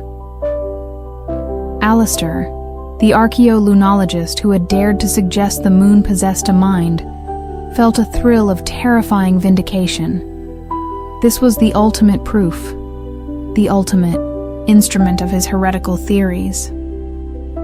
But now, Thorne continued, his voice dropping to an almost inaudible breath, an anomaly has occurred. A shadow transit, a period of lunar waking. The moon's dreams grow agitated, discordant. The requiem is failing, and something ancient, something vast, something that has slumbered for eons within the moon's cold heart. It begins to stir. Its waking thoughts are a song of oblivion. Alistair's task, Thorne explained, was to enter the umbral chamber, a shielded, anechoic sphere directly connected to the Selenian heart, and, using his own innate sensitivity to lunogenic frequencies, aided by a series of harmonic dampeners, intricate, clockwork devices crafted from meteoric iron and moon diamonds, to identify the source of this waking song, to understand its nature, and to lull it back into quiescence. He was given a small, stark observation cell, its single circular window offering a breathtaking, terrifyingly close view of the Earth, a swirling blue marble hanging in a sea of impossibly brilliant stars. His only companions were the incessant crystalline hum of the Selenian heart and the ancient leather-bound journals of the Custodes Lunae, filled with centuries of meticulous observations, arcane calculations, and chilling warnings about the perils of lunar waking. The first few days were an overwhelming immersion into the psychoacoustic landscape of Nyx Clavis. Time itself seemed to flow differently here, influenced by the strange lunar energies. He would experience moments of profound temporal dilation, where seconds stretched into eternities, and moments of jarring compression, where hours seemed to vanish in the blink of an eye. He began to perceive the umbral resonances firsthand.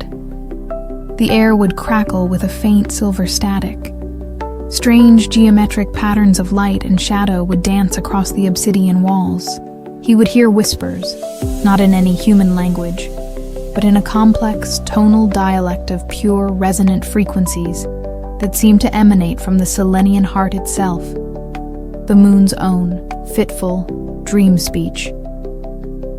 He found Alistair Thorne the Elder's personal logbooks, bound in what looked like cured, moon-bleached hide. They chronicled his construction of Nyx Clavis, his first terrifying encounters with the moon's dormant consciousness, his desperate attempts to create the Selenian Requiem. October 17th, 1788. The moon is not dead. It dreams. And its dreams are vast, cold, ancient, filled with the echoes of cosmic cataclysms, of dying stars, of civilizations that rose and fell before Earth itself had cooled. November 5th, 1795. The Requiem holds, but it is a fragile harmony. If the great sleeper within the lunar core were ever to truly awaken, its waking thoughts would be a song of such profound, elemental power, it would unravel the very sanity of our world. The waking song began to manifest more strongly each night. Though night and day had little meaning in this place of perpetual, starlit twilight. It was not a sound, but a pressure.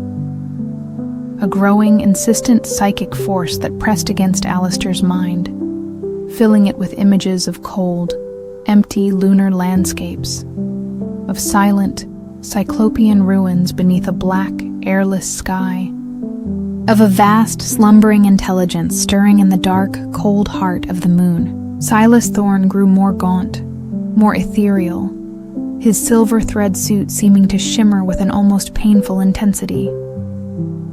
"The sleeper stirs more deeply," he would whisper, his indigo eyes fixed on the distant blue sphere of Earth. "Its dream tendrils reach out. The veil thins. Alistair knew he could no longer delay entering the umbral chamber. It was a perfect sphere of polished, light-absorbing obsidian, suspended within the very heart of the Selenian resonator. As Silas Thorne sealed him, inside Alistair felt his own consciousness begin to detach, to drift, to become untethered from the familiar anchors of terrestrial reality. He was afloat in a sea of pure, resonant moonlight. He could perceive the Selenian requiem directly now, a complex, multi-layered symphony of soothing, harmonious frequencies, a lullaby woven from starlight and ancient wisdom. And he could perceive the waking song, a discordant, terrifying counterpoint, a rising tide of cold, ancient, alien consciousness, threatening to overwhelm the fragile beauty of the requiem. He saw the source of the waking song. It was the moon itself. Or rather, the vast slumbering intelligence within its core. It was not malevolent, not intentionally destructive. It was simply waking. And its waking thoughts, its dreams, were on a scale, of a nature so profoundly alien, so cosmically indifferent to the fragile realities of human existence, that their mere proximity was enough to unravel them. Alistair knew he could not fight this. He could not silence it. He could only soothe it, redirect it, weave its terrifying elemental power back into the gentle, quiescent harmony of the Selenian requiem. He remembered his own controversial theories, his belief in the psychoacoustic properties of deep space. He remembered the ancient, forgotten art of celestial harmonizing, hinted at in the most obscure texts of Pythagorean and Chaldean mystics. He began to sing, not with his voice, for sound had no meaning here, but with his mind, with his consciousness. He focused all his will, all his understanding of resonance, of harmony, of the subtle, powerful music of the spheres. He became an instrument, a conduit, a tuning fork for the cosmos. He did not try to counter the waking song. Instead, he joined it. He found its core frequency, its fundamental, terrifying note of ancient cosmic loneliness. And he began to weave a new harmony around it, a counter melody composed not of soothing lullabies, but of acknowledgement, of understanding, of shared solitude. He projected his own experiences of isolation, of academic ostracism, of the profound, often terrifying, loneliness of a mind that sees too far, that hears whispers others cannot. He offered not resistance, but resonance. The effect was subtle at first, then profound. The waking song, the psychic emanations of the awakening lunar intelligence, did not cease, but its quality began to change. The cold, terrifying indifference softened, tinged now with a note of surprise, of recognition. The overwhelming pressure on Alistair's mind lessened, replaced by a sense of cautious curiosity. Alistair continued his silent psychic song. He wove in the echoes of earth, the fragile beauty of a sunrise, the resilient tenacity of life, the complex, often contradictory, music of human emotion. He offered not a challenge, but an invitation, a dialogue, a sharing of dreams across the vast, silent gulf of space. And the lunar sleeper responded. Its waking song began to modulate, to shift, its terrifying elemental power now tempered by a new, almost melancholic beauty. It was no longer a song of oblivion, but a song of longing, of ancient memories, of cosmic wonders and terrors beyond human comprehension, but also now of a dawning awareness of another, smaller, warmer dream. The dream of Earth. The Selenian Requiem, which had been almost overwhelmed, now found new purchase. It began to intertwine with the transformed waking song, creating a new, complex, and breathtakingly beautiful harmony, a duet between worlds, a lullaby co-created by a human mind and a lunar god.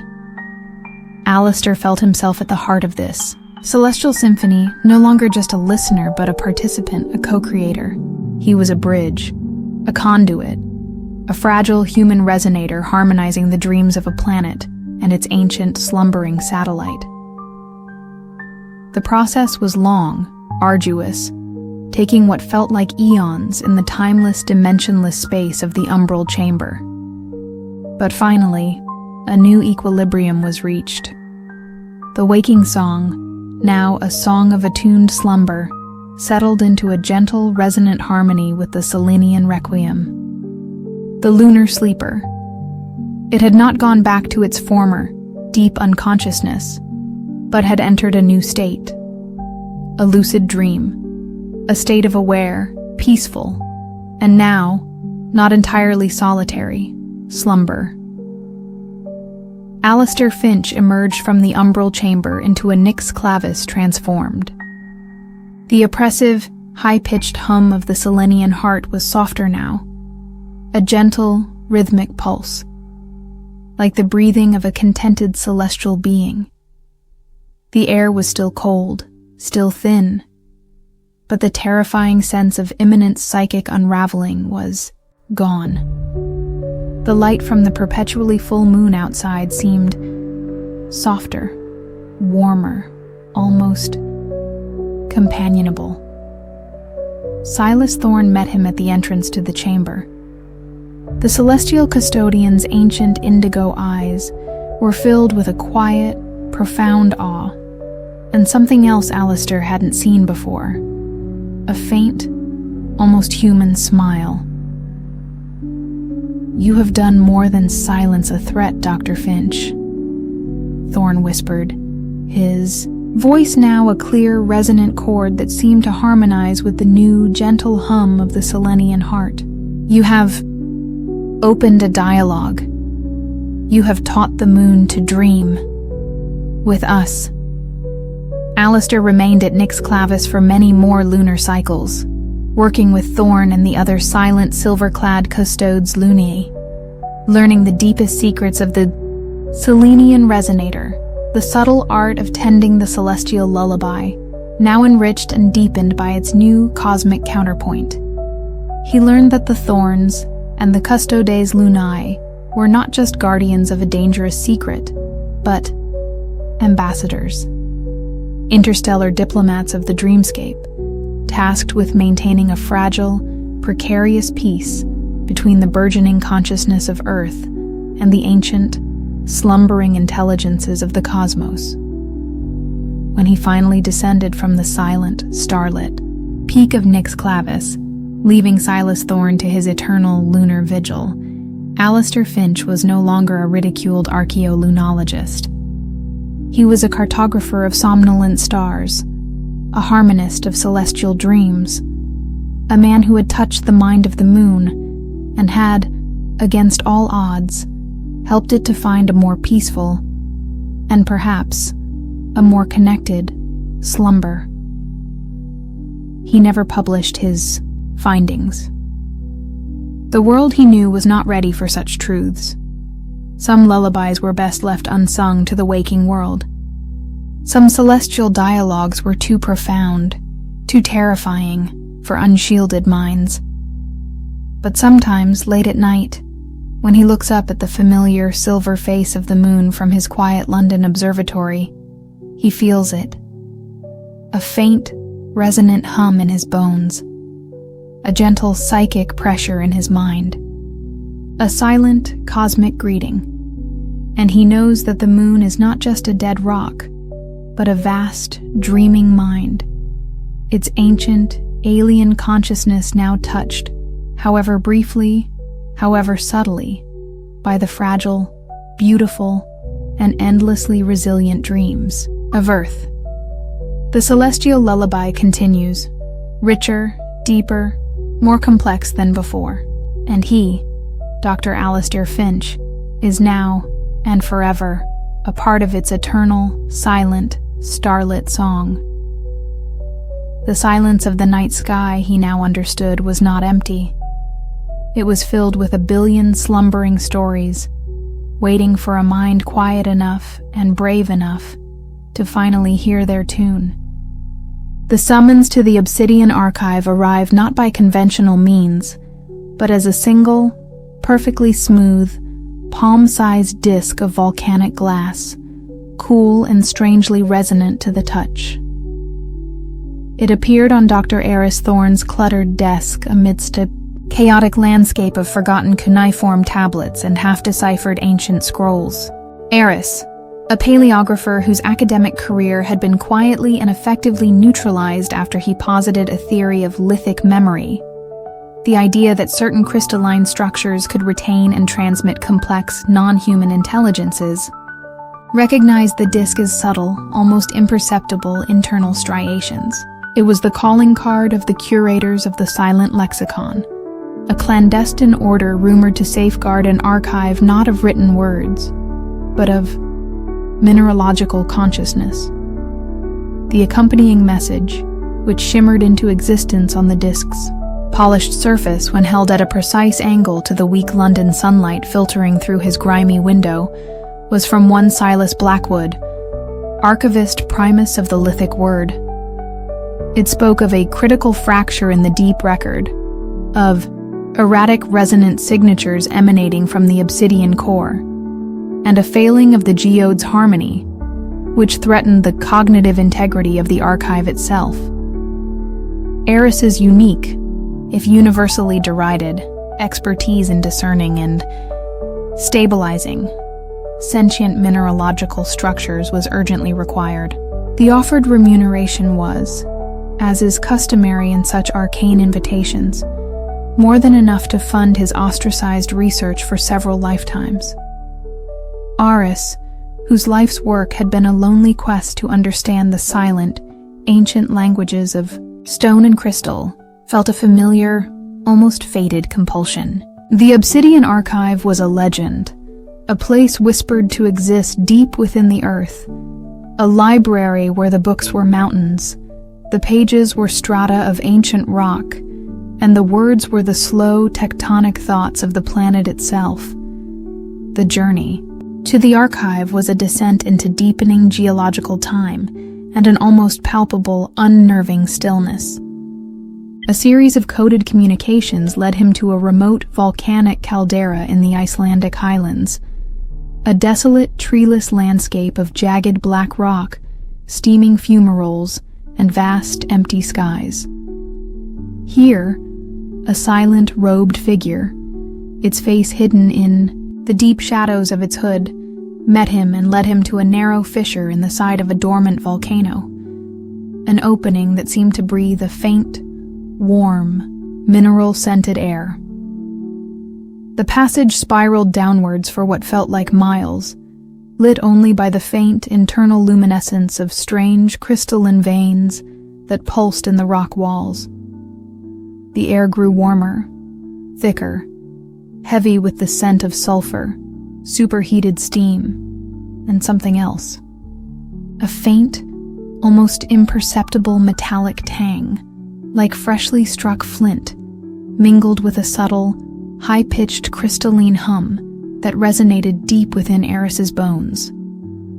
They arrived in a vast, cavernous chamber, its domed ceiling lost in shadow. Far above, its walls a breathtaking, terrifying tapestry of colossal, perfectly formed obsidian crystals, each one as tall as an ancient redwood, their polished black surfaces reflecting and refracting the chamber's strange, internal light into a million glittering, shifting patterns.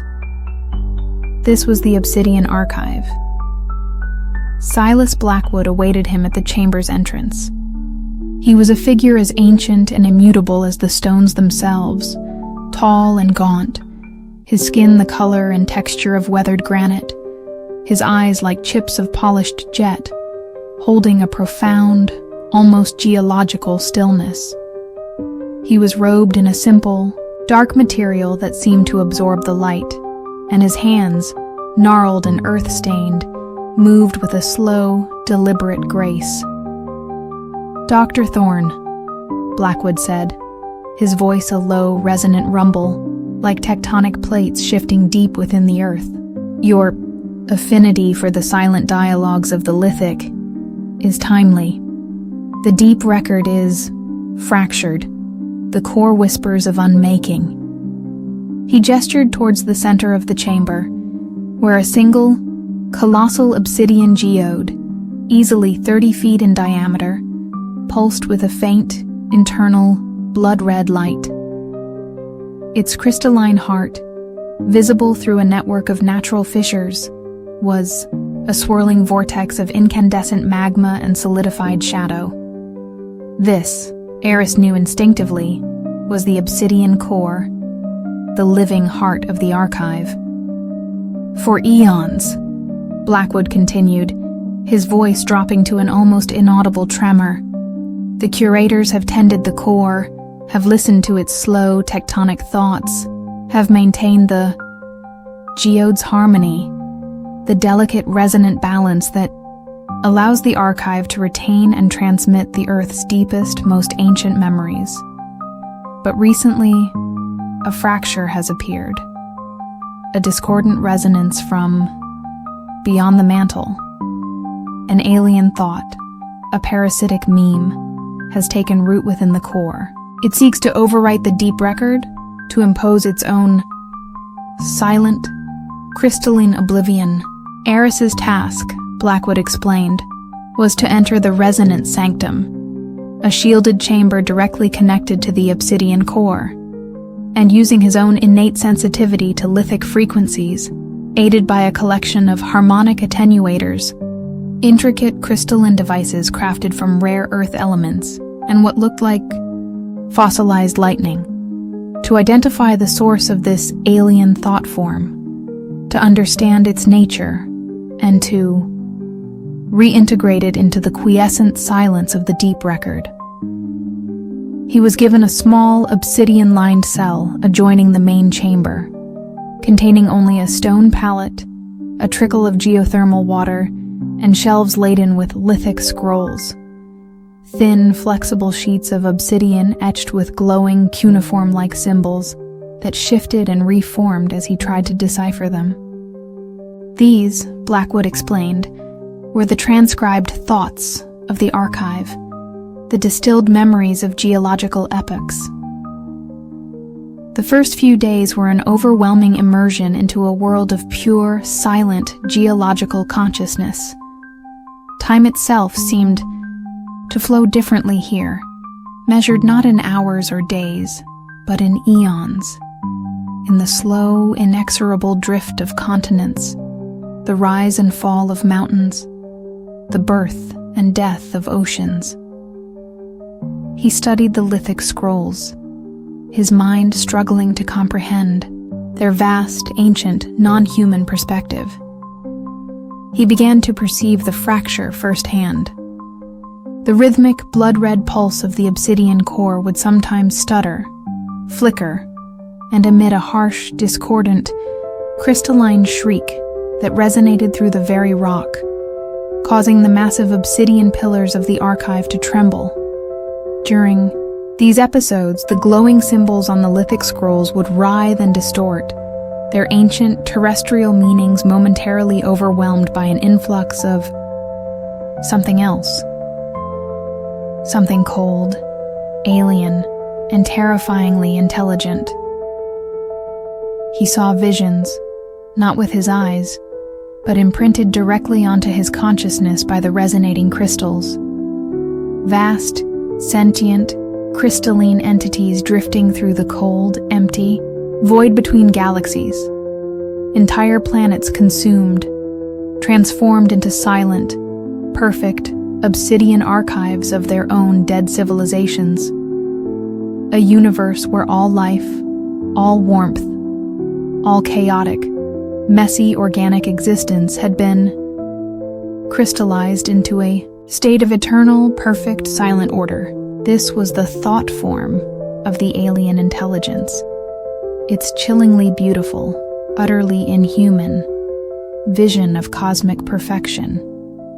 Silas Blackwood grew more gaunt, more translucent, his own physical form seeming to become more crystalline, more attuned to the archive's distress. "The crystalline contagion spreads," he would whisper, his jet-black eyes filled with a profound geological sorrow. "The core weakens. The Earth's memory. It begins to forget itself." Alistair Thorne the Elder's journals, found within a geode that split open at Eris's touch, chronicled the curator's eternal struggle. Epoch of the Great Unfolding. The archive sings its silent song of creation. The core resonates with the birth of mountains, the slow dance of continents. The deep record is pure. Epic of the first shadow, a whisper from the void, a seed of perfect crystalline order. It seeks purchase in the core's nascent consciousness. We build the attenuators. We learn the harmonics of resistance. Epoch of the long silence. The contagion is dormant, but the core remembers. The fracture remains, a hairline crack in the heart of the world. One day, a listener with the true lithic affinity will be required. One who can speak the language of silence and rewrite the flawed crystal. Eris knew his time had come. He could no longer delay entering the resonance sanctum. It was a perfect sphere carved from a single, colossal geode, its interior lined with a mosaic of luminous, gently pulsing crystals of every conceivable color. In the center, a simple stone plinth awaited him. The harmonic attenuators, looking like intricate crystalline tuning forks, were arranged around it. Silas Blackwood sealed him inside, the massive stone door grinding shut with a sound like mountains moving. "The core awaits your intervention, Dr. Thorne," he whispered, his voice a faint, fading echo. "May your resonance be true." Eris sat on the stone plinth, the silence in the sanctum absolute, profound. He closed his eyes, emptied his mind, and reached out with his consciousness. Not to the fractured thoughts of the obsidian core, but to the deeper, more ancient, resonant silence of the earth itself. He felt it. The slow, patient, unimaginably vast consciousness of the planet. The memories of molten beginnings, of continents forming and breaking, of life emerging, evolving, striving, dying. A symphony of geological time, of biological imperative, of chaotic, beautiful, imperfect existence. Then, he felt the contagion. The alien thought form. A cold, perfect, crystalline intelligence. Its song one of absolute order, of eternal silent stasis. It was beautiful, in its own terrible, inhuman way. And it was consuming the Earth's song, overriding its messy, vibrant narrative with its own sterile, crystalline perfection. Eris knew he could not fight it with logic, with reason. This was a battle of aesthetics, of competing visions of existence.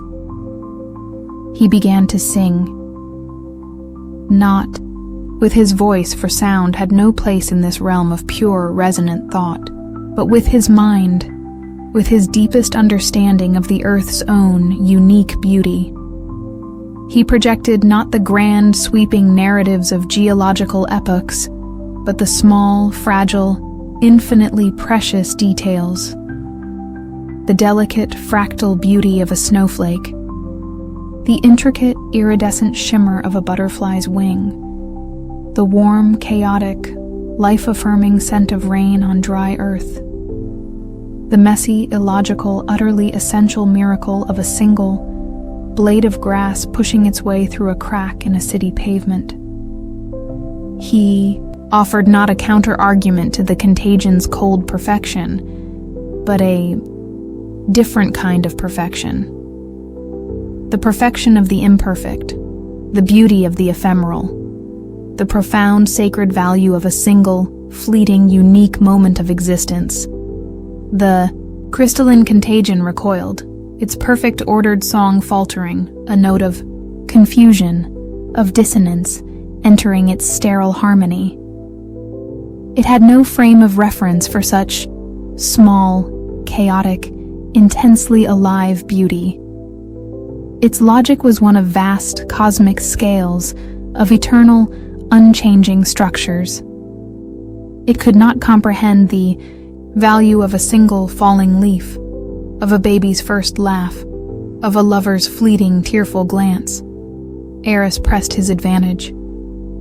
He flooded the connection with a torrent of these lithic memories, the Earth's own, unique, precious, and utterly imperfect treasures. He showed the contagion the vibrant chaos of a coral reef, the patient wisdom of an ancient forest, the fierce, untamed beauty of a desert bloom. He showed it love, and grief, and joy, and sorrow, all the messy, illogical, and profoundly meaningful emotions that defined organic, ephemeral life. The contagion shrieked, a silent psychic howl of outrage and dawning terrible doubt. Its vision of a perfectly ordered crystalline universe was being contaminated, infected with the beautiful, terrible virus of life itself. The obsidian core, which had been pulsing with the contagion's cold red light, began to shift. New colors appeared within its depths, the vibrant green of new growth, the warm gold of sunlight, the deep, mysterious blue of the ocean. The Earth's own song, faint and suppressed for so long, began to reassert itself, to harmonize with, and ultimately to absorb the alien resonance. The contagion was not destroyed. It was integrated. Its cold, crystalline perfection was tempered, softened, warmed by the Earth's chaotic, vibrant, life-affirming energy. It became not a virus, but a new facet, a new dimension within the deep record. A reminder, perhaps, of the vast, strange, and often terrifying beauty of the cosmos beyond. Eris felt a profound sense of completion.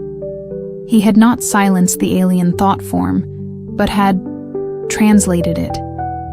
He had taught it a new language, the language of imperfect, beautiful, terrestrial life.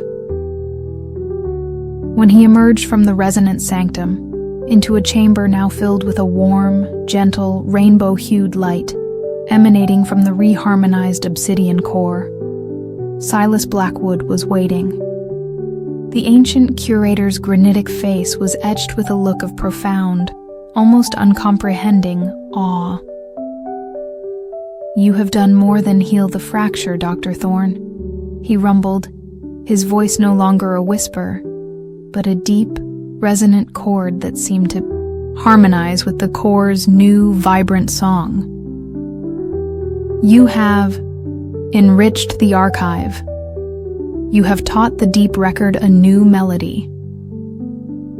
Alistair Thorne, for he felt now a true kinship with that ancient paradoxical name, remained in the obsidian, archived for what felt like a lifetime, though by the clocks of the surface world, it was perhaps only a few short years.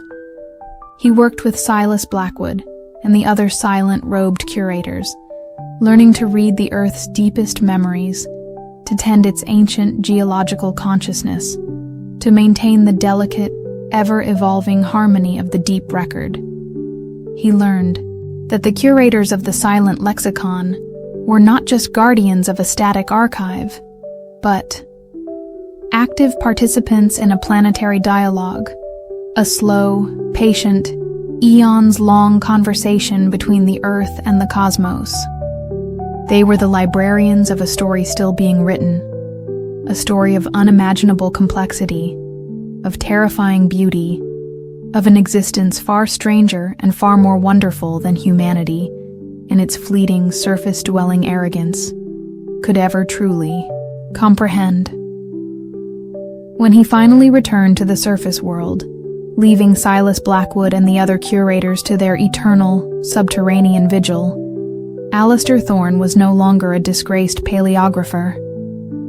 He was a cartographer of lithic memory, a harmonist of tectonic thought, a man who had touched the silent, dreaming heart of the planet and had, against all odds, helped it to find a new, richer, more complex voice. He never published his findings on lithic memory. The world, he knew, was not yet ready for such truths. And some archives were best left undisturbed, their silent, ancient wisdom accessible only to those few who possessed the courage, the sensitivity, and the profound anachronistic patience to truly listen to the stones.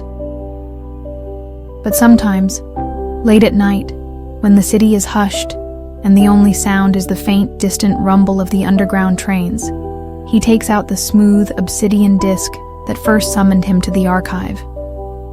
He holds it to his ear, and if he listens very, very closely, he can still hear it. The faint, rhythmic, blood-red pulse of the obsidian core, the deep, resonant song of the Earth's ancient, dreaming heart. A reminder that even in the hardest stone, in the deepest silence, lies a consciousness vast, profound, and terrifyingly, beautifully alive. The stories of the Earth, after all, are written not in ink, but in strata, in crystal, in the slow, patient, and eternal language of the lithic word. And he, Alistair Thorne, was now and forever one of its most devoted and most understanding readers.